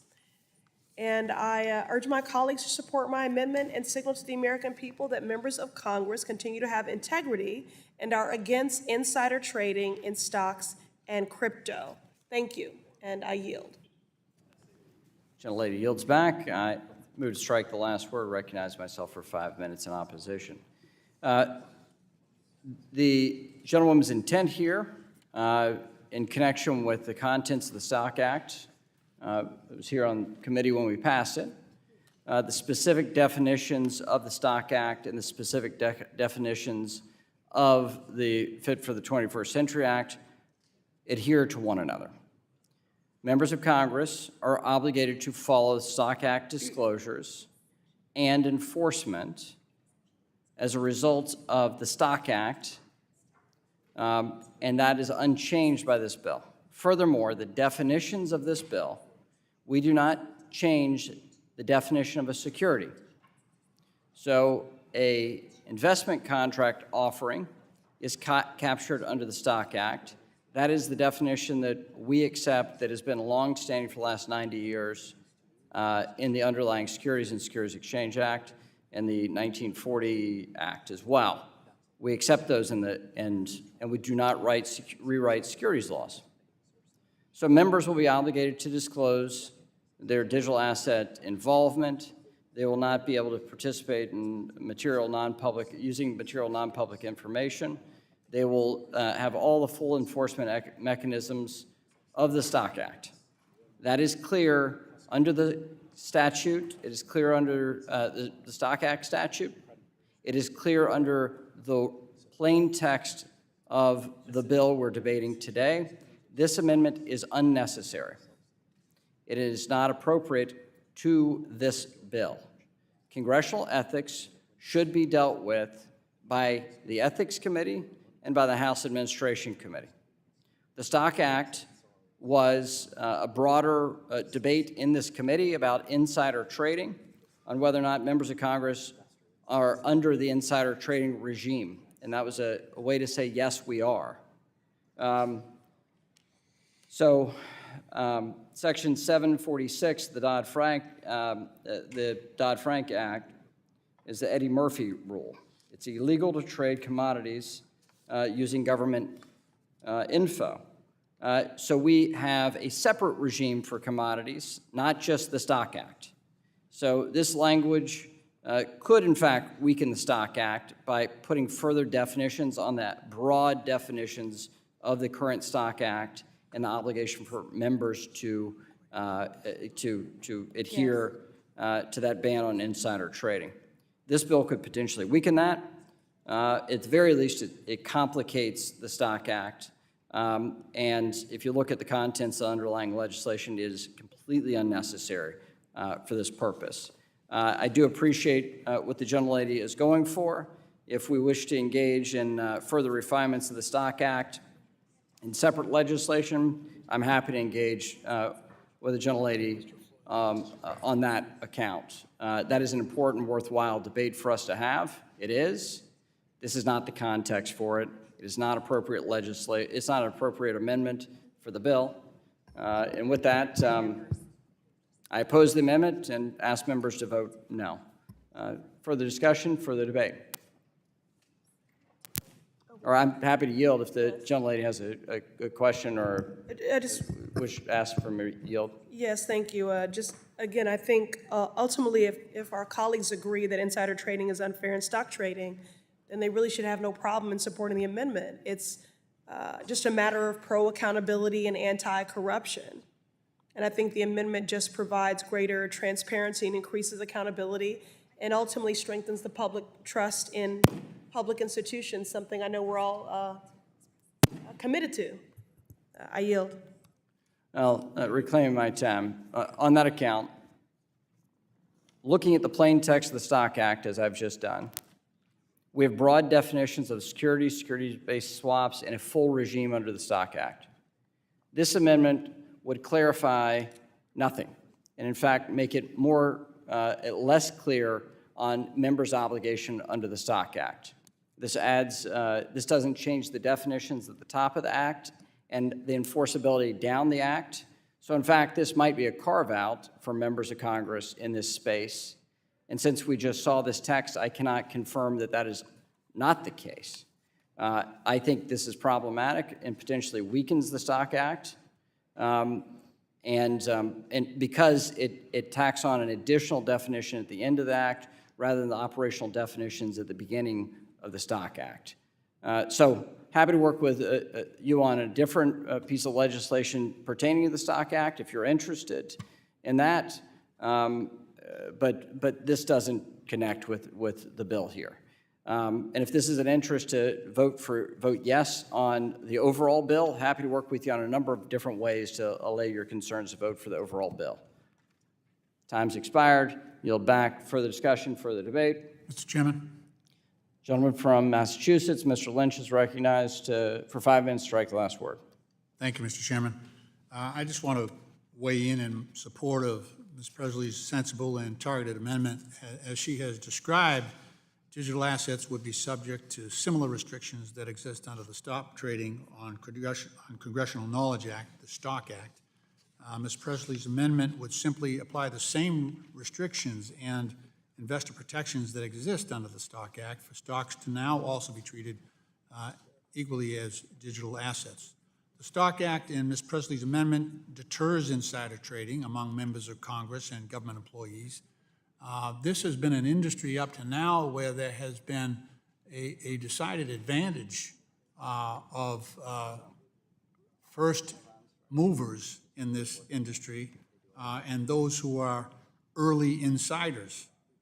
And insider trading, when non-public information is used to gain unfair trading advantages, can have a serious impact on market fairness and the way our markets are perceived by others. The Act and Ms. Presley's amendment levels the playing field by ensuring government officials cannot use their privileged positions and inside knowledge for personal financial gain when they trade digital assets. We must remember that oftentimes when these digital assets are offered, they come with very little disclosure. Oftentimes it's a white paper with limited ability to discern the underpinnings of those assets. In many cases, they are foisted upon the public by commercials offered in the past, by commercials offered by professional athletes and actors, movie stars, and there's an exorbitant amount of hype around these products. Ms. Presley's amendment helps to promote the idea that everyone, including those in position of power, should operate under the same rules when participating in the stock market. This sense of fairness can help maintain investor confidence, which is crucial for market stability and to maintain trust.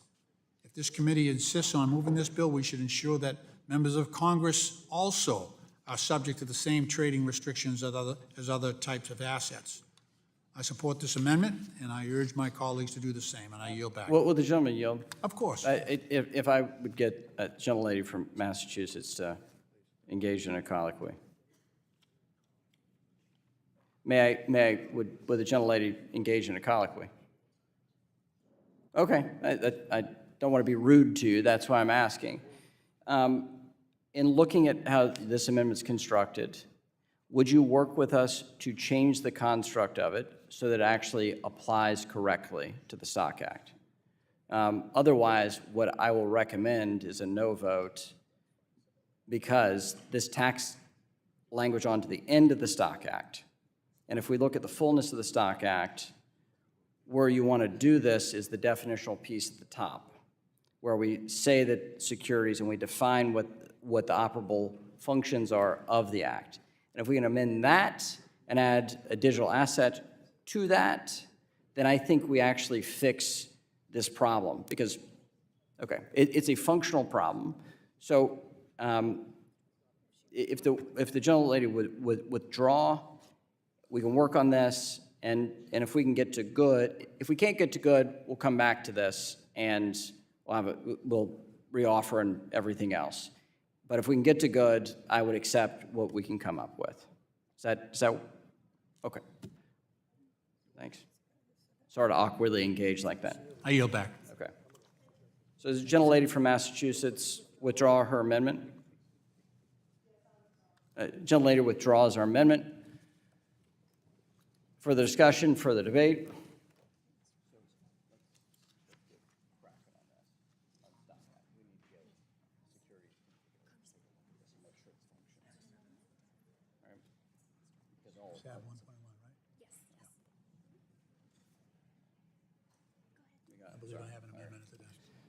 Gentleman from Massachusetts has an amendment at the desk.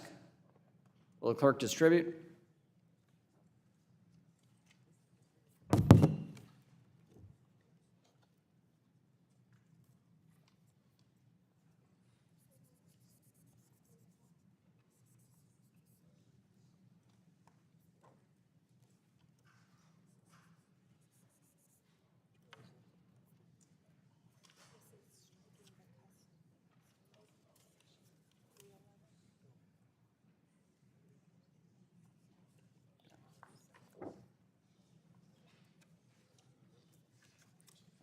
Thank you. 311. All right. So all members have the amendment. Clerk will report.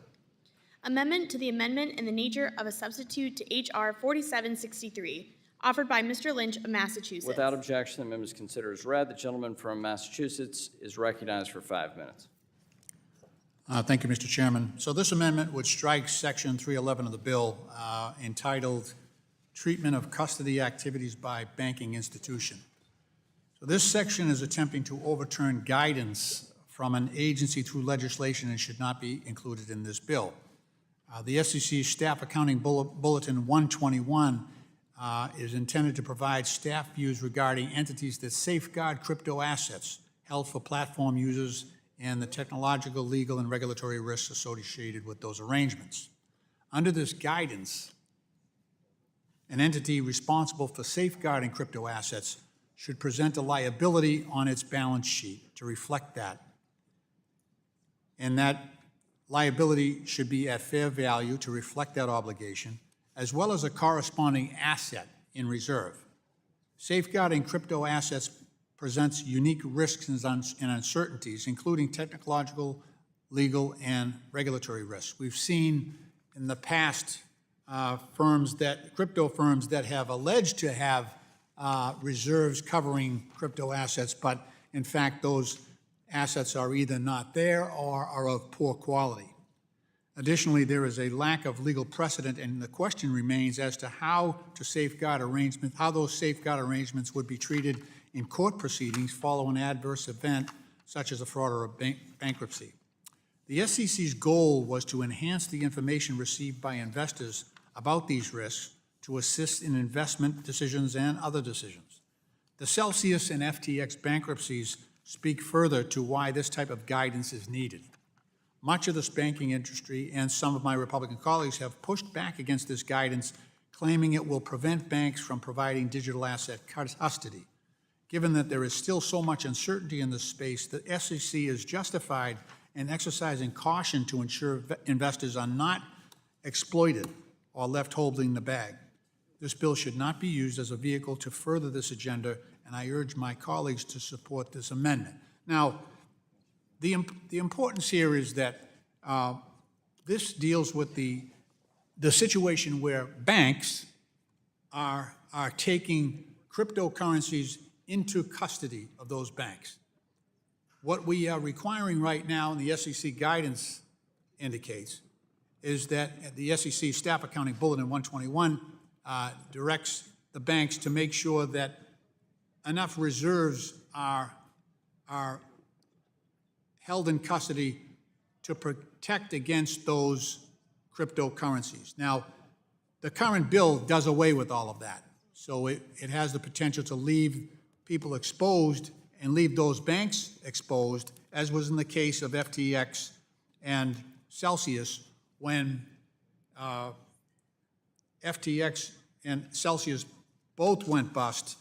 And so those investors had to go to bankruptcy court to try to get to recover their assets, and that's where they are today. So this guidance, this SEC SAB 121, should be upheld. It should be included, that requiring that those reserves to be in place, that should be maintained if this bill is to go forward.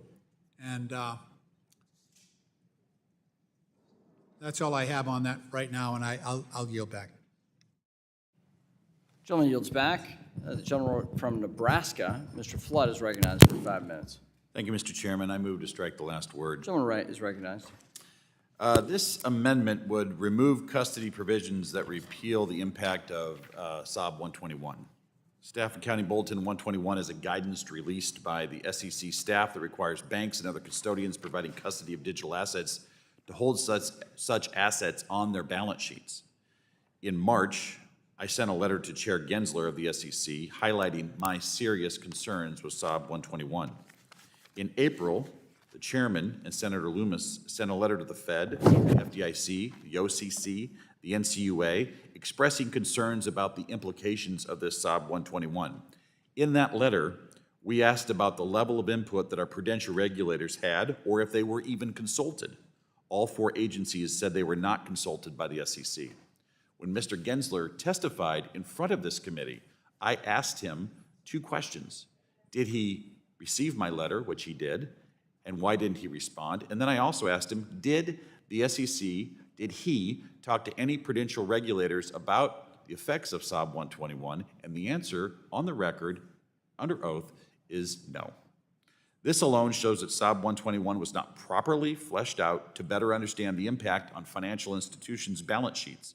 Any financial institution would be required to hold more capital against the newly created liabilities. It absolutely does not make sense.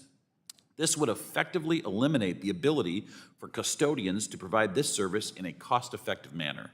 Furthermore, custody standards are properly under the remit of prudential regulators and not the SEC. I think that bears repeating. Custody standards are properly under the remit of prudential regulators and not the SEC. In sum, the effect of SOB 121 is to deny millions of Americans access to safe and secure custodial arrangements for digital assets, and it must be repealed. For that reason, I urge my colleagues to oppose this amendment and feel strongly. Will the gentleman yield? Yes. I appreciate how succinctly and well you said this. In a bankruptcy proceeding, what we don't want are for people that are holding in custody your assets to have a bankruptcy court decide whether or not they're yours. This is not what we do with stocks. It's not what we do with bonds. It's not what we do with any other financial instrument. And it should not be the case with digital assets. The Securities and Exchange Commission has done a disservice to millions of Americans that have been harmed by their decision on accounting rules. The very issue of the bankruptcy court for FTX is the problem we're trying to fix by this section of the bill that the amendment attempts to eliminate. You've well said this, but custody should be custody, and these assets should be treated like kind to other financial instruments, period. And if you're not using leverage and you're holding things safely for people, you should not be punished for doing so. It's very important. Final issue to touch on here, to members of the committee, what we want are longstanding regulated actors to provide essential services to this industry, digital asset industry. They're currently barred by current regulators sitting in these seats, which has meant that consumers are further harmed by not being able to access traditional legal supports, and financial arrangements for digital assets. We're trying to fix that, clear it up, and bring this regulatory regime into a balanced view that even the Europeans have advanced before we have. And so, Mr. Flood, thank you. Thanks for your work in the legislature on legislating on digital assets and your leadership there. I oppose the amendment and yield back to my colleague from Nebraska. Thank you, Mr. Chairman. I concur, and I appreciate your comments. I would yield the remaining amount of my time to Mr. Davidson, my colleague from Ohio. I thank the gentleman for yielding and just admire Mr. Flood's work prior to coming to Congress, and frankly, his work and friendship here in Congress. It's been great. And when you look at this SOB 121 issue, it is important to fix. It's one of the important features of the bill. Taking it out, as this amendment proposes to do, kind of undoes part of the core of making sure that the whole infrastructure in our markets is available to be used. And that's what this legal framework does. It provides legal clarity.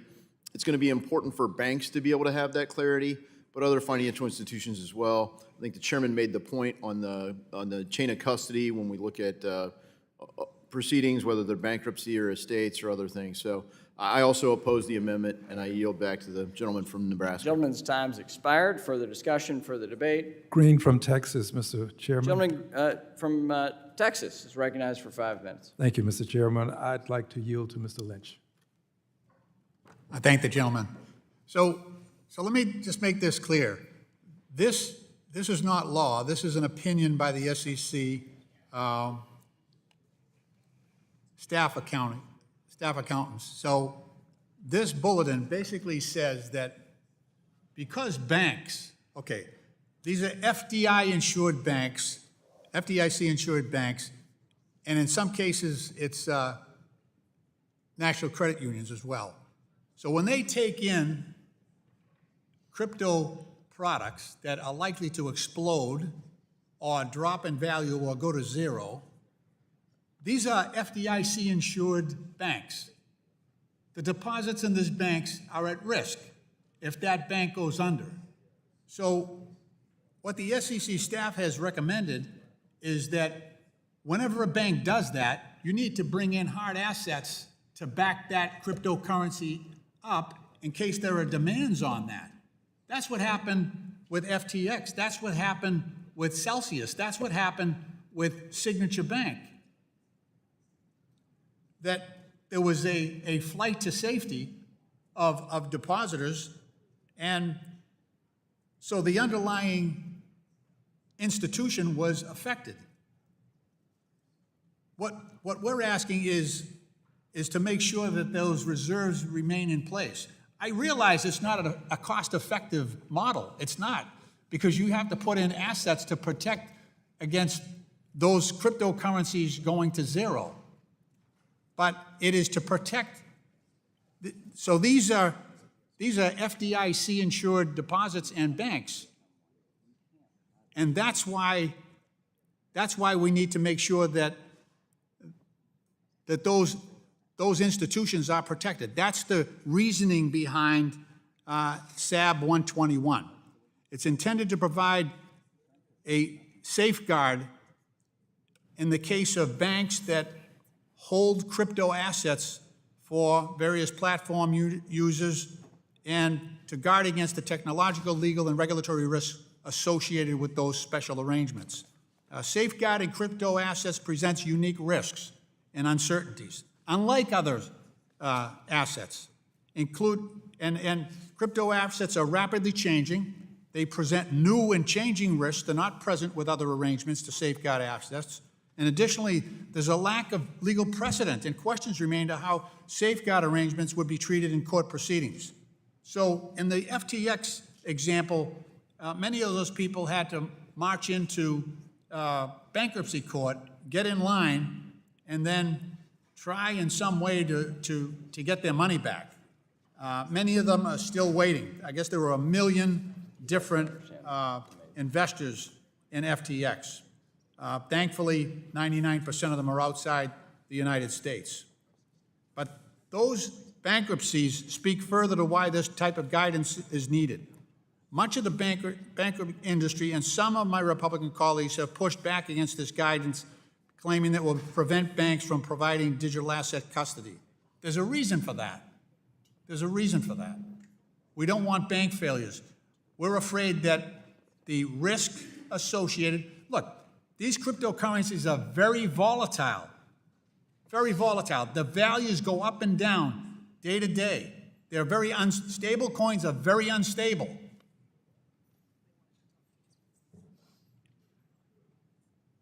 So that the assets protecting those institutions that take custody have to be protected.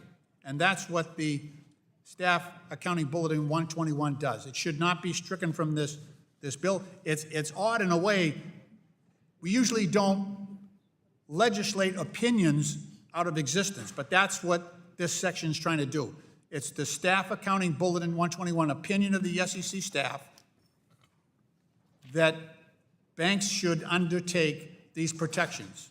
And this section of the bill is trying to eliminate the SEC's staff opinion in this case. That's all I have. My time is almost expired, and I yield back.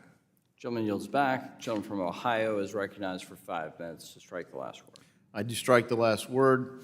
And, Mr. Chairman, I think it's important that our colleagues understand this issue accurately. When someone deposits a digital asset, let's say, mention a couple, let's say Bitcoin, the bank isn't saying they're going to guarantee the value of your Bitcoin unless there's some sort of separate contract. You've deposited 1 Bitcoin. They owe you 1 Bitcoin. They don't owe you the current market price of the Bitcoin any more than if you own shares of Apple at Fidelity. They owe you the value. You kind of don't want them to guarantee you the current price. If you buy shares of Apple, you want it to appreciate if you got it in your retirement portfolio. But if it depreciates, it's not Fidelity's fault, presumably. When you deposit, Ether or another token, XRP, something that's moved, if somebody chose to custody those assets, they only owe you the asset back. They don't owe you the dollar value of the asset any more than if you left an ounce of gold in a safe deposit box at a bank. They don't owe you. The dollar value of the ounce of gold that you put into the safe deposit box. They do owe you your ounce of gold. You should have access to it. So I think it's important for people to understand there's nothing that undermines the banks here. Unless they're engaging in some other activity, which would be regulated by their primary regulator, not the Staff Accounting Bulletin.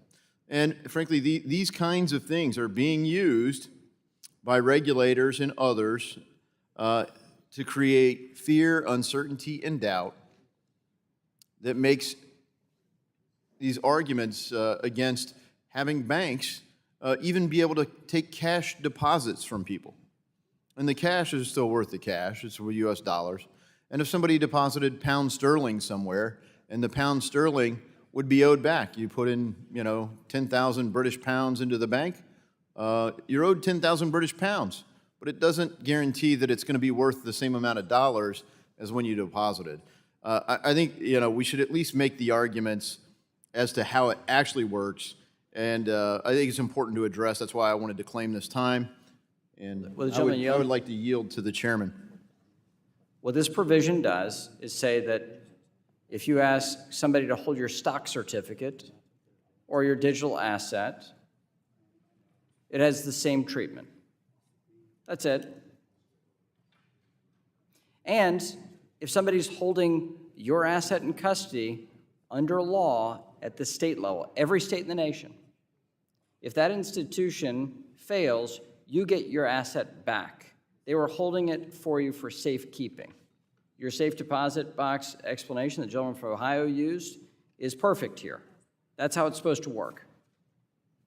If you want to put those holders that ask somebody to hold those owners that ask somebody to hold their asset in custody, if you want to put them at the back of the line in a bankruptcy proceeding, then just leave the Gensler accounting rule intact.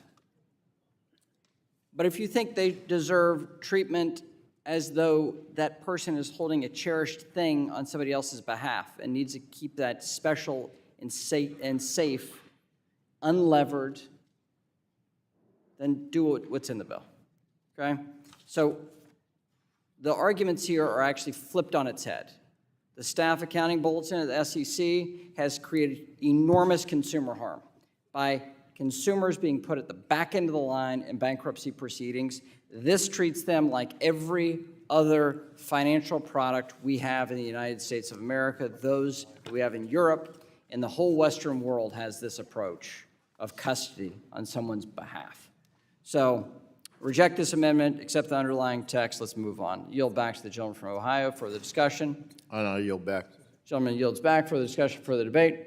Gentleman from Illinois is recognized. Strike the last word. Strike the last word, 5 minutes. I yield my time to my colleague. Thank you, Mr. I thank the gentleman from Illinois. I just want this to be clear, if I may. I understand the argument of the gentleman from Indiana about banks taking custody of assets, but when a bank does so, it is required that they, at least under the accounting rules, to reflect that obligation on their balance sheet. They owe that to the depositor, that which has been deposited. And what this provision is saying, that will not continue. If the gentleman would yield. I will.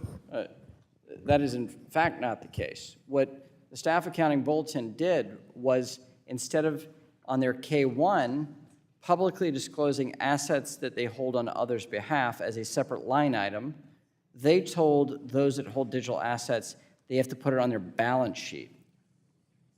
Right. And what we're saying is, no, you have to separately account for those that you're holding on for custody. You cannot touch those, you cannot lever those, and you cannot treat it as though it is your asset. The corporation can't treat it as though it's your asset, it's your customer's asset. I see. But the SAB 121 would require both, right? It would require that it be reflected on the balance sheet as an asset of the corporation, not as the consumer's asset.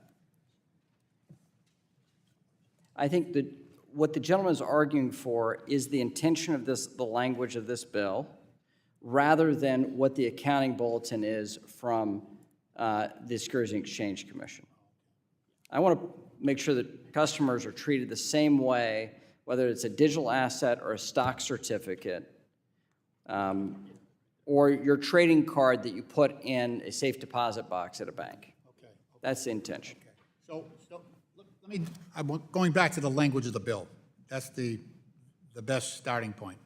It says here that the Federal Deposit Insurance Act or the National Credit Union Administration and the Securities and Exchange Commission may not require or take supervisory action that would cause a depository institution, national bank, federal credit union, state credit union, or trust company, or any affiliate, as such term is defined under Section 2 of the Banking Holding Company Act, Yes.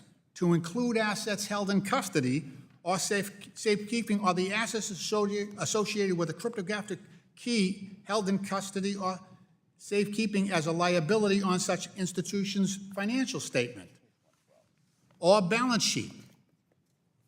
So you're not allowing them to reflect that. They're saying, right now they do, and you're saying they will not. They do not. Under the SAB 121, those assets are reflected on the balance sheet of the institution, and they have to hold collateral against that as though it is the institution's risk. No, wait a minute. It also prevents them from holding additional regulatory capital against those assets in custody or safekeeping, or the assets associated with the cryptographic key held in custody or safekeeping. So you're not allowing them to hold additional regulatory capital, which is advisable under SAB 121? SAB 121 does not adhere to the principles that Fidelity, State Street, Bank of New York Mellon hold for holding your stock certificate on your behalf. The language here conforms to... Cryptocurrencies and crypto products are more volatile, and they've had a much rougher history than stocks and bonds, and we've got a 70-year history of regulating those assets. We don't have any history of regulating crypto assets in this country, which is reflected in SAB 121. They're being more cautious with this type of currency, this type of product. And if gentlemen, I'll get more time so we can engage a colleague. Gentlemen's time's okay. 6 miles. Gentleman moves to strike the last word. Mr. Hill's recognized for 5 minutes. I strike the last word in order to continue the discussion. I just want to ask my friend, Mr. McHenry, for a clarifying, and maybe this will also be beneficial to my friend from Massachusetts. We're talking about custody. We're not talking about the bank's balance sheet or the broker-dealer's balance sheet. We're talking about in trust, something held in custody. So if I have an IRA account at a bank and it has $250,000 and it has $100,000 worth of timber in it, it's being held in custody for that IRA account. But the bank doesn't put $100,000 in assets on its balance sheet to offset the risk of that timber company. This is the distinction. I understand that. Okay. The distinction to me, though, is that these are crypto assets that present an enhanced and particular risk and uncertainty, including technological, legal, and regulatory risks that are not present in timber. Okay, fair point. But if it's owned by a customer versus the bank itself, I think that's still a distinction because the loss is not to the bank. It's in a separate account, in a custody account. And let's say it does have a more volatile, risky position, timberland versus, a digital coin asset. It's still being held in custody for a customer of the bank. So the loss potential is not to the financial institution or the broker-dealer, but to the customer. Is that we are talking about a customer loss risk, are we not? I yield to my friend. What the Staff Accounting Bulletin 121 is talking about is the institutional, the concern of the institution. No, I got it. Well, if the gentleman will yield on this, when you're an attorney in private practice, Mr. Lynch, I know your story. You put your way through college. You've worked your butt off. You had a trust account as a lawyer, as an attorney. You had a trust account. Could you access the trust account for your own purposes? No. Legally, no. Legally, no. Right. Could you go take that money and use your payroll for a short period of time? No. Could you take that and use that as an asset to get bank lending because you're holding it? No, because you're holding it in trust. Likewise, when you have your stock certificate held by Fidelity or Vanguard, they can't do anything with it. They hold it in trust for you. Likewise, if Fidelity and Vanguard hold a Bitcoin for you, it should be treated like a stock certificate. They should not touch it, lever up, or be able to use it for their purposes. What the language of this bill does is conform the digital asset with that stock certificate.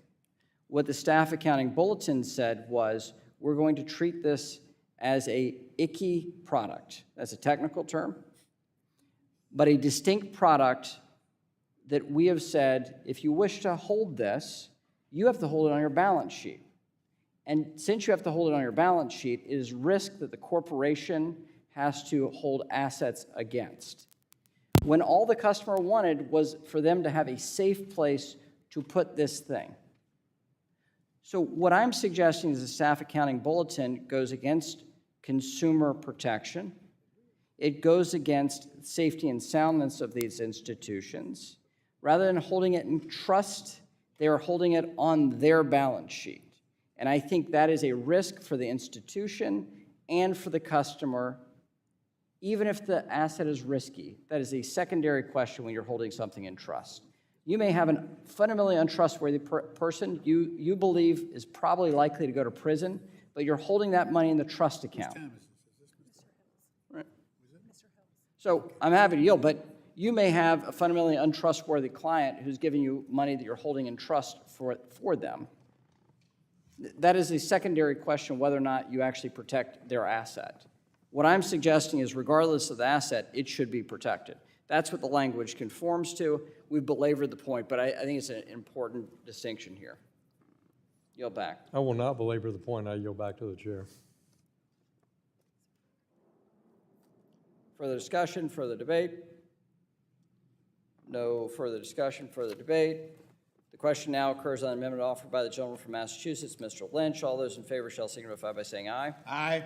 All those opposed shall signify by saying nay. No. In the opinion of the chair, the nays have it, and the amendment is not adopted. Request a roll call. Gentleman requests a roll call vote. A recorded vote has been requested. All those in favor of a recorded vote, please raise their hand. Nobody's actually using even the form of it. A sufficient number having raised their hands, a recorded vote is so ordered pursuant to Section C5 of Rule 3 on the committee rules. Further proceedings on the amendment are postponed. Is there further discussion, further debate? Do you have an amendment? I do. Gentleman from Massachusetts has an amendment at the desk. If we'll distribute. We haven't seen the amendment. Do you have an amendment we can pass around? We need a little caffeine for our friends, right, to keep this debate going.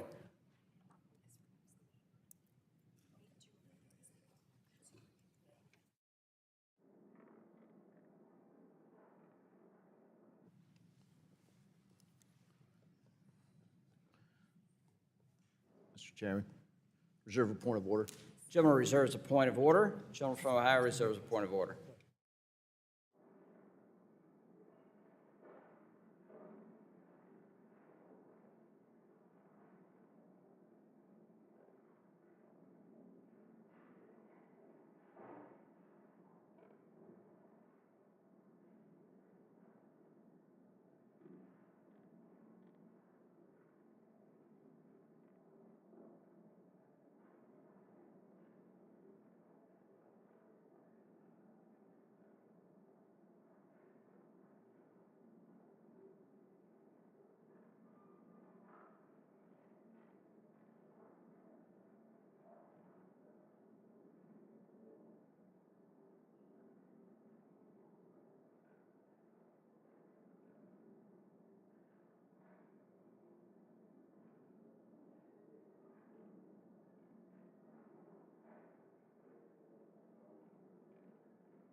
Every member have an amendment? Clerk will report. Amendment to the amendment in the nature of a substitute to H.R. 4763, offered by Mr. Lynch of Massachusetts. Without objection, the amendment is dispensed with. The gentleman from Massachusetts is recognized for his amendment. Thank you, Mr. Chairman. This amendment strikes a section that allows customers to waive a restriction on commingling by the digital asset broker-dealer. This amendment strikes part of Section 306, which is entitled Requirements of Digital Asset Broker and Digital Asset Dealers. And while this bill establishes restrictions on commingling of consumer funds by digital asset broker-dealers, it also creates a loophole, a procedure where consumers can waive this protection. In particular, it allows an exception for, quote, blockchain services, close quote, by allowing the customer to waive the requirement for no commingling by affirmatively electing to do so in writing. This is a very unusual exception that leaves customers susceptible to risk and bad actors that it will attract. It is unclear what blockchain services are, and this exception will add liquidity risks. It is not difficult to imagine crypto exchanges or trading facilities encouraging this waiver, either as part of a service agreement, where, as many of us know, in order to engage in a certain platform, oftentimes you've got to, many people don't read, but they've got to click "I agree" to a service agreement on a platform, and instantly you adopt, by adhesion or otherwise, all of the provisions included in that service agreement, which in this case would include a waiver of the non-commingling language.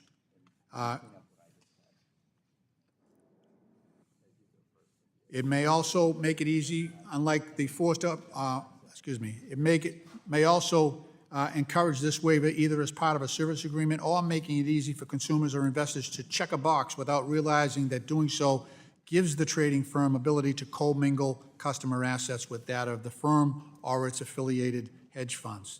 In 2022, various digital asset platforms went bankrupt, often leaving users locked out of their accounts and unable to withdraw their hard-earned money, with approximately $3.9 billion lost to these type of hacks and fraud incidents alone. One prominent example, again, was FTX, which commingled customer funds to make undisclosed investments and trade against its own customers. The high-level collapse of FTX demonstrated the scale of harm possible, with over 1 million users being owed a total of $8.7 billion in bankruptcy proceedings. This language is so broad and will allow bad actors to have free range to commingle customer assets beyond the intended use. It would legitimize this practice for crypto firms and create a process for customer funds to be put at risk. So, Mr. Chairman, not only is commingling allowed, but there's a whole structure laid out in this bill that allows commingling to occur. For that reason, I urge my colleagues to vote against this bill. Thank you. And vote for the amendment. Gentleman yields back for the discussion, for the debate. Gentleman from Ohio, the Vice Chair of the Digital Assets Subcommittee is recognized. Mr. Chairman, I move to strike the last word. Gentleman's recognized. And I think it's important to understand what the language of the bill does. Under the Fit for 21st Century Act, digital asset brokers and dealers may not force customers to participate in this arrangement. Rather, the decision lies with the customer.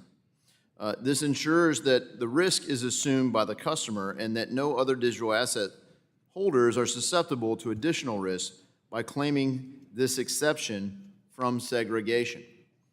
How does the Commission limit that? Well, on page 104, lines 11 through 17, it states the Commission may, by rule, establish notice and disclosure requirements and any other limitations and rules related to waiving any restriction under the subparagraph that are reasonably necessary to protect consumers. So the consumer is protected. That's the default setting. But why does it do this? Well, because certain activities are inherently vital to the functionality of a blockchain system, including staking or validating. That's how transactions are processed on the chain. And it's important to do that because that's how many of these use cases achieve decentralization.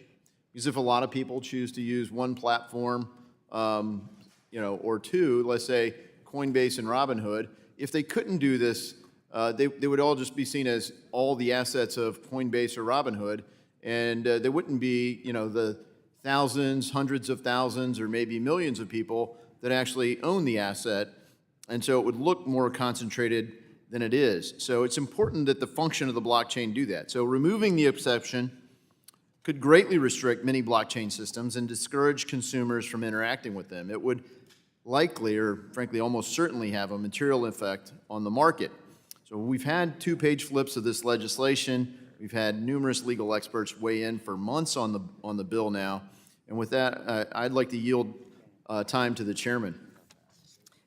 Thank you. I want to thank the gentleman for explaining the technology reason for this. It is not for the broader purposes of leverage. It is not handing away your asset.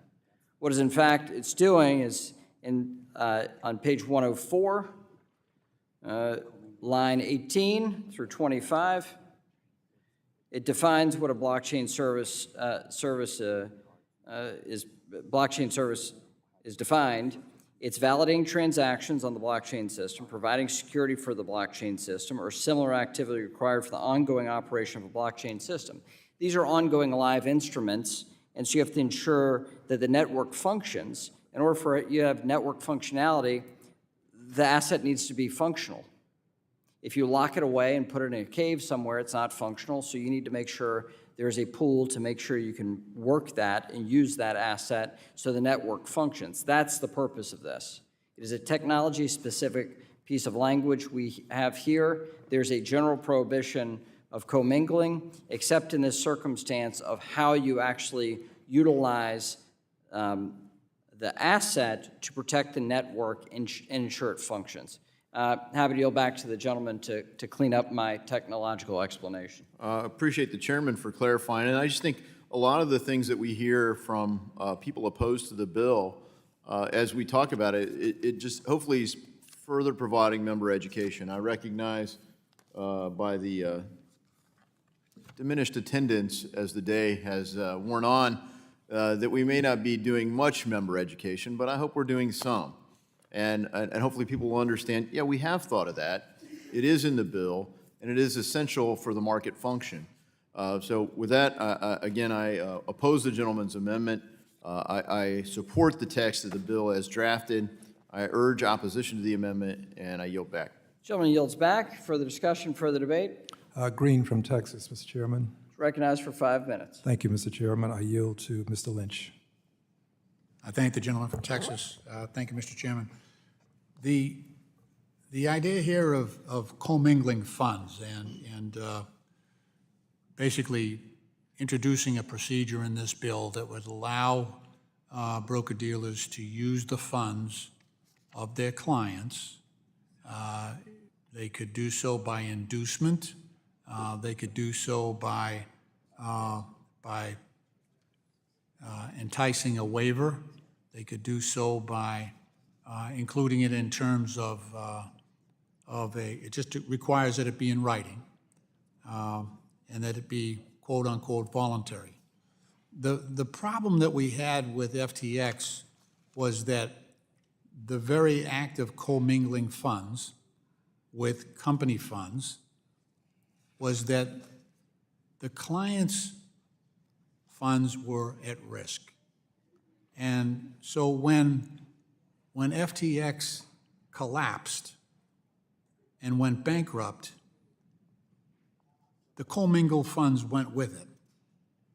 And that's why you have 1 million investors who are in bankruptcy court trying to get their money back. And I just find it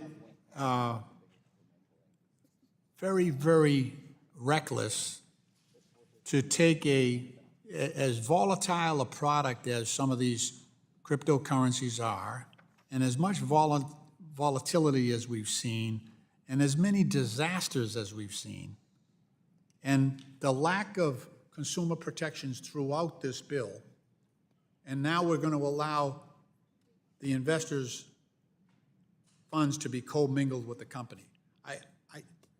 Look, this isn't just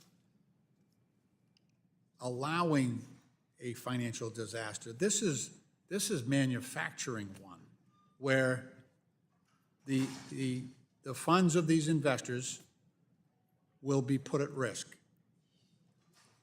Now, the object of this bill is to try to legitimize this business. They've had such a cascading series of failures that I mean, obviously, the 1 million people that were invested in FTX are no longer customers. I think they've learned. I think some of the people that were out there that were promoting and hyping cryptocurrency, Tom Brady, I think he's in the red for $30 million. He was once supposedly an expert in cryptocurrencies. If the gentleman will yield. I'm on a roll. I'm sorry. Yeah. Because there was once an era where Tom Brady was, you couldn't speak of him that way in New England. That's changed. But look, we know the hype around this issue. Think about this now.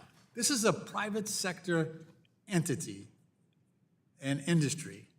Their product has no killer use case. They're desperate to get it legitimized so that some of these VC firms can get some of their money back. And they're coming to the United States government to legitimize their product. That's it. But they don't want real regulation. You know, this is going to be a disaster. And it'll allow, you know, this is the scamification of our financial system by, you know, creating a new regulatory system that we're going to put crypto into that doesn't have any real protection for consumers. This is shameful. It is really shameful that this is going on. We have the deepest and most liquid markets in the world. Our capital markets are the envy of every other country, and we're flushing it down the toilet by undoing that system and creating another system that is very, very, very light touch, unaccountable regulatory system. And we're encouraging people to migrate from the traditional system, which we were the marvel of the world for, and now we're going down this road. I think this is, like I said, I've been here 20 years. I've never seen a bill as bad as this one, not only for consumers, but also for our traditional financial system. Gentleman's time has expired. Further discussion, further debate? Gentleman from Illinois. Yeah, thank you. Just actually a point of information. I was wondering if the intent here was that the services... Gentleman is recognized for 5 minutes. Thank you. If the services allowed here would include mixers or not? Is that, just if anyone is capable of answering that question? No. On page 104, line 18 to 25, it describes what are the activities that are enabled by this section. In plain text, mixers are not included. Okay, and that's in an exclusive list. Yes. All right, thank you. That was my question. And Yield back. The gentleman's question is an important one. It's for the functionality of the network that this is enabled. This is a technological feature, not a financial gamesmanship. Right, but some of these very anonymous cryptocurrencies have as essential part of their function continuous anonymization going on. And that is, I believe, a central part of the definition of some of these deliberately hard to trace currencies. Would those apply here or not? I think that without this continuous anonymization built into some of these, super anonymous crypto assets.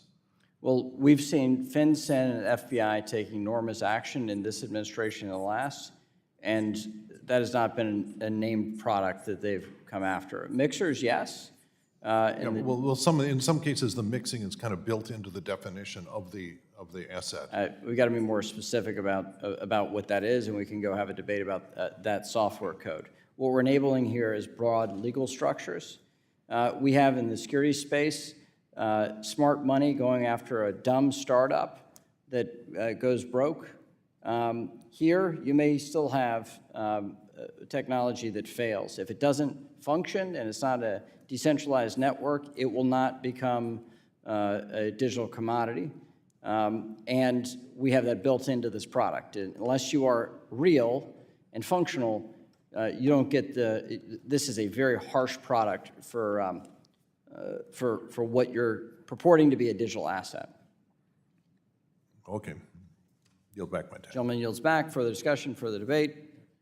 No further discussion, further debate? Mr. Chairman, on behalf of Mr. Davidson of Ohio, withdraw his point of order. The gentleman withdraws a point of order. The question now occurs on the amendment offered by the gentleman from Massachusetts, Mr. Lynch. All those in favor shall signify by saying aye. Aye. All those opposed shall signify by saying nay. In the opinion of the chair, the nays have it. The nays have it. For what purpose? Do we have further discussion? For the gentleman from Massachusetts has an amendment at the desk. May we distribute it? How are you, Adrian?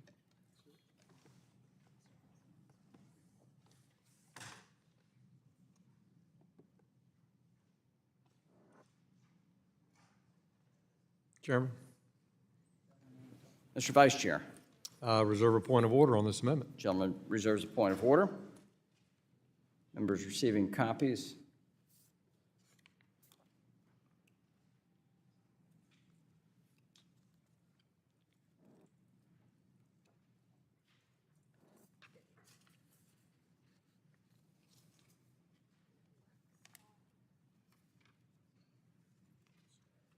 Thank you. Do all members have copies? Clerk will report. Amendment to the amendment in the nature of a substitute to H.R. 4763, offered by Mr. Lynch of Massachusetts. Without objection, the amendment is considered as read. The point of order is reserved, and the gentleman from Massachusetts is recognized to explain his amendment. Thank you, Mr. Chairman. So this amendment, we've talked a lot today about consumer protections and how they are not present in the new bill. This amendment directs the CFTC, the SEC, and the CFPB to ensure that investor and consumer protections for digital assets are equivalent to those that exist for other securities and commodities. This would really make a huge difference here in this bill. It would, I think, calm a lot of the fears that many Americans have. A fundamental issue with this bill is the complete lack of investor and consumer protections with respect to digital assets. The bill, in addition to giving a safe harbor to these firms to be immune to prosecution, the bill fails to provide adequate protections for consumers and investors. It legitimizes very risky business models that we've seen collapse within the industry that could amplify harm for these consumers and investors and create numerous loopholes that can be exploited by crypto-native and legacy firms to the detriment of these consumers and investors, as well as financial stability. And in short, this proposed legislation could eviscerate the securities laws and their ability to protect investors from harm. Not just harm from crypto industry, but from a wide variety of issuers from other industries as well. If asset issuers, crypto or otherwise, can legally bypass SEC registration and reporting requirements, they will do it. By shifting a substantial portion of the digital assets market to the commodities regime, the bill removes several critical protections that apply to securities and not to commodities. Specifically, the Commodity Exchange Act does not provide equivalent protections to investors trading digital commodities compared to securities under law when it comes to liability for false statements and omissions in registrations and prospectuses or oral communications, best interest or best execution standards that apply to broker-dealers, the fiduciary standards for commodity trading advisors that applies to investment advisors, and regulations of pools of assets that apply to investment companies. So simply put, the CFTC regulatory framework was created for and operates for sophisticated and large traders of commodities-based financial products, such as swaps and derivatives, while the SEC's framework governs the issuance of investment products meant for retail investors and retirees sold through licensed brokers and investment advisors. It is integral for investor protections and for the benefit of our markets that rules be put in place for crypto, and those are not materially different from the rules in place for traditional securities. This amendment would direct the SEC, CFTC, and CFPB to complete rulemaking to preserve as much of the existing regulatory framework as possible for investor and consumer protections. This would help ensure that the rules for digital assets firms are not significantly different from rules that traditional financial institutions have to comply with presently. Some of those in particular, so under the Securities Act of 1933, that bill applies a scienter-based fraud standard for digital commodity agreements, contracts, or transactions under the CEA. Under the Securities Act, Section 12A1 and 2, any person who offers or sells a security in violation of Section 5, or 2, offers to sell a security by means of an untrue statement of a material fact or omission, or a material fact, shall be liable to the purchaser for the cost of the security. We don't have anything like that in this bill. In the draft legislation, there is no comparable strict liability provision for untrue statements. And we have seen crypto firms issue untrue statement after untrue statement. It's the way it's their business model. Under the Securities Act, Section 11, that Section 11 imposes strict liability upon issuers and signatories of registration statements and negligence liability upon underwriters if at the time of registration becomes effective, the statement either contained an untrue statement or a material fact, or omitted or material fact required to make the registration statement not misleading. There's no comparable standard in the CEA, which is not a disclosure-based statute or in draft legislation. So these and other protections should be carried over into the draft legislation. Gentleman's time's expired. I yield back. The author of the bill, Mr. Hill, is recognized for 5 minutes. Thank you, Chairman. Strike the last word. Appreciate Mr. Lynch's engagement on this important piece, because I think members on both sides of the aisle are fully committed to make sure that both the CFTC and the SEC jointly issue rules that are thorough and complete in their investor and consumer protection responsibilities. And I certainly would acknowledge that this is an additional broad responsibility for the Commodity and Future Trading Commission, CFTC, and that they don't have the 80-year history of the SEC in the same level of detail, which is why this bill is so thorough that we've drafted, and why we've worked very hard to make sure that we mirror in a fit-for-purpose manner precisely those investor and consumer protections, both in the commodity title of the bill and the securities title of the bill. For example, on page 69, 169, which deals in the commodity title of the bill, but I think it's illustrative, not subject to this committee's jurisdiction, but to the Ag Committee's. But I use it because it is where it's have to be written in whole cloth. We're not tailoring some existing rule of the SEC. Business conduct requirements. The Commission shall by rule prescribe business conduct requirements which require disclosure by a registered digital commodity broker, registered digital commodity dealer to any counterparty of the transaction. Information about material risk, characteristics of the digital commodity. Information about material risk and characteristics of the individual transaction. Establish a duty for such digital commodity broker and such digital commodity dealer to communicate in a fair and balanced manner based on principles of fair dealing and good faith. That language is exactly going back to the 33 and 34 Acts on the obligations of a broker or on an exchange to have fair and balanced principles based on fair dealing and good faith. That was at the heart of the Securities Act. Establish standards governing digital commodity platform marketing and advertising, including testimonials and endorsements. They have to have standards for that. Establish such other standards as requirement as the Commission may determine that are 1, in the public interest, 2, appropriate for the protection of customers, or 3, otherwise in furtherance of the purpose of this act.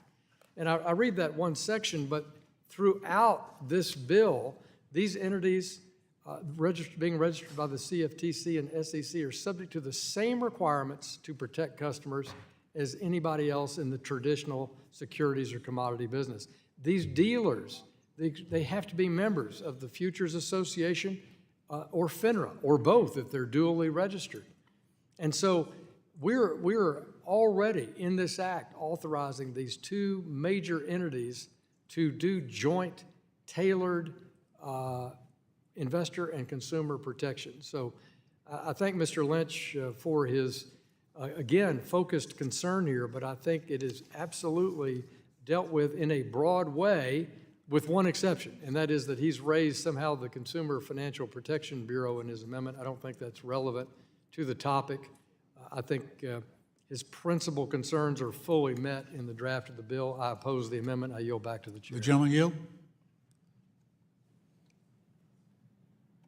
I will yield. I yield it back to the chair, but in deference to my good friend, the ranking member, I will yield. Okay, I thank the gentleman, and he is my friend. But here's what I worry about. Yep. You know, there are some things under the ICA, Investment Companies Act, that apply to securities right now that won't apply to digital assets. Investor company registration, disclosure, and public reporting, number one. Number two, regulation of transactions of affiliated persons. Regulations of the distribution and pricing of investment company shares. Independent boards of directors. At least 40% of IC directors must be independent. Separate investment advisors whose duties are specified in the Investment Advisor Act. Sarbanes-Oxley's requirement for the CEO to sign off on certifications and certain reports. Under the Investment Advisors Act, there's a fiduciary duty for investment advisors to act in the best interest of the client. We don't have that in this bill. Duty of care. Investment advice in the best interest of the client, the duty to seek best execution. Well, with the gentleman, let me reclaim my time. I appreciate his point. None of that's in here. I think it is in there. I think it is in there. And we'll be happy to work with the gentleman, you know, to delineate where those duties of care and principles of fair dealing are outlined in both commodities and securities. And also you broadened it to mention the 40 Act in the fiduciary obligation of someone under the 40 Act. So I'll yield back to the chair. Sorry to be over. Gentleman's time has expired. Further discussion, further debate? No further discussion, further debate. The question is whether or not the gentleman insists on his point of order. I do not. The question now occurs on amendment offered by the gentleman from Massachusetts, Mr. Lynch. All those in favor shall signify by saying aye. Aye. All those opposed shall signify by saying nay. No. In the opinion of the chair, the nays have it. The nays have it, and the amendment's not adopted. Is there further? Roll call. Gentleman asked for a roll call. There being a recorded vote has been requested. All those in favor of a recorded vote shall raise their hand. A sufficient number having raised their hands, a recorded vote is so ordered pursuant to subsection C5 of Rule 3 of the Committee of Rules. Further proceedings on the amendment are postponed. Is there further discussion, further debate? Anybody else? Yes, Mr. Chairman, I have an amendment at the desk. Gentleman from Texas, Mr. Green, has an amendment at the desk. Clerk will distribute.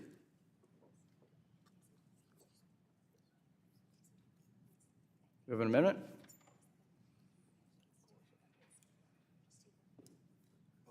No indication of an amendment.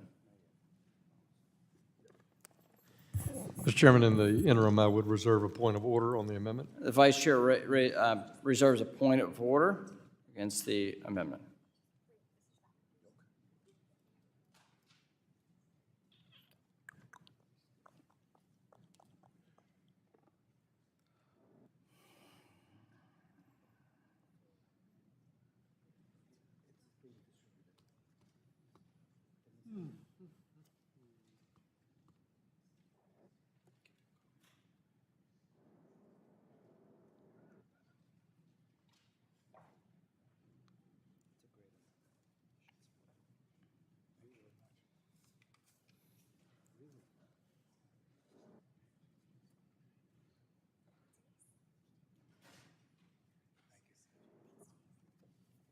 Thank you.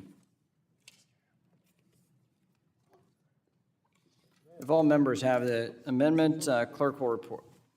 Clerk doesn't have the amendment. Mr. Chairman, I ask that the amendment be considered as read.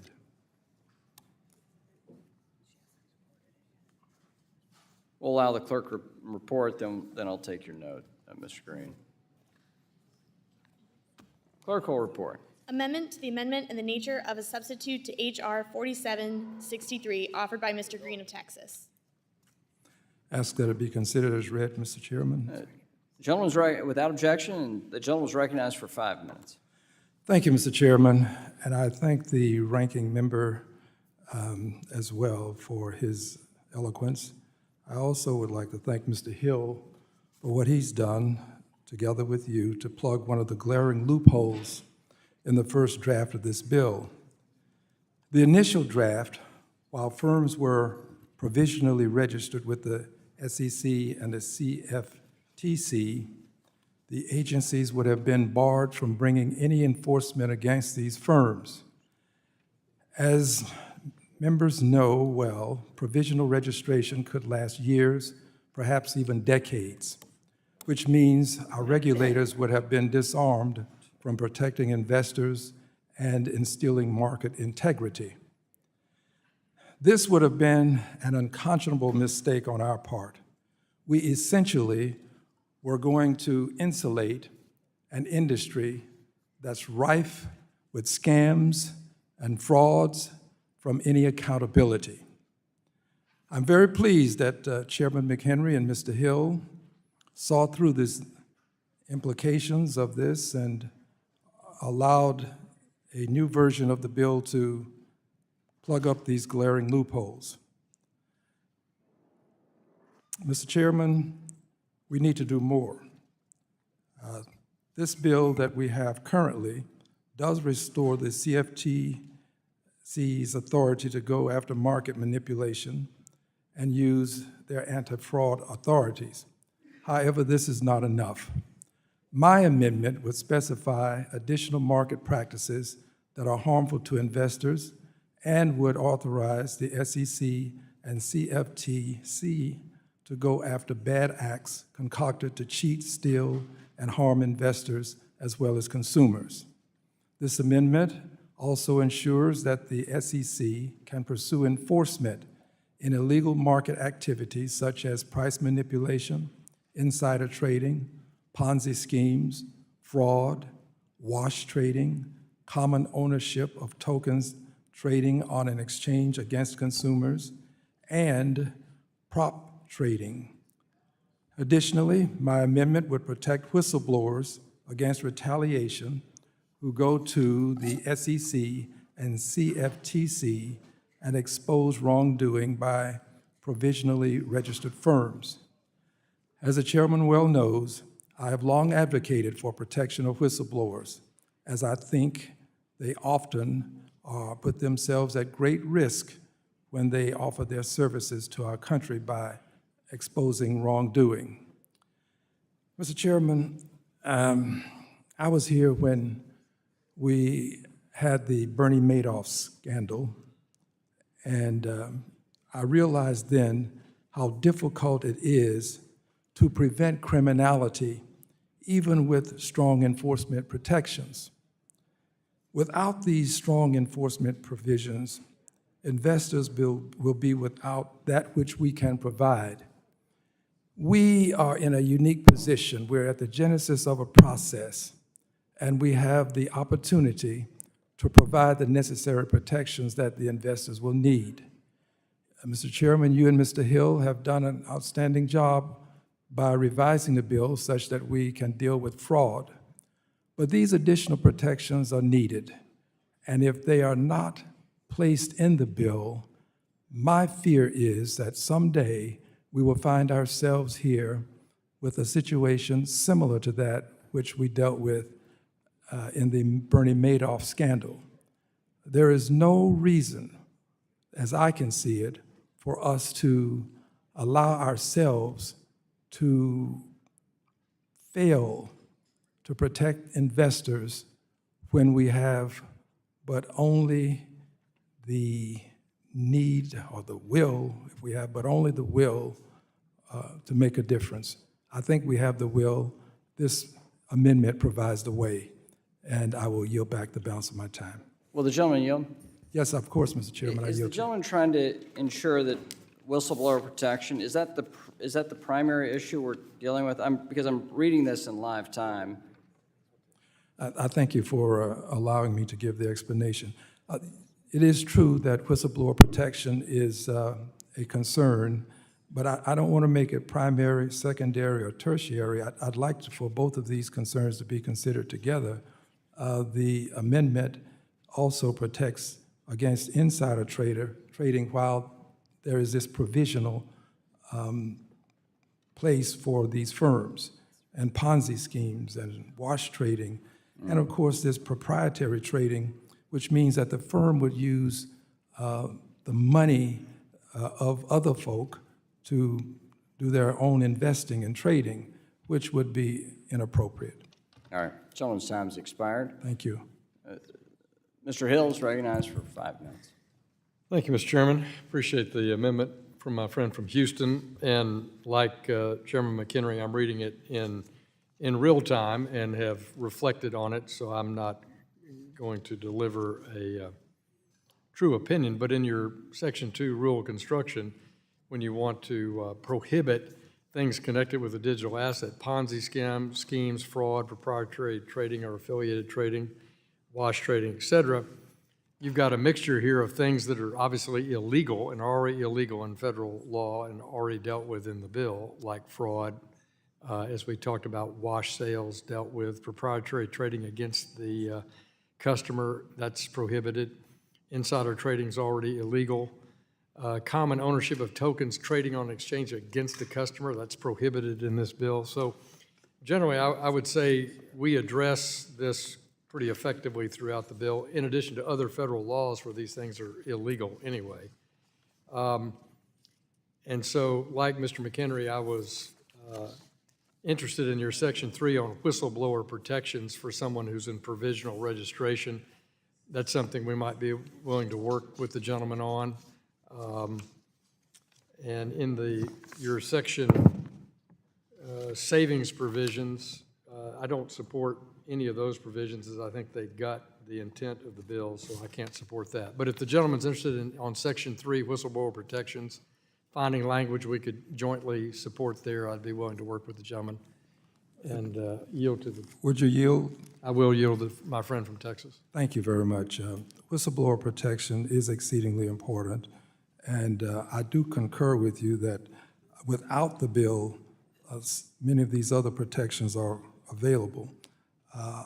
I think that it would be to our advantage to place these things within the bill, but if whistleblower protection is something that we can work on and make a part of the legislation, I would be willing to work with the gentleman to get that done. And I thank the gentleman from Texas, and I yield to the chairman for any comment he has. And to that end, if we're trying to facilitate that language into the bill now, I think the simplest way is to, with amendment, keep the contents of the whistleblower section of 3 and have that as your amendment. And looking at that language, it conforms to what we think is the intention. And I think the author expressed goodwill that you can do that, or we can work together on language between now and rules, or some version. Yeah, Mr. Chairman, let me just suggest to my friend from Texas that we take the language he has in Section 3, page 3 of his proposed amendment, and let us commit to work on that prior to the bill going into final form for consideration at rules or on the House floor. And I think that at this stage is the most effective use of our time today. And I'll offer that. But beyond that, I would not support the amendment as it's drafted. And I yield back to the chair. Would you yield to me?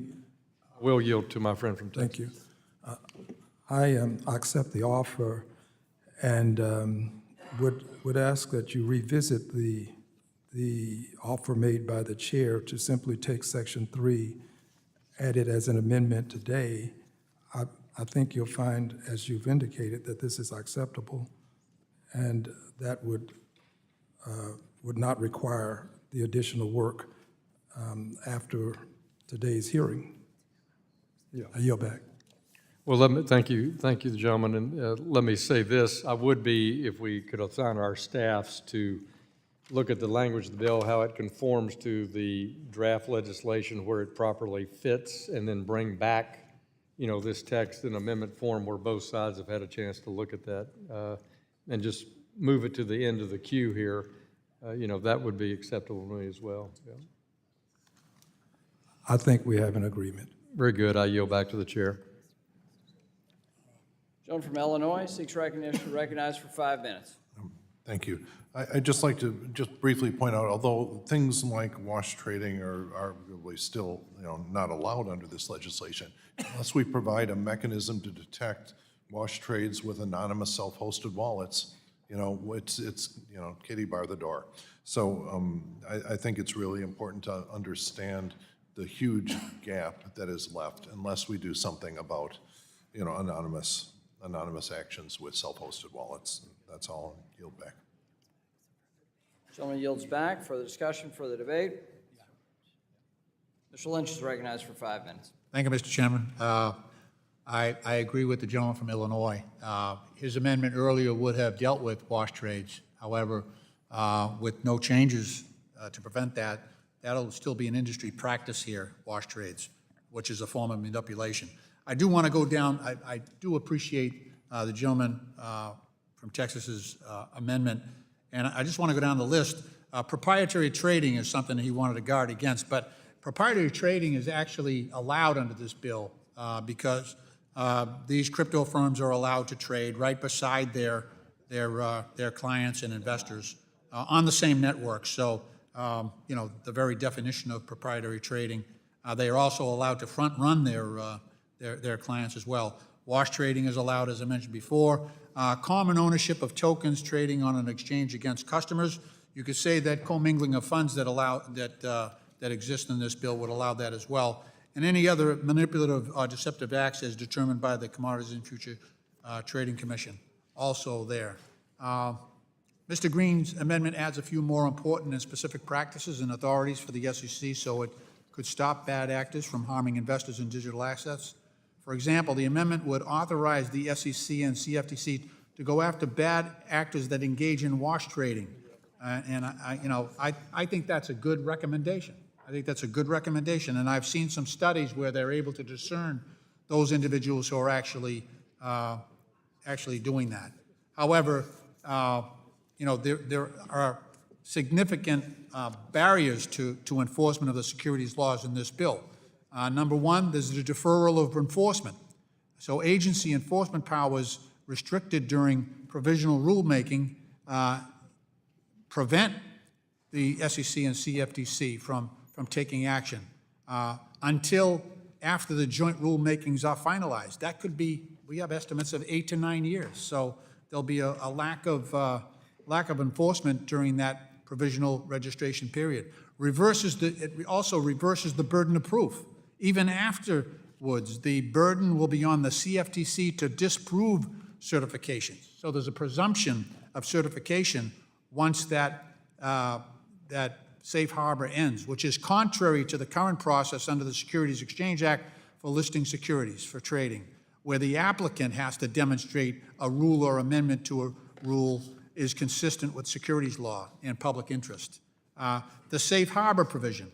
The draft legislation arguably provides a safe harbor that could preclude enforcement for violations of all these securities laws that have occurred. Investors who have been harmed as a result would have no recourse. The draft legislation provides that if digital commodity exchanges, if it is in compliance with provisional registration, the digital commodity exchange shall not be subject to an enforcement action or any other cause of action, close quote, for listing, for trading of a digital asset that is not a digital commodity. So there's a get-out-of-jail-free card here. The draft legislation provides that a broker-dealer that trades digital commodities may file a provisional registration with a CFTC as well. The draft legislation provides that a broker-dealer or ATS that involves digital assets would be required to register with the SEC. They may file a provisional registration with the SEC. So it widens out the permissibility under this bill. And arguably, compliance with provisional registration legalizes the trading of digital assets as a CFTC-regulated digital commodity rather than an SEC-regulated security. So a whole set of protections are wiped out by that action. So all of these things, I think, are spoken to in the gentleman from Texas's amendment. I would encourage him to stick to his guns and not compromise his efforts to prohibit many of these bad actors from exercising in the offenses which the gentleman has laid out. With that, I will yield back. Would the gentleman yield to me, please? Sure I would. I would Thank you. yield to the gentleman from Texas to Thank sponsor you. the amendment. Let me assure you, I concur with you, and my willingness to protect the whistleblowers would in no way encroach upon my belief that you are eminently correct with your position. I still would stand with the notion that these other things should be in the bill. I said as much earlier, and I stand by what I said earlier, but I don't think that it would harm us to make sure that if this bill passes, it will have the whistleblower protection in it. The other things I concur with you on, and I yield back to you, sir. Gentleman yields back. Does the gentleman withdraw his amendment in terms of the colloquy that Mr. Hill's offer, and does this gentleman withdraw? I believe earlier today, there was... I'm just trying to dispose of it. Yes, sir. Parliamentary, I just want to know, not for purpose of debate, but if you don't withdraw, I'm fine with that. Well, no, if you'll let me finish, please. There was a provisional passage with the understanding that there would be additional work on a piece of legislation. I'm not aware of that. Well,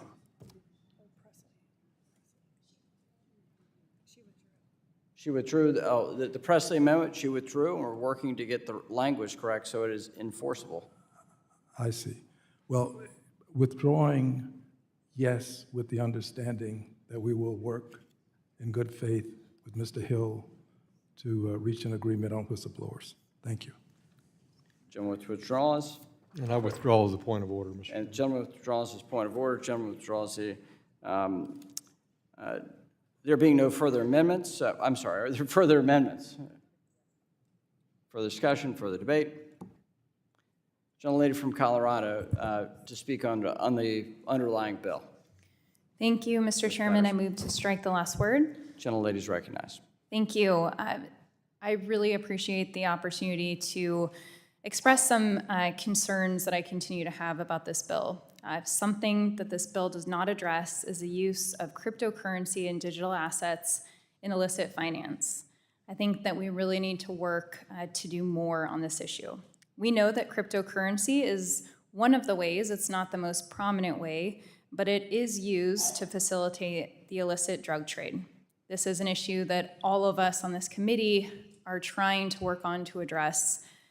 And if the advocates for this bill are correct, and we can expect innovation in the digital asset and cryptocurrency space to explode if this bill passes and brings the regulatory certainty that they're asking for, then we can also expect that what will come with that is additional fraud, money laundering, and other illicit uses of digital assets.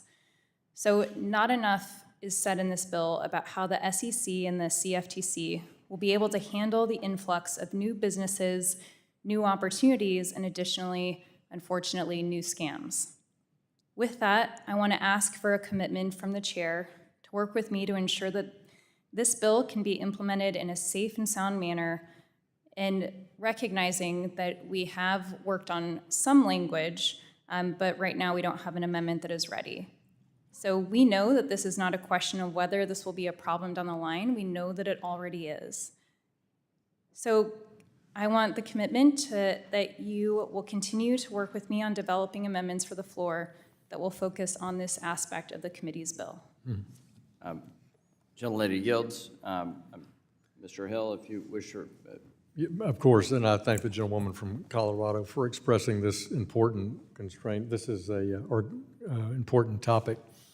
This is something this committee's had as a preeminent work in our National Security Subcommittee that Mr. Lynch and I have worked on a long time, which is countering terror finance, countering illicit finance internationally. We certainly want to make sure that this bill reflects that priority, to make sure that now digital assets are not used, and take examples from other things that we can add to this bill that will make that stronger. Appreciate your interest in it, particularly in ransomware. I think as my friend from Ohio noted today, the blockchain is helpful here. I mean, we've had FBI come and testify here right in this committee for the last 4 years about how they prefer to chase a ransomware criminal down via blockchain. And maybe the most famous occurrence of that recently has been Colonial Pipeline, where the FBI recovered that ransomware only because it was asked for a cryptocurrency. But I'll work with my friend from Colorado and see what consensus amendments we have that will improve this bill as it relates to illicit finance and ransomware. And if the gentlelady will yield. I yield. Okay. Your deep engagement in public policy to help those that are victims of drug abuse is laudatory. You've exchanged ideas with my team on how to stop the facilitation of the drug trade and the harmful effects of this. We've seen the votes on the House floor and your leadership in the House on this, and we're quite aware of it. We'll work with you to accommodate your concerns on illicit finance, specifically on the drug trade. And I think we've got a lot more work to do. And I appreciate your efforts in committee to raise those concerns, to tackle it through our mechanisms here within the four walls of this committee. But your work on the House floor is quite noteworthy to all of us, and I very much appreciate your leadership. And I'm grateful for it. It is noteworthy to all of us, your conviction here, your experience and conviction, and what you're trying to do to help the lives of others. So you have my commitment, you have the bill sponsor's commitment to tackle those issues for a sufficient outcome on the floor, and I very much appreciate your engagement here on the potential of digital assets, then the risk factors we have to guard against. So thank you for your leadership, and thanks for your engagement. And I yield back.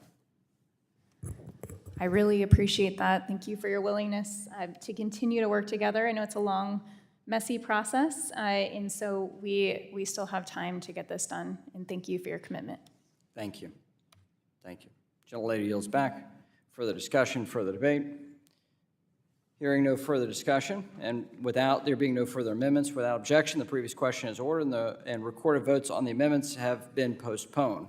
Once those votes are taken, the committee will immediately consider the question to report the measure. We'll turn to the next bill, which is from the gentleman from Minnesota, the Majority Whip. And pursuant to notice, I call up H.R. 1747, the Blockchain Regulatory Certainty Act. The clerk will report the bill, which was distributed in advance. H.R. 1747, a bill to provide a safe harbor from licensing and registration for certain non-controlling blockchain developers and providers of blockchain services. Without objection, the bill is considered as read and open to amendment at any point. The gentleman from Minnesota, Mr. Emmer, has an amendment in the nature of a substitute, copies of which were distributed in advance. The clerk will report. Amendment in the nature of a substitute to H.R. 1747, offered by Mr. Emmer of Minnesota. Without objection, the amendment in the nature of a substitute is considered as read and will serve as base text for purposes of amendment. The gentleman from Minnesota, Mr. Emmer, is now recognized for 5 minutes. Thank you, Chairman McHenry. I'm proud to have this nonpartisan bill, the Blockchain Regulatory Certainty Act, included in this markup today. I've been working on this legislation for the past 4 Congresses, and I'd like to thank my friend Darren Soto from Florida for co-leading this effort with us. The bill is simple. It codifies long-standing guidance from the Financial Crimes Enforcement Network within Treasury, FinCEN, on how the money transmission framework applies to the decentralized blockchain space. The money transmission licensing framework in the United States is a state-by-state framework requiring more than 50 state and territorial licenses, as well as federal registration with FinCEN. Of course, money transmission licensing laws are designed to protect consumers from the risk of loss of assets, a risk presented when transmitters, money transmitters, and other intermediaries actually take control of consumer funds. However, with state regulations varying on what type of blockchain-related entities qualify as money transmitters, major discrepancies in the state-by-state framework create uncertainty for providers who never have custody of customer funds and, in fact, even provide extra layers of protection for the very consumers that money transmitter laws are designed to protect. To provide a solution, The Blockchain Regulatory Certainty Act codifies existing FinCEN guidance to affirm that non-custodial blockchain developers and service providers, like miners, validators, and wallet providers, that never custody consumer funds do not have to register as a money transmitter. This guidance was published in 2013 under the Obama administration. It was republished in 2019 under the Trump administration, and it remains the guidance FinCEN follows today under the Biden administration. Codifying this guidance from FinCEN cements in statute a well-agreed-upon interpretation of how money transmitter laws are applied to the decentralized blockchain ecosystem, which will allow the next iteration of the internet to be designed by Americans with American values.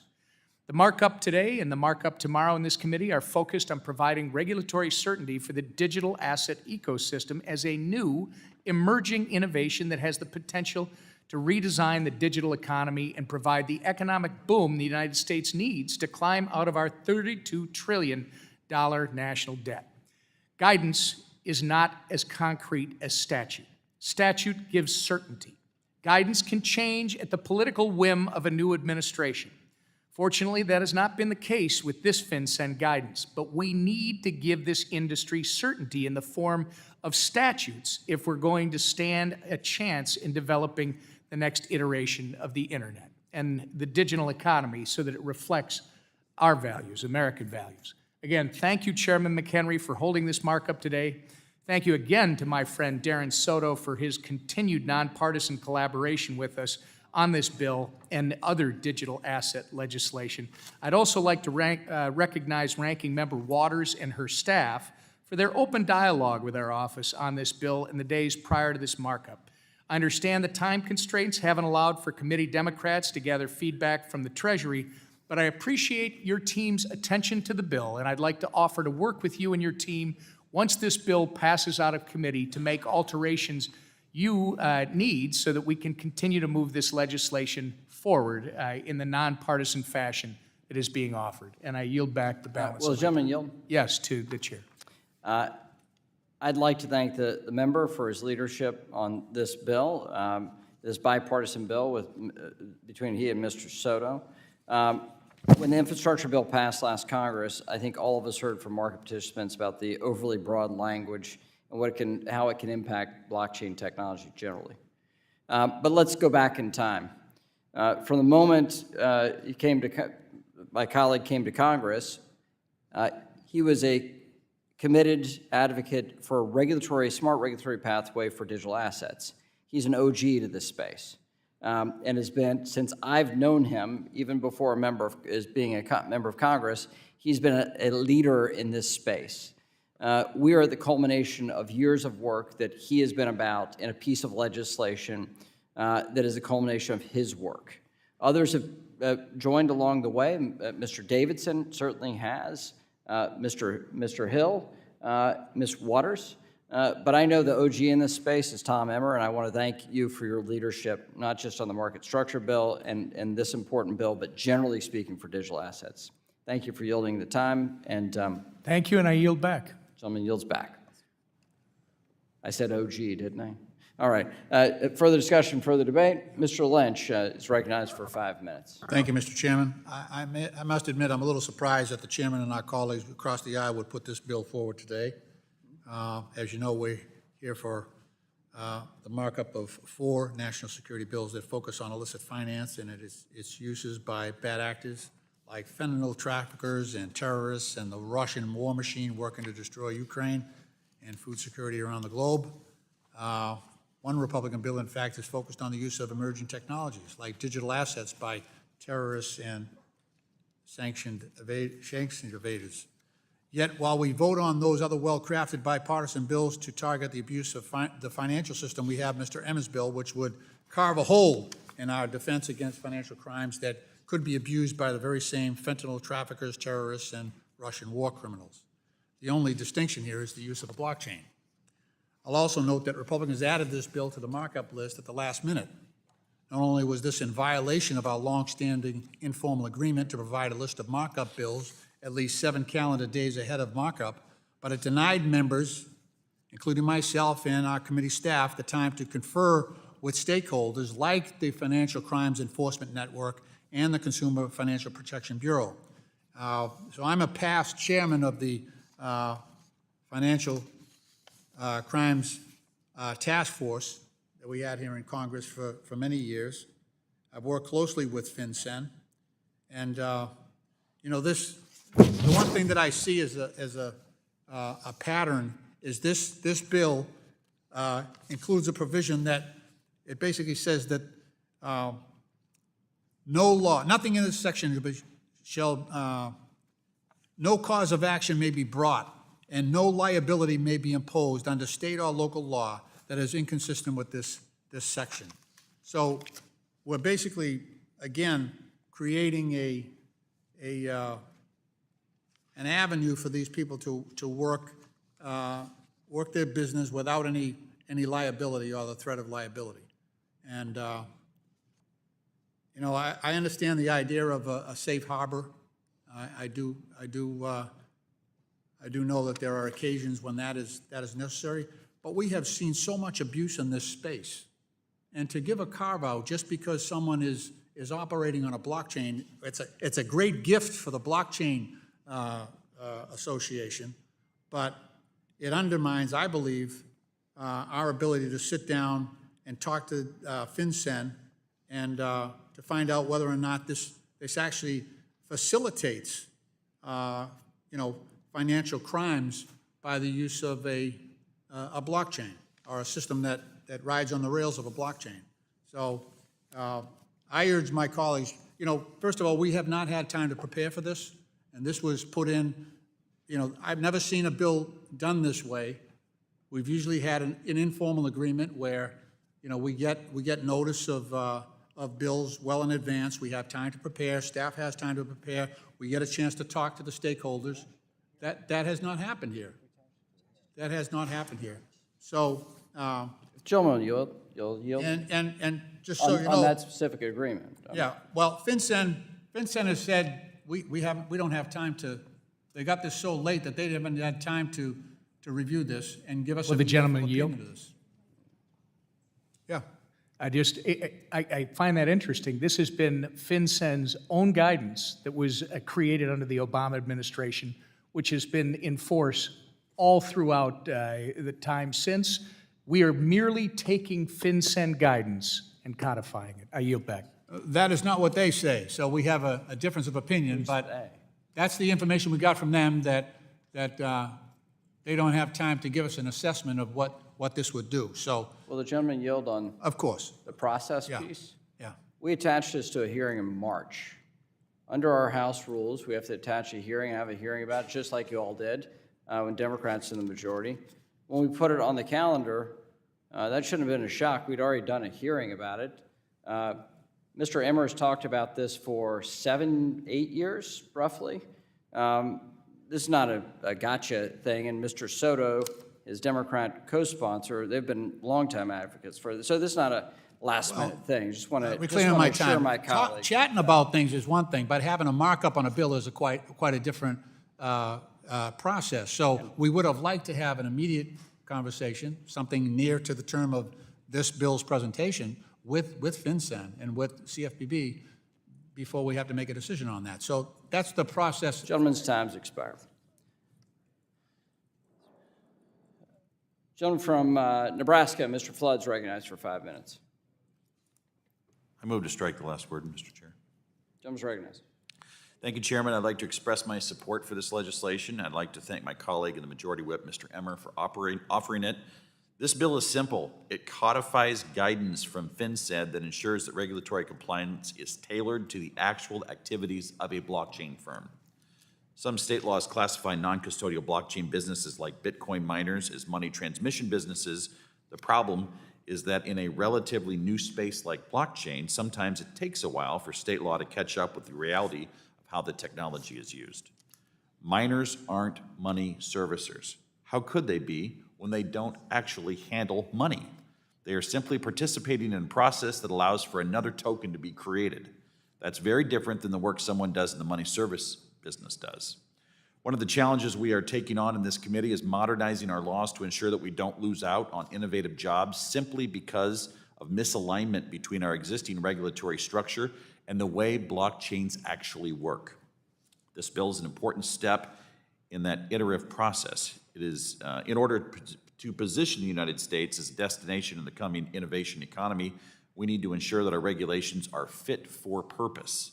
That takes work on behalf of legislators and regulators, both in the federal and state governments. This bill is a result of just that kind of work. Whip Emmer has been a leader in Congress on blockchain and digital asset issues. For years, he's worked to better understand the technology and the industry. We're lucky to have that kind of champion on this committee. When paired with the committee's other efforts to provide regulatory clarity for market actors and regulate stablecoins, this committee is making it clear that it is working to advance the innovation economy in America. With that, I'm proud to support this bill. I'm proud to work with my colleagues in advancing legislation that will create innovation jobs for the next generation. I urge the adoption of the bill, and I yield back. Gentleman yields back. Further discussion, further debate.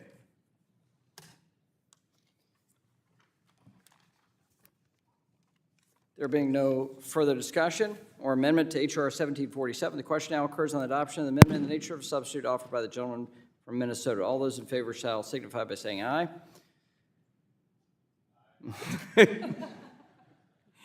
Those opposed shall signify by saying nay. Nay. There we go. In the opinion of the chair, the ayes have it. The ayes have it, and the amendment in the nature of a substitute is adopted. The question now occurs on the ordering of the bill, H.R. 1747, as amended, reported to the House with a favorable recommendation. Those in favor shall signify by saying aye. All those opposed shall signify by saying nay. In the opinion of the chair, the ayes have it. The ayes have it. Roll call. Recorded vote. Recorded vote has been asked, requested. If there's a sufficient number of hands being raised, a recorded vote is ordered. Pursuant to subsection C5 of Rule 3 of the committee rules, further proceedings on the matter are postponed. Pursuant to notice,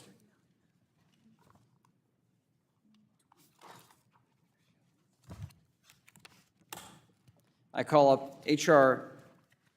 2969, the Financial Technology Protection Act of 2023. The clerk will report the bill, which was distributed in advance.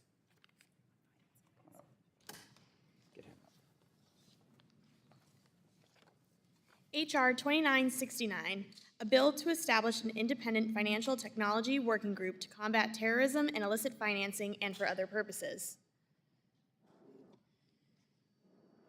Be it enacted by the Senate and House of Representatives of the United States of America in Congress assembled. Section 1, short title. Without objection, the bill is considered read and open to amendment at any point. I will now recognize myself for an amendment in the nature of a substitute, copies of which were distributed in advance. The clerk will report. Amendment in the nature of a substitute to H.R. 2969, offered by Mr. Nunn of Iowa. Thank you, and I move to strike the last word. Thank you to both the members on the majority and the minority for your incredible help in both leading this effort as well as that of addressing the Financial Technology Protection Act of 2023. Blockchain technology and the digital assets are here to stay and need an environment where they can grow in the United States but not be taken advantage of by our adversaries. Though the transparency of cryptocurrency, law enforcement now has a unique insight into the movement of illicit funds that help them track down and ultimately reclaim illegal profits and stop those from going to those who pose a direct threat to the United States. For instance, the Department of Justice seized $1 million of Bitcoin that was funding Al-Qaeda. As a nearly 20-year veteran of the United States Air Force myself, I've flown intelligence operations over both Russia and China and deployed 3 times in the Middle East, with combat hours serving in both Iraq and Afghanistan. There we have seen firsthand the threat stem to the United States. Later, I served as the Director of Cybersecurity at the White House National Security Council, and I've seen the direct need to further explore and leverage blockchain technology as a countermeasure to combat illicit financing by terrorist groups while also maintaining America's freedom to utilize this new technology. And so that is why I introduced the bipartisan Financial Technology Protection Act of 2023 with my friend and colleague from Connecticut, Representative Himes, who also serves on the House Select Committee on Intelligence. Together, this bill helps establish an independent financial technology working group to combat terrorism and illicit financing through the use of financial technologies, including digital assets. These will be led by subject matter experts who are combating these threats on the front line. This working group, complete with the intelligence community members and private industry leaders, would be required to develop a plan to tackle money laundering, combat financial terrorism, and counter illicit financial threats to the United States while ensuring that Americans have access to these technologies, its innovation, and can be protected marching forward. I'm happy that this bipartisan bill will also help ensure the United States is prepared to address the security risks and prevent illicit money laundering while also protecting freedoms for all Americans that we enjoy. We must do both simultaneously to ensure the long-term integrity of our digital assets. With that, I thank the committee for those who have worked on it, my co-sponsor, Mr. Himes, and I urge my colleagues to support this important legislation. I yield back. Is there any further debate?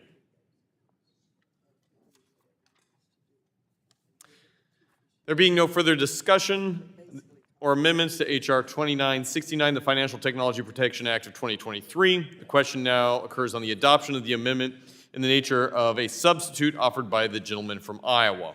All those in favor shall signify by saying aye. All those opposed signify by saying nay. In the opinion of the chair, the ayes have it. The question now occurs on ordering of Bill H.R. 2969 as amended, reported to the House with a favorable recommendation. Those in favor shall signify by saying aye. Those opposed shall signify by saying nay. In the opinion of the chair, the ayes have it. All those in favor of a recorded vote. Are you requesting a recording? Yes, Yes, ma'am. All right. Yes, ma'am. All those in favor of a recorded vote raise their hands. Sufficient number having raised their hands, a recorded vote is ordered. Pursuant to subsection C5 of Rule 3, the committee rules further proceedings on this matter are postponed.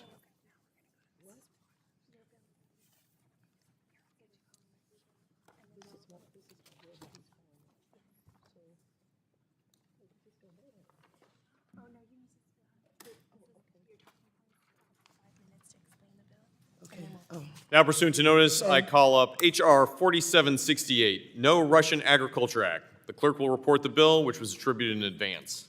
H.R. 4768, a bill to require the Secretary of the Treasury to instruct the United States executive directors at the international financial institutions to advocate for investment in projects that decrease reliance on Russia for agricultural commodities.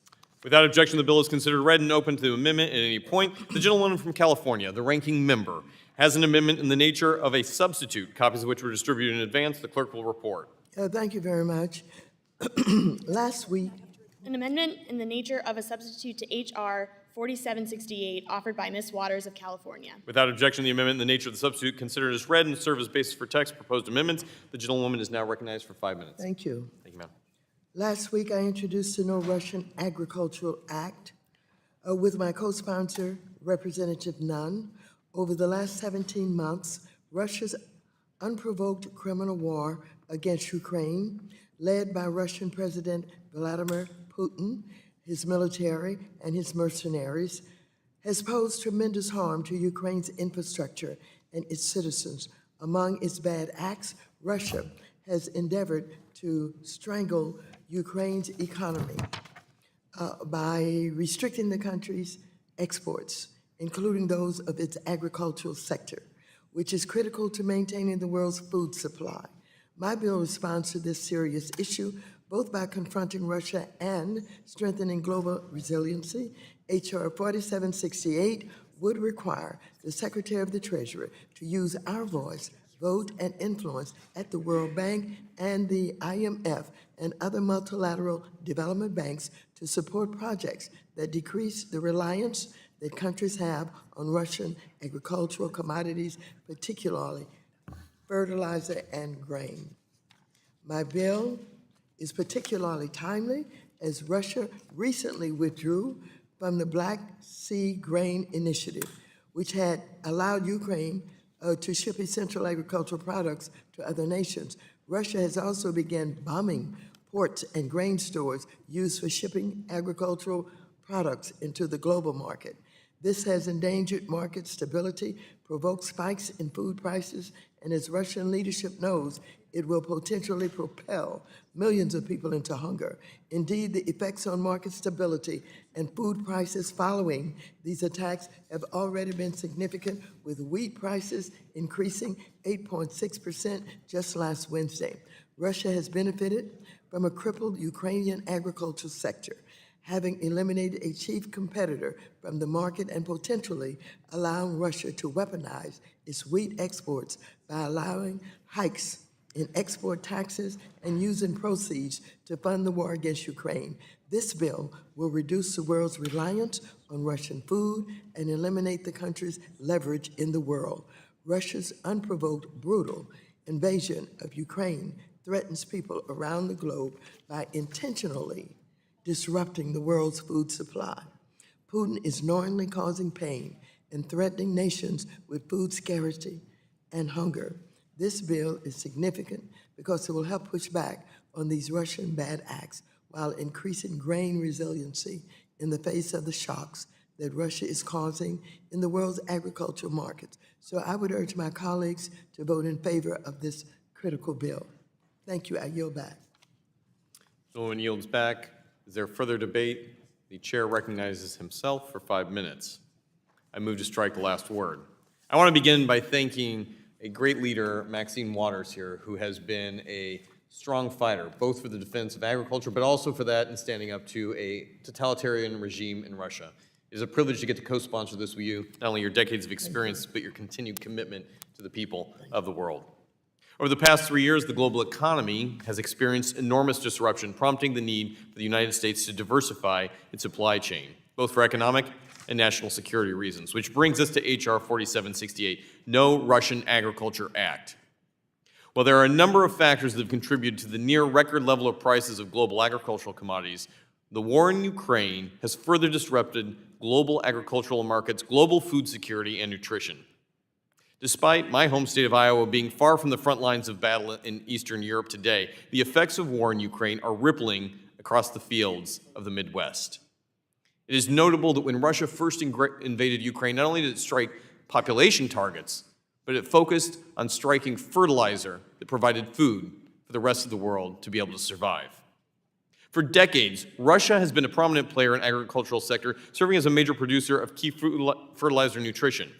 Farmers in the United States who were already absorbing an increased price due to the pandemic-related factors saw fertilizer prices climb more than 40% in the month after the fighting began with Ukraine, reaching a record high.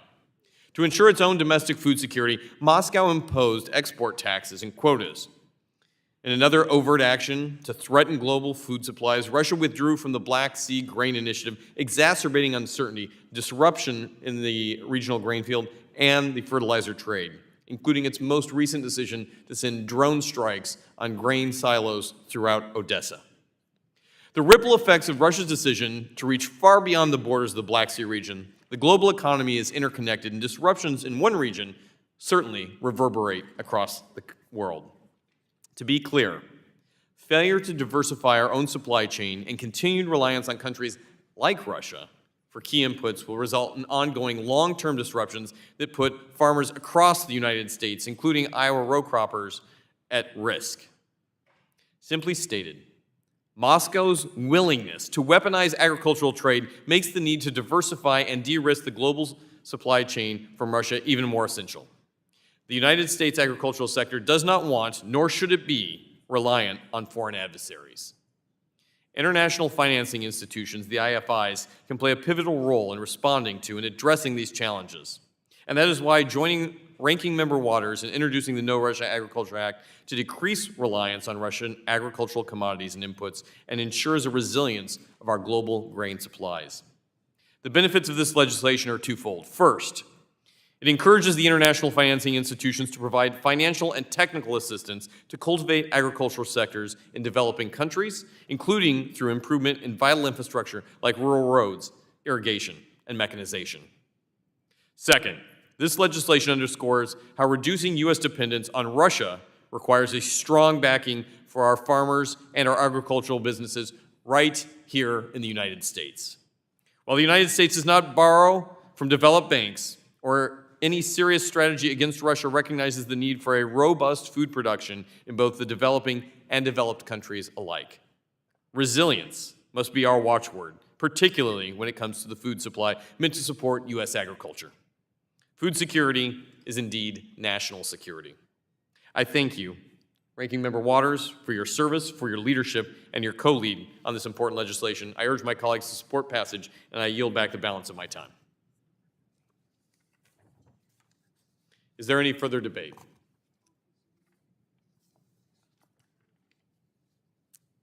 There being no further discussion or amendment to H.R. 4768, the question now occurs on the adoption of the amendment in the nature of substitute offered by the ranking member. All those in favor shall signify by saying aye. Aye. All those opposed shall signify by saying nay. In the opinion of the chair, the ayes have it. The question now occurs on the ordering of Bill H.R. 4768 as amended, reported to the House with a favorable recommendation. Those in favor shall signify by saying aye. Those opposed shall say nay. In the opinion of the chair, the ayes have it. All those in favor of a recorded vote? All those in favor of a recorded vote, raise their hands. Sufficient number having raised their hands, a recorded vote is ordered. Pursuant to subsection C5 of Rule 3, the Committee on Rules, further proceedings on this matter are postponed.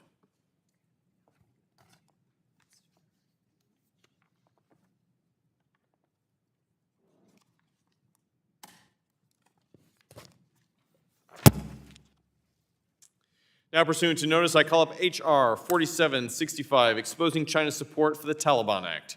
The clerk will report the bill, which was distributed in advance. H.R. 4765, a bill to require the Secretary of the Treasury to carry out a study on Chinese support for Afghan illicit finance and for other purposes. Without objection, the bill is considered read and open to amendment at any point. The gentleman from Massachusetts, Mr. Lynch, has an amendment in the nature of the substitute copies which were distributed in advance. The clerk will report. Amendment in the nature of a substitute to H.R. 4765, offered by Mr. Lynch of Massachusetts and Mr. Nunn of Iowa. Without objection, the amendment in the nature of a substitute is considered as read and will serve as the base for text for purposes of amendment. The gentleman is now recognized for 5 minutes. I thank the chairman for recognizing me and also for your support for this bill. I'm proud to offer H.R. 4765, the Exposing Chinese Support for the Taliban Act, joined by you, my colleague, Representative Zach Nunn of Iowa. In the interest of U.S. national security, the bipartisan legislation will require the Secretary of the Treasury to examine and report to Congress on the activities undertaken by the People's Republic of China and Chinese regulated companies in support of illicit financial networks in Afghanistan and the so-called Taliban government. This bill will also require Treasury to review the financial and economic activities of these entities that are found to contravene U.S. strategic and national security interests in the region. Even prior to the U.S. withdrawal from Afghanistan in 2021, the International Financial Action Task Force highlighted the illicit role of the Chinese registered import-export companies in transferring funds into Afghanistan through trade-based money laundering schemes for the production and trafficking of Afghan opiates, a primary source of Taliban income.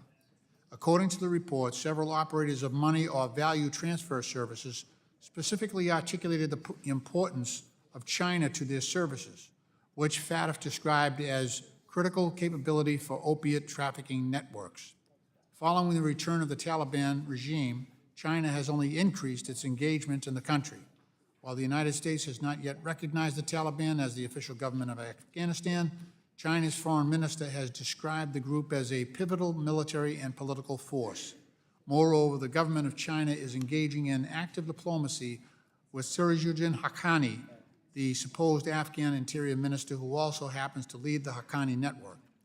The U.S. State Department designated Mr. Haqqani as a specially designated global terrorist in 2008, and the Haqqani network has been designated as a foreign terrorist organization since 2012.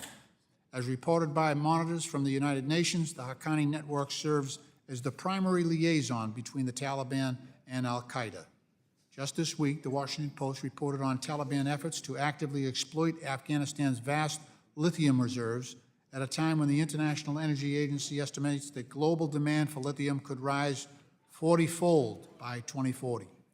Currently, multiple Chinese registered companies have already aggressively positioned themselves to reap a windfall and further tighten China's grasp on much of the global supply for electric vehicle minerals, to the great detriment of the U.S. and international efforts to address the Taliban's ongoing human rights violation, the particular repression of women in Afghanistan, and continued links to terrorist organizations. Mr. Chairman, this is important legislation, and it will shed greater light on illicit and destabilizing activities in Afghanistan and advance our bipartisan efforts in Congress to address the pacing and national security challenges presented by China. I urge my colleagues on both sides of the aisle to support H.R. 4765. Again, I thank the chairman for his support, and I yield back the balance of my time. Gentleman yields back. Gentleman from Iowa seeks recognition, is recognized for 5 minutes. Thank you, Mr. Chairman. And I want to thank Mr. Lynch for your experience and for your bipartisan effort to lead on 4765, exposing China's support for the Taliban Act. The Biden administration's botched withdrawal from Afghanistan in August of 2021 sent a clear message to the rest of the world. The United States was no longer ready to deal with a military presence of an adversary in a critical region of the world. While violence and disorder have ensued during the fall of Kabul, China capitalized on the chaos, using it as another opportunity to degrade the United States and our interests in the region for the Afghan people. And Afghanistan under a Taliban control emboldened China to present a perfect opportunity for the Chinese Communist Party to gain a geopolitical foothold in the region. Speaking personally as an intelligence officer who worked counter-adversary operations in Afghanistan, the threat the Taliban poses to basic human rights and global stability is real, and is emboldened by the reality that China doesn't hesitate to use relationships with terrorist groups like the Taliban to expand their global influence. In fact, following the disastrous withdrawal, China announced its willingness to lend financial support and legitimacy to the Taliban-led government. In Afghanistan, it included members of the U.S.-designated foreign terrorist organization, the Haqqani Network. Within hours of the fall of Kabul, there were reports of Chinese foreign ministry officials on the ground seeking to establish a relationship for the reconstruction, the development of Afghanistan, but most importantly, for their own personal interests. To be clear, Beijing's investment in Afghanistan furthers its long-term economic, strategic, and political interests. Afghanistan is a key to China's Belt and Road Initiative because it is at the crossroads of these three regions: South Asia, Central Asia, and the Middle East. Beijing's long-term strategic objectives cannot be achieved without a stable Afghanistan firmly under their grasp. Afghanistan also has an abundance of minerals including gold, precious stones, coal, oil, gas, lithium, rare earth minerals. China already controls most of the world's rare earth minerals, which are used to manufacture a variety of technologies, including components for the electronic vehicles and smartphones and touchscreens so many Americans depend on today. Allowing China to harvest Afghans' minerals, indeed exploit them, strengthens their market position in the world while also funding the terrorist regime that controls the country. And Afghanistan, controlled by the Taliban, funded by the CCP, with an unlimited ambition to restructure the global power dynamics, poses a significant threat to U.S. national interests, not to mention the millions of Afghans who live under Taliban regime today. That is why I joined my colleague from Massachusetts, Representative Lynch, in introducing the Exposing China's Support for the Taliban Act. This legislation requires the Treasury to develop a plan to combat Chinese financial and strategic support to the Taliban. Friends, in a Congress that's often divided along party lines, advancing American strategies and American national interests is a bipartisan effort. I thank my colleague, Representative Lynch, for your leadership on this and for introducing this important legislation. I urge my colleagues on both sides of the aisle to support this legislation, to stand firm against China, to hold the Taliban accountable, and importantly, protect U.S. national interests and those of our allies still on the ground in Afghanistan. With that, I yield back the remainder of my time.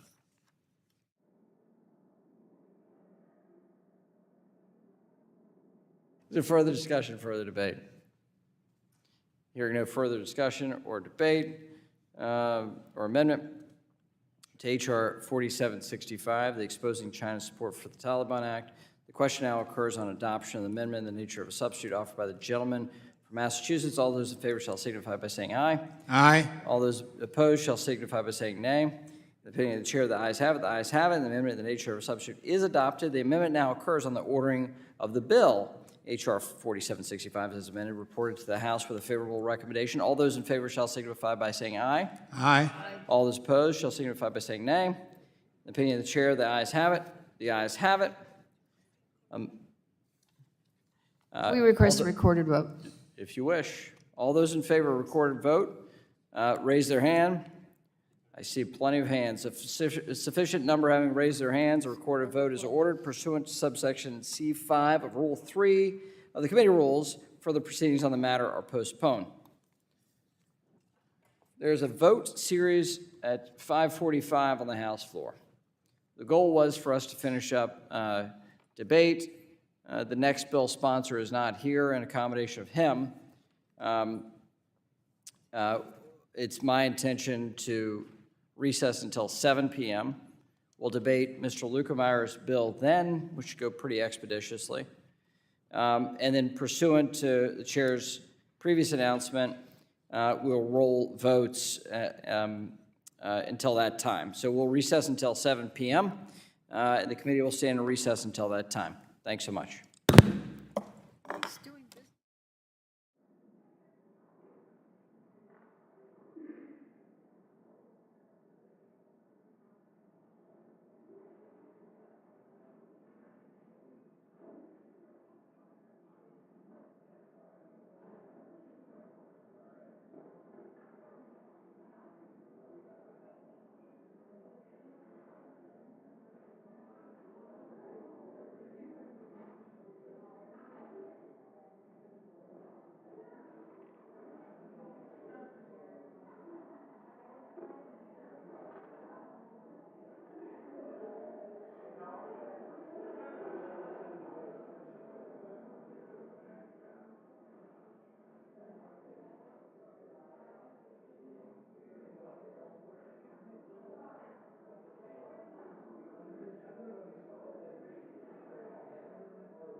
We'll call the committee to order.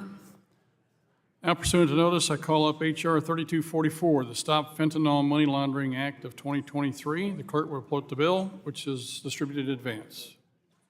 Where's our clerk? And we'll take a quick pause here while we find the clerk. We don't have a clerk.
She ready to go? I know, but do they want?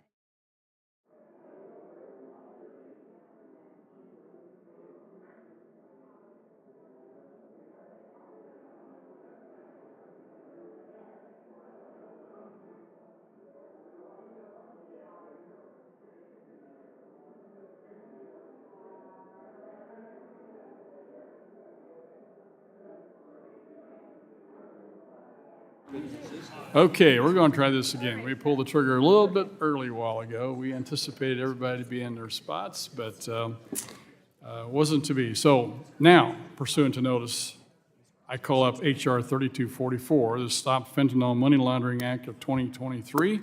The clerk will report the bill, which was distributed in advance. H.R. 3244, a bill to provide authority. Without objection, the bill is considered read and open to amendment at any point. The gentleman from Missouri, Mr. Luetkemeyer, has an amendment in the nature of a substitute, copies of which were distributed in advance. The clerk will report. Amendment in the nature of a substitute to H.R. 3244. Without objection, amendment in the nature of a substitute is considered as read and will serve as base text for the purpose of amendments. The gentleman from Missouri is now recognized for 5 minutes. As stated in the, let's see what's here. As every member of this committee is painfully aware, fentanyl is a poison that is afflicting every community across America. This poison is a synthetic opioid, 50 times more potent than heroin and 100 times more potent than morphine. Just 2 milligrams, equal to 10 to 15 grains of table salt, is enough to be lethal. The illicit fentanyl trade is a multi-billion-dollar industry. As we learned in the February hearing titled, Follow the Money, the CCP's business model fueling the fentanyl crisis, Chinese drug makers and money launderers are partnering with Mexican drug cartels to make enormous profits off the mass murder of Americans. Our country desperately needs not only stricter border security to keep the drugs and drug dealers out, we also need to enhance the anti-money laundering systems in place to identify and stop those who are profiting. H.R. 3244 will drastically improve our anti-money laundering system to deter and detect fentanyl trafficking. This legislation allows Treasury Department to utilize its special measure authorities to target and thwart the money laundering facilitating fentanyl trafficking in foreign jurisdictions. It will help the Treasury to follow the money, so to speak. To date, the Treasury Department has not used its Section 311 special measures on financial institutions in foreign jurisdictions that have been facilitating fentanyl trafficking, despite reports from eyewitnesses, expert witnesses from Chinese professional money launderers, which hold and use legitimate bank accounts in foreign jurisdictions like Mexico to move the illicit proceeds of fentanyl trafficking. Our current special measure authorities can be tailored and rely upon the Secretary of the Treasury in consultation with the Attorney General, finding and presenting reasonable grounds for designation. Additionally, the use of a special measure is coupled with a notice of proposed rulemaking and a 120-day expiration date to ensure the public has time to comment, which provides public accountability. These special measures can be devastating to a foreign bank and sends a clear message that the United States will not tolerate foreign banks turning a blind eye to fentanyl money laundering. I sit on the fentanyl task force and a member of that, and this morning at our meeting, former Attorney General Barr, who was our guest for the day, suggested that putting pressure on the cartels is the best ways to do that is through the banks. I believe it's imperative that the Treasury utilizes existing authorities before coming to Congress to ask for new and even more expansive authorities. This bill helps them do just that. In addition to the use of existing Treasury capabilities, H.R. 3244 will streamline Treasury's suspicious activity report by adding a checkbox for suspicious narcotics trafficking.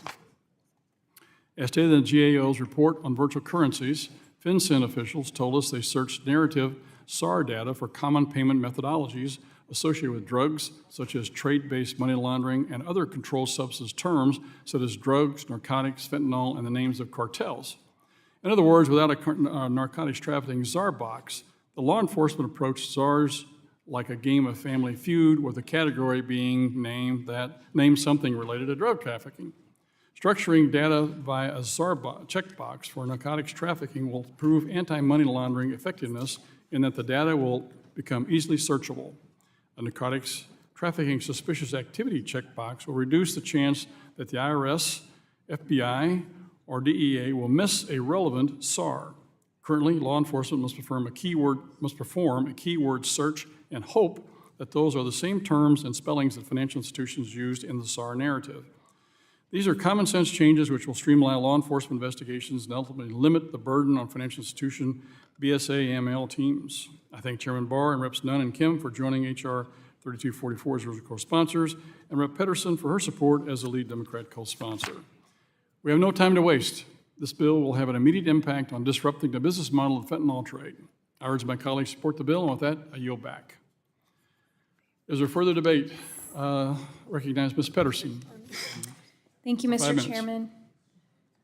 I want to thank you for being the chairman of the National Security and Illicit Finance and International Financial Institutions Subcommittee and for working with me on this bill, as well as Congresswoman Kim, Barr, and Nunn for their work on this important issue.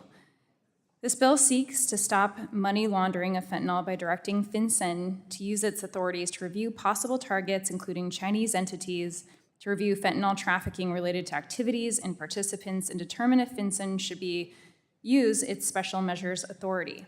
This bill also provides updated information for financial institutions so they can better identify suspicious activity related to drug traffickers and their proceeds. I look forward to continuing to work with my colleagues on this committee to strengthen FinCEN's ability to track drug trafficking and human trafficking organizations and crack down on bad actors utilizing America's financial system. Once again, I thank Chairman Luetkemeyer for his efforts on this bill, and I urge my colleagues to vote yes on the Stop Fentanyl Money Laundering Act. I yield back my time. Gentlelady yields back. With that, we go to the gentleman from, or the gentlewoman from California. Ms. Kim is recognized for 5 minutes. Thank you, Chairman. I strike the last word, and I want to speak in strong support of H.R. 3244, the Stop Fentanyl Money Laundering Act of 2023, introduced by Chairman of the National Security and Illicit Finance Subcommittee, Representative Luetkemeyer. I was happy to join him and my colleagues, Representative Barr and Nunn, as a co-lead to introduce this important piece of legislation. As a mother and grandmother, it pains me to see that our youth, the future of our country, is being damaged by the rampant fentanyl crisis. According to HHS, rates of illicit prescription pill use are now the highest among people ages 18 to 25. And to make matters worse, DEA says that about 4 out of 10 illicit pills contain lethal doses of fentanyl. In California's 40th district, Orange County Sheriff Barn Darnes says that from 2021 to 2022, seizures of fentanyl had more than quadrupled to 450 pounds. His department also seized more than 405,000 pills suspected of containing fentanyl in 2022. This is 25 times the amount seized in 2021. One report close to my district says 1 out of every 5 youth deaths in California are caused by fentanyl. Unfortunately, these numbers help to paint a picture of horror and despair for each of the families of those taken by a fentanyl overdose. This committee has examined how Chinese syndicates and Mexican drug cartels utilize trade-based money laundering to move illicit money into the legal financial system. The illegal proceeds are then used by the Mexican cartels to purchase precursor chemicals from the PRC to synthesize and manufacture fentanyl at very low cost and very high margins. We must do everything in our power to put a stop to this evil partnership and protect our youth, our constituents, and our country. H.R. 3244 will direct FinCEN to do more to thwart trade-based money laundering and prioritize SAR reporting on narcotics, trafficking, and drug cartels. H.R. 3244 empowers FinCEN to improve reporting by financial institutions and improve data that could help us better shed light on the partnership between Chinese criminal syndicates and Mexican drug cartels. I urge my colleagues to support H.R. 3244, and with that, I yield the balance of my time.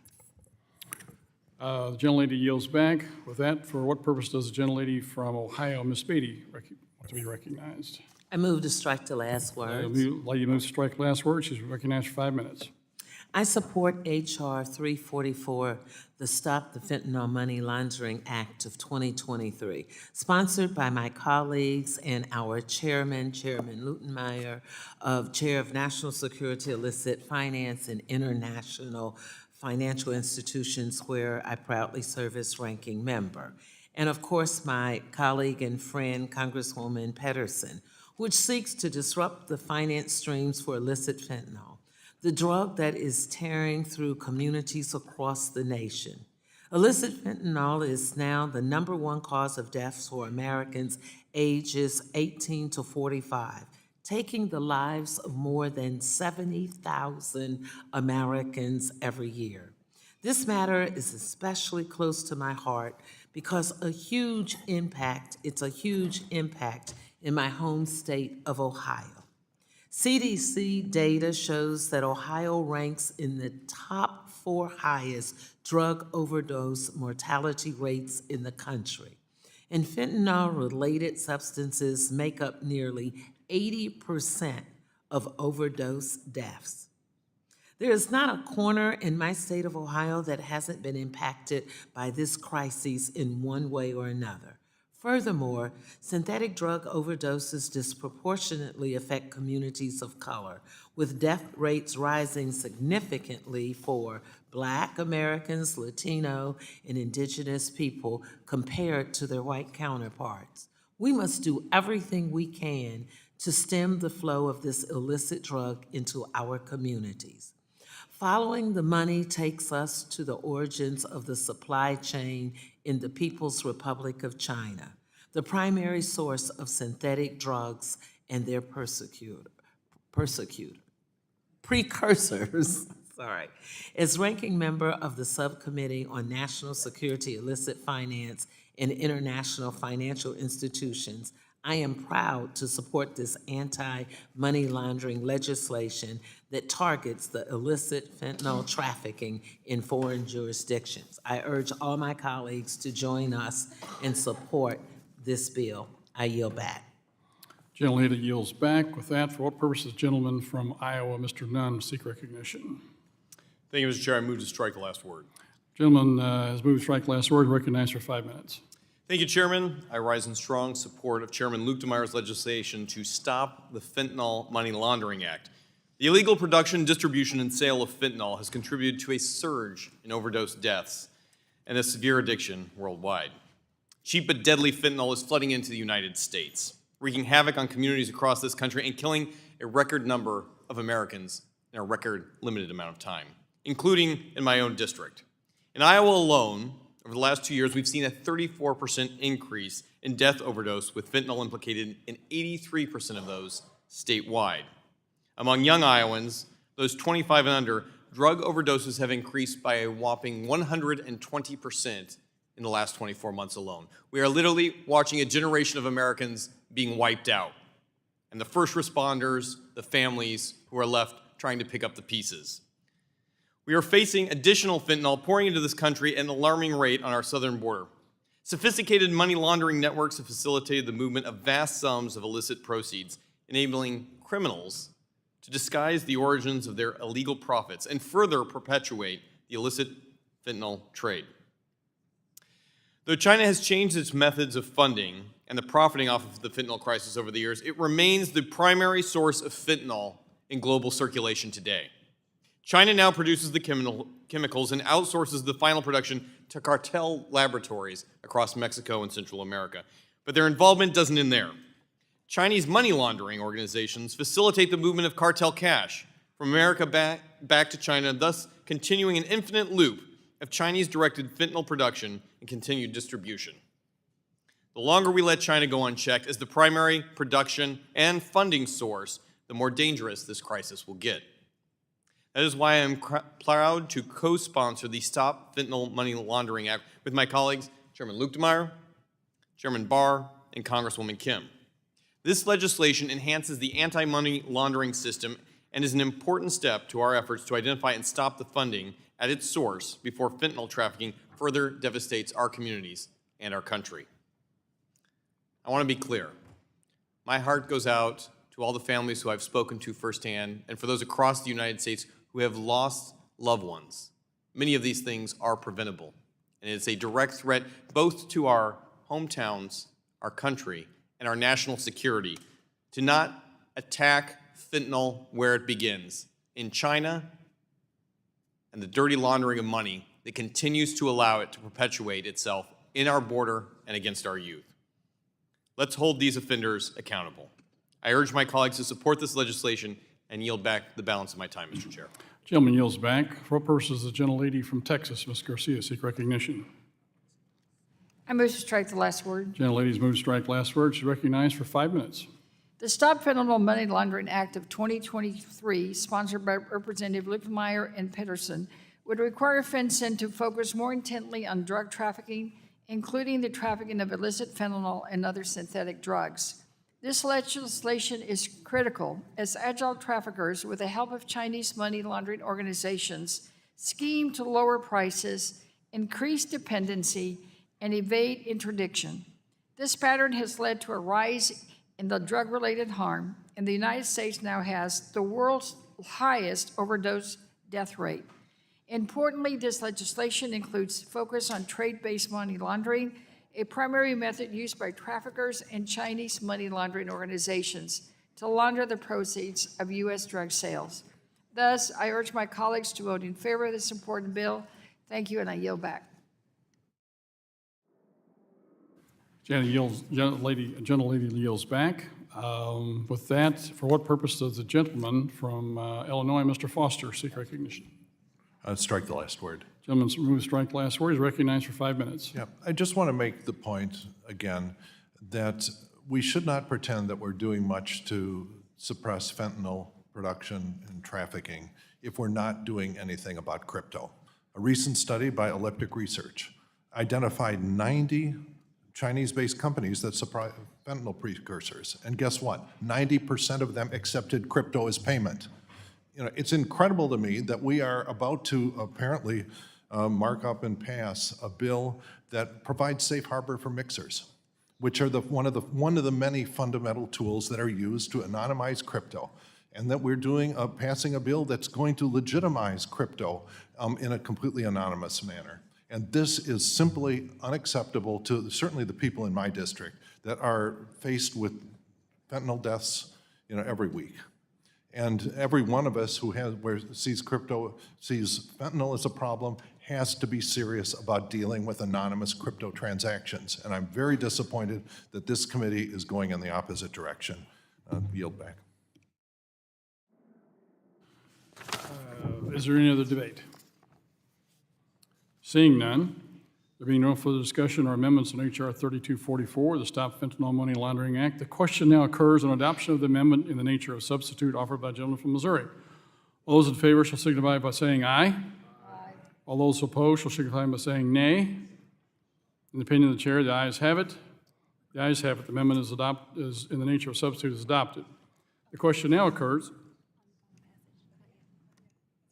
Okay, the question now occurs on ordering the bill H.R. 3244 as amended, reported to the House with a favorable recommendation. Those in favor shall signify by saying aye. Aye. All those opposed shall signify by saying nay. In the opinion of the chair, the ayes have it. Mr. Chair, we ask for a recorded vote. All those in favor, recorded vote has been requested. All those in favor, recorded vote, please raise your hand. A sufficient number having raised their hand, recorded vote is ordered pursuant to subsection C5 of Rule 3 of the committee rules. Further proceedings on the matter are postponed. Okay, the committee's going to take a brief recess. Got time on it? We'll reconvene at 7:30. Get everybody a chance to get to the chamber here, to the committee room, to be able to go finish up the votes for the day. With that, we're in recess.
A quorum being present, we'll now resume proceedings on the postponed measures. We'll turn to those pending issues. I love the sound system here. If anybody has their mic on, we turn it off. This is great. We pay extra for the background noise. Maybe it's my microphone. All right, now it seems to be better. For what purpose does the gentleman from Nevada seek recognition? Mr. Chair, I ask unanimous consent that Horsford Amendment Number 1 to H.R. 4763 be modified in the form I have placed at the desk, and the question on the amendment as modified be put de novo. The question is on the amendment offered by Mr. Horsford. All those in favor say aye. Aye. Aye. All those opposed say nay. In the opinion of the chair, the ayes have it, and the ayes have it, and the amendment is agreed to. Thank you, Mr. Horsford. Well, without objection, we will en bloc the following amendments. Waters Amendment, Lynch Amendment number 3, Lynch Amendment number 5. The clerk will call the roll. Mr. Hill. Mr. Hill votes aye. Mr. Lucas. No. Sorry, no. Mr. Hill off aye on no. Mr. Lucas. Mr. Lucas votes no. Mr. Sessions. Mr. Sessions votes no. Mr. Posey. Mr. Posey votes no. Mr. Luetkemeyer. Mr. Luetkemeyer votes no. Mr. Huizinga. Mr. Huizinga votes no. Mrs. Wagner. Mrs. Wagner votes no. Mr. Barr. Mr. Barr votes no. Mr. Williams. Mr. Williams votes no. Mr. Emmer. Mr. Emmer votes no. Mr. Loudermilk. Mr. Loudermilk votes no. Mr. Mooney. Mr. Davidson. Mr. Davidson votes no. Mr. Rose. Mr. Rose votes no. Mr. Stile. Mr. Stile votes no. Mr. Timmons. Mr. Norman. Mr. Norman votes no. Mr. Muser. Mr. Muser votes no. Mr. Fitzgerald. Mr. Fitzgerald votes no. Mr. Garbarino. Mr. Garbarino votes no. Mrs. Kim. Mrs. Kim votes no. Mr. Donalds. Mr. Flood. Mr. Flood votes no. Mr. Lawler. Mr. Lawler votes no. Mr. Nunn. Mr. Nunn votes no. Ms. De La Cruz. Ms. De La Cruz votes no. Mrs. Houchin. Mrs. Houchin votes no. Mr. Ogles. Mr. Ogles votes no. Ms. Waters. Ms. Waters votes aye. Mrs. Velasquez. Mr. Sherman. Mr. Sherman votes aye. Mr. Meeks. Mr. Meeks votes aye. Mr. Scott. Mr. Scott votes aye. Mr. Lynch. Mr. Lynch votes aye. Mr. Green. Mr. Green votes aye. Mr. Cleaver. Mr. Himes. Aye. Mr. Himes votes aye. Mr. Foster. Aye. Mr. Foster votes aye. Mrs. Beatty. Aye. Mrs. Beatty votes aye. Mr. Vargas. Mr. Vargas votes aye. Mr. Gottheimer. Aye. Mr. Gottheimer votes aye. Mr. Gonzalez. Aye. Mr. Gonzalez votes aye. Mr. Caston. Mr. Caston votes aye. Ms. Presley. Ms. Presley votes aye. Mr. Horsford. Mr. Horsford votes aye. Ms. Talib. Mr. Torres. Ms. Garcia. Ms. Garcia votes aye. Ms. Williams. Williams votes aye. Ms. Williams votes aye. Mr. Nickel. Ms. Pedersen. Ms. Pedersen votes aye. Mr. Chairman. Mr. Chairman votes no. Mr. Mooney. Mr. Mooney votes no. Mr. Stile. Mr. Stile votes no. Mr. Timmons. Mr. Timmons votes no. Mr. Donalds. Mr. Donalds votes no. Mrs. Velasquez. Mr. Cleaver. Ms. Talib. Ms. Talib votes aye. Mr. Torres. Mr. Nickel.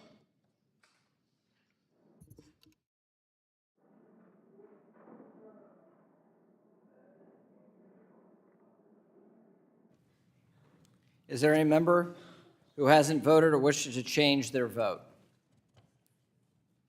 The clerk will report.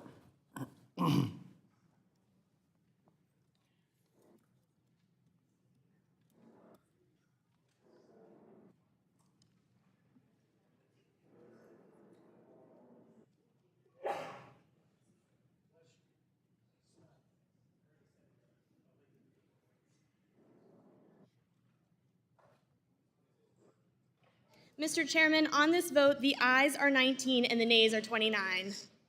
A majority having voted against the amendment is not agreed to. There being no further discussion or amendment to H.R. 4763, the question now occurs on the adoption of the amendment in the nature of a substitute offered by the gentleman from Arkansas, Mr. Hill. All those in favor shall signify by saying aye. All those opposed shall signify by saying nay. In the opinion of the chair, the ayes have it. The ayes have it, and the amendment in the nature of the substitute is adopted. The question now occurs on the ordering of the bill. H.R. 4763, as amended, reported to the House with a favorable recommendation. Those in favor shall signify by saying aye. Aye. All those opposed shall signify by saying nay. In the opinion of the chair, the ayes have it. I request a recorded vote. Gentleman requests a recorded vote. All those in favor of a recorded vote, please raise your hands. A sufficient number having raised their hand, a recorded vote is ordered. The clerk will call the roll. Mr. Hill. Hill, yes. Mr. Hill votes aye. Mr. Lucas. Yes. Mr. Lucas votes aye. Mr. Sessions. Mr. Sessions votes aye. Mr. Posey. Mr. Posey votes aye. Mr. Luetkemeyer. Mr. Luetkemeyer votes aye. Mr. Huizinga. Mr. Huizinga votes aye. Mrs. Wagner. Mrs. Wagner votes aye. Mr. Barr. Mr. Barr votes aye. Mr. Williams. Mr. Williams votes aye. Mr. Emmer. Mr. Emmer votes aye. Mr. Loudermilk. Mr. Loudermilk votes aye. Mr. Mooney. Mr. Mooney votes aye. Mr. Davidson. Mr. Davidson votes aye. Mr. Rose. Mr. Rose votes aye. Mr. Stile. Mr. Stile votes aye. Mr. Timmons. Mr. Norman. Mr. Norman votes aye. Mr. Muser. Mr. Muser votes aye. Mr. Fitzgerald. Mr. Fitzgerald votes aye. Mr. Garbarino. Mr. Garbarino votes aye. Mrs. Kim. Mrs. Kim votes aye. Mr. Donalds. Mr. Donalds votes aye. Mr. Flood. Mr. Flood votes aye. Mr. Lawler. Mr. Lawler votes aye. Mr. Nunn. Mr. Nunn votes aye. Ms. De La Cruz. Ms. De La Cruz votes aye. Mrs. Houchin. Mrs. Houchin votes aye. Mr. Ogles. Mr. Ogles votes aye. Ms. Waters.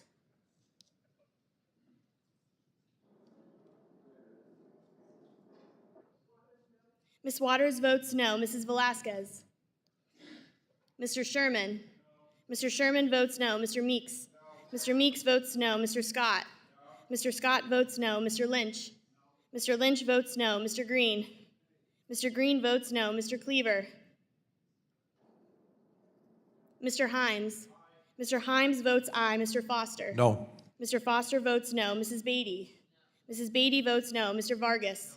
Mr. Vargas votes no. Mr. Gottheimer. Aye. Mr. Gottheimer votes aye. Mr. Gonzalez. No. Mr. Gonzalez votes no. Mr. Caston.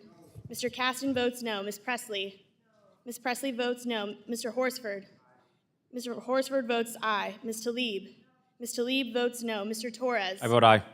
Mr. Torres votes aye. Ms. Garcia. Ms. Garcia votes no. Ms. Williams. No. Ms. Williams votes no. Mr. Nickel. Mr. Nickel votes aye. Ms. Pedersen. Ms. Pedersen votes aye. Mr. Chairman. Mr. Chairman votes aye. Mr. Timmons. Mr. Timmons votes aye.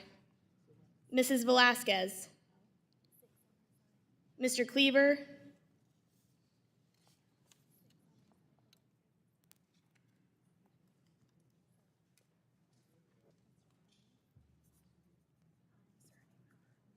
Is there a member who wishes to change his or her vote? And is there a member who has not voted?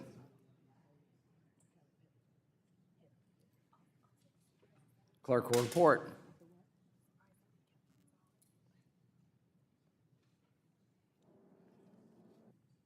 Mr. Chairman, on this vote, the ayes are 35 and the nays are 15. A majority having voted in favor of H.R. 4763 as amended, the bill is ordered favorably to the House. And without objection, motion to reconsider is laid on the table. Pursuant to the chair's previous order, we'll now take the votes pending on ordering H.R. 1747 favorably reported. Clerk will call the roll. Mr. Hill. Aye. Mr. Hill votes aye. Mr. Lucas. Aye. Mr. Lucas votes aye. Mr. Sessions. Mr. Sessions votes aye. Mr. Posey. Mr. Posey votes aye. Mr. Luetkemeyer. Mr. Luetkemeyer votes aye. Mr. Huizinga. Mr. Huizinga votes aye. Mrs. Wagner. Mrs. Wagner votes aye. Mr. Barr. Mr. Barr votes aye. Mr. Williams. Mr. Williams votes aye. Mr. Emmer.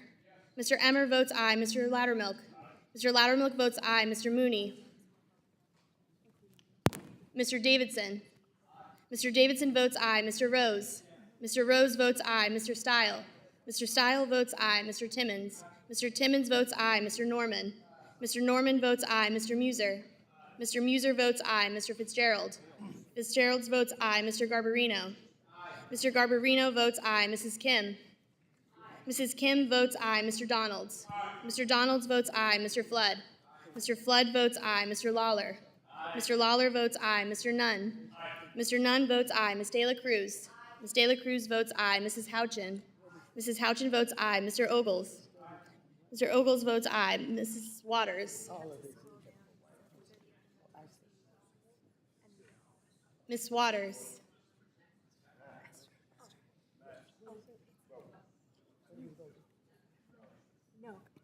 Waters, no. Or yes? Ms. Waters votes no. Mrs. Velasquez. Yes, Emmer. Okay. Mr. Meeks. Mr. Meeks votes no. Mr. Sherman. Mr. Sherman votes no. Mr. Scott. Mr. Scott votes no. Mr. Lynch. Mr. Lynch votes no. Mr. Green. Mr. Green votes no. Mr. Cleaver. Mr. Himes. Mr. Himes votes no. Mr. Foster. No. Mr. Foster votes no. Mrs. Beatty. No. Mrs. Beatty votes no. Mr. Vargas. Mr. Vargas votes no. Mr. Gottheimer. Mr. Gottheimer votes no. Mr. Gonzalez. Mr. Gonzalez votes no. Mr. Caston. Mr. Caston votes no. Ms. Presley. Ms. Presley votes no. Mr. Horsford. Mr. Horsford votes no. Ms. Talib. Ms. Talib votes no. Mr. Torres. No. Mr. Torres votes no. Ms. Garcia. Ms. Garcia votes no. Ms. Williams. No. Ms. Williams votes no. Mr. Nickel. Mr. Nickel votes no. Ms. Pedersen. Ms. Pedersen votes no. Mr. Chairman. Aye. Mr. Chairman votes aye. Mr. Mooney. Mr. Mooney votes aye. Mrs. Velasquez. Mr. Cleaver.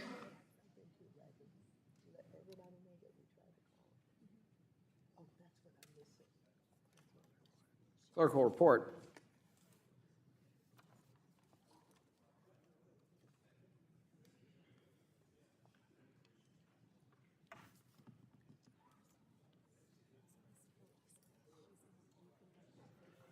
Mr. Chairman, on this vote, the ayes are 29 and the nays are 21.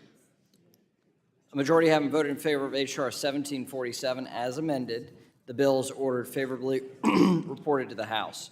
Without objection, a motion to reconsider is laid on the table.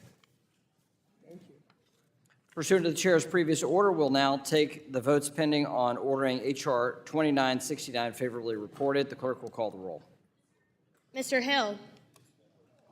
Mr. Hill votes aye. Mr. Lucas. Mr. Lucas votes aye. Mr. Sessions. Mr. Sessions votes aye. Mr. Posey. Mr. Posey votes aye. Mr. Luetkemeyer. Mr. Luetkemeyer votes aye. Mr. Huizinga. Mr. Huizinga votes aye. Mrs. Wagner. Mrs. Wagner votes aye. Mr. Barr. Mr. Barr votes aye. Mr. Williams. Mr. Williams votes aye. Mr. Emmer. Mr. Emmer votes aye. Mr. Loudermilk. Mr. Loudermilk votes aye. Mr. Mooney. Mr. Mooney votes aye. Mr. Davidson. Mr. Davidson votes aye. Mr. Rose. Mr. Rose votes aye. Mr. Stile. Mr. Stile votes aye. Mr. Timmons. Mr. Timmons votes aye. Mr. Norman. Mr. Norman votes aye. Mr. Muser. Mr. Muser votes aye. Mr. Fitzgerald. Mr. Fitzgerald votes aye. Mr. Garbarino. Mr. Garbarino votes aye. Mrs. Kim. Mrs. Kim votes aye. Mr. Donalds. Mr. Flood. Mr. Flood votes aye. Mr. Lawler. Mr. Lawler votes aye. Mr. Nunn. Mr. Nunn votes aye. Ms. De La Cruz. Ms. De La Cruz votes aye. Mrs. Houchin. Mrs. Houchin votes aye. Mr. Ogles. Mr. Ogles votes aye. Ms. Waters. Ms. Waters votes aye. Ms. Velasquez. Mr. Sherman. Mr. Sherman votes aye. Mr. Meeks. Mr. Meeks votes aye. Mr. Scott. Mr. Scott votes aye. Mr. Lynch. Mr. Lynch votes aye. Mr. Green. Mr. Green votes aye. Mr. Cleaver. Mr. Himes. Aye. Mr. Himes votes aye. Mr. Foster. Aye. Mr. Foster votes aye. Mrs. Beatty. Aye. Mrs. Beatty votes aye. Mr. Vargas. Mr. Vargas votes aye. Mr. Gottheimer. Aye. Mr. Gottheimer votes aye. Mr. Gonzalez. Aye. Mr. Gonzalez votes aye. Mr. Caston. Mr. Caston votes aye. Ms. Presley? Ms. Presley votes aye. Mr. Horsford? Mr. Horsford votes aye. Ms. Tlaib? Ms. Tlaib votes aye. Mr. Torres? I vote aye. Mr. Torres votes aye. Ms. Garcia? Ms. Garcia votes aye. Ms. Williams? Aye. Ms. Williams votes aye. Mr. Nickel? Mr. Nickel votes aye. Ms. Pedersen? Ms. Pedersen votes aye. Mr. Chairman? Mr. Chairman votes aye. Mr. Donalds? Mr. Donalds votes aye. Mrs. Velasquez? Mr. Cleaver?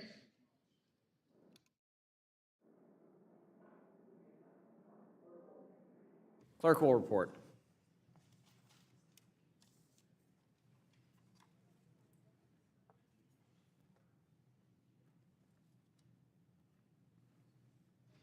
Mr. Chairman, on this vote, the ayes are 50 and the nays are none.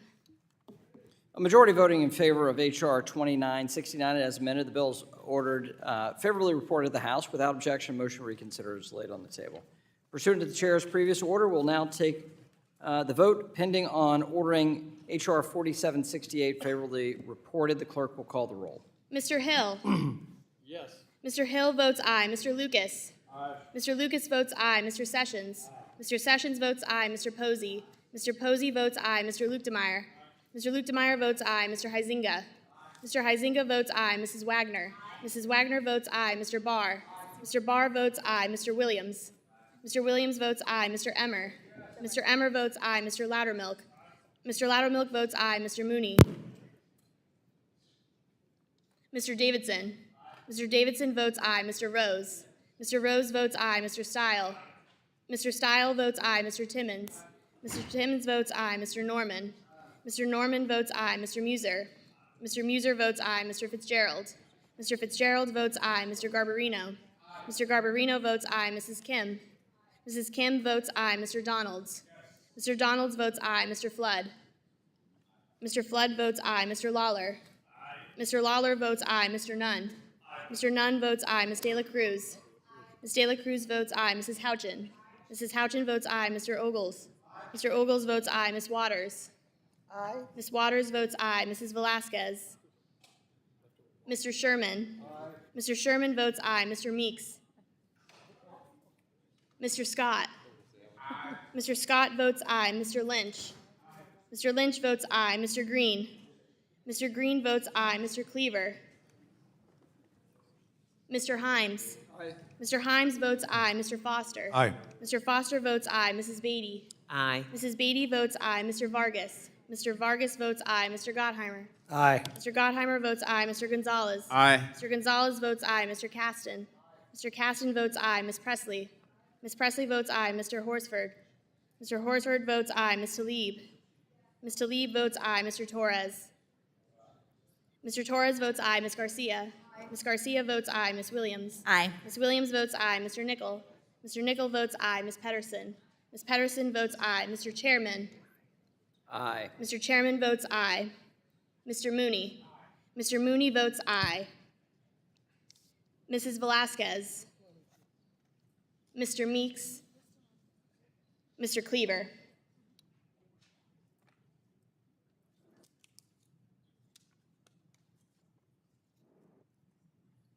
Clerk will report. Mr. Chairman, on this vote, the ayes are 49 and the nays are 0.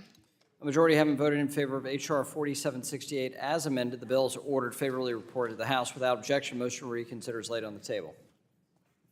How many more? Two more. Pursuant to the chair's previous order, we'll now take votes pending on ordering H.R. 4765 favorably reported. The clerk will call the roll. Mr. Hill? Aye. Mr. Hill votes aye. Mr. Lucas? Aye. Mr. Lucas votes aye. Mr. Sessions? Mr. Sessions votes aye. Mr. Posey? Mr. Posey votes aye. Mr. Luetkemeyer? Mr. Luetkemeyer votes aye. Mr. Huizinga? Mr. Huizinga votes aye. Mrs. Wagner? Mrs. Wagner votes aye. Mr. Barr? Mr. Barr votes aye. Mr. Williams? Mr. Williams votes aye. Mr. Emmer? Mr. Emmer votes aye. Mr. Loudermilk? Mr. Loudermilk votes aye. Mr. Mooney? Mr. Mooney votes aye. Mr. Davidson? Mr. Davidson votes aye. Mr. Rose? Mr. Rose votes aye. Mr. Stile? Mr. Stile votes aye. Mr. Timmons? Mr. Timmons votes aye. Mr. Norman? Mr. Norman votes aye. Mr. Muser. Mr. Muser votes aye. Mr. Fitzgerald. Mr. Fitzgerald votes aye. Mr. Garbarino. Mr. Garbarino votes aye. Mrs. Kim. Mrs. Kim votes aye. Mr. Donalds. Mr. Donalds votes aye. Mr. Flood. Mr. Flood votes aye. Mr. Lawler. Mr. Lawler votes aye. Mr. Nunn. Mr. Nunn votes aye. Ms. De La Cruz. Ms. De La Cruz votes aye. Mrs. Houchin. Mrs. Houchin votes aye. Mr. Ogles. Mr. Ogles votes aye. Ms. Waters. Ms. Waters votes aye. Mrs. Velasquez. Mr. Sherman. Mr. Sherman votes aye. Mr. Meeks. Mr. Scott. Mr. Scott votes aye. Mr. Lynch. Mr. Lynch votes aye. Mr. Green. Mr. Green votes aye. Mr. Cleaver. Mr. Himes. Aye. Mr. Himes votes aye. Mr. Foster. Aye. Mr. Foster votes aye. Mrs. Beatty. Aye. Mrs. Beatty votes aye. Mr. Vargas. Mr. Vargas votes aye. Mr. Gottheimer. Aye. Mr. Gottheimer votes aye. Mr. Gonzalez. Mr. Gonzalez votes aye. Mr. Caston. Mr. Caston votes aye. Ms. Presley. Ms. Presley votes aye. Mr. Horsford. Mr. Horsford votes aye. Ms. Talib. Ms. Talib votes aye. Mr. Torres. Mr. Torres votes aye. Ms. Garcia. Ms. Garcia votes aye. Ms. Williams. Aye. Ms. Williams votes aye. Mr. Nickel. Mr. Nickel votes aye. Ms. Pedersen. Ms. Pedersen votes aye. Mr. Chairman. Mr. Chairman votes aye. Mrs. Velasquez. Mr. Meeks. Mr. Cleaver.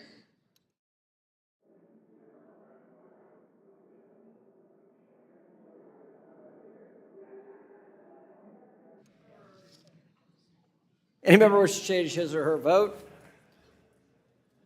Clerk will report. Mr. Chairman, on this vote, the ayes are 49 and the nays are none.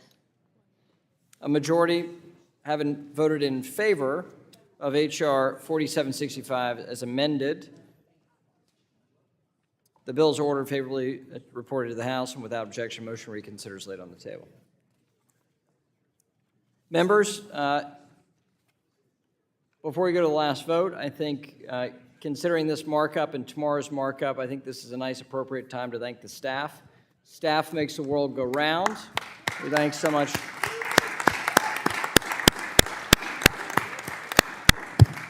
I hope everyone's been fed with pizza tonight, at least to get them through.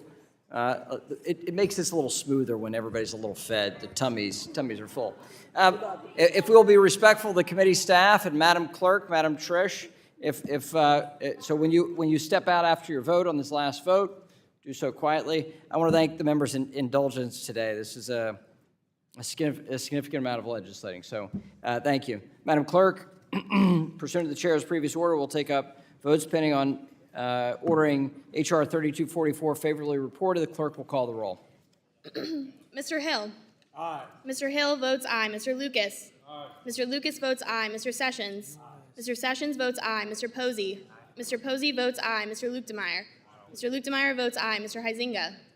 Mr. Huizinga votes aye. Mrs. Wagner. Mrs. Wagner votes aye. Mr. Barr. Mr. Barr votes aye. Mr. Williams. Mr. Williams votes aye. Mr. Emmer. Mr. Emmer votes aye. Mr. Loudermilk. Mr. Loudermilk votes aye. Mr. Mooney. Mr. Davidson. Mr. Mooney votes aye.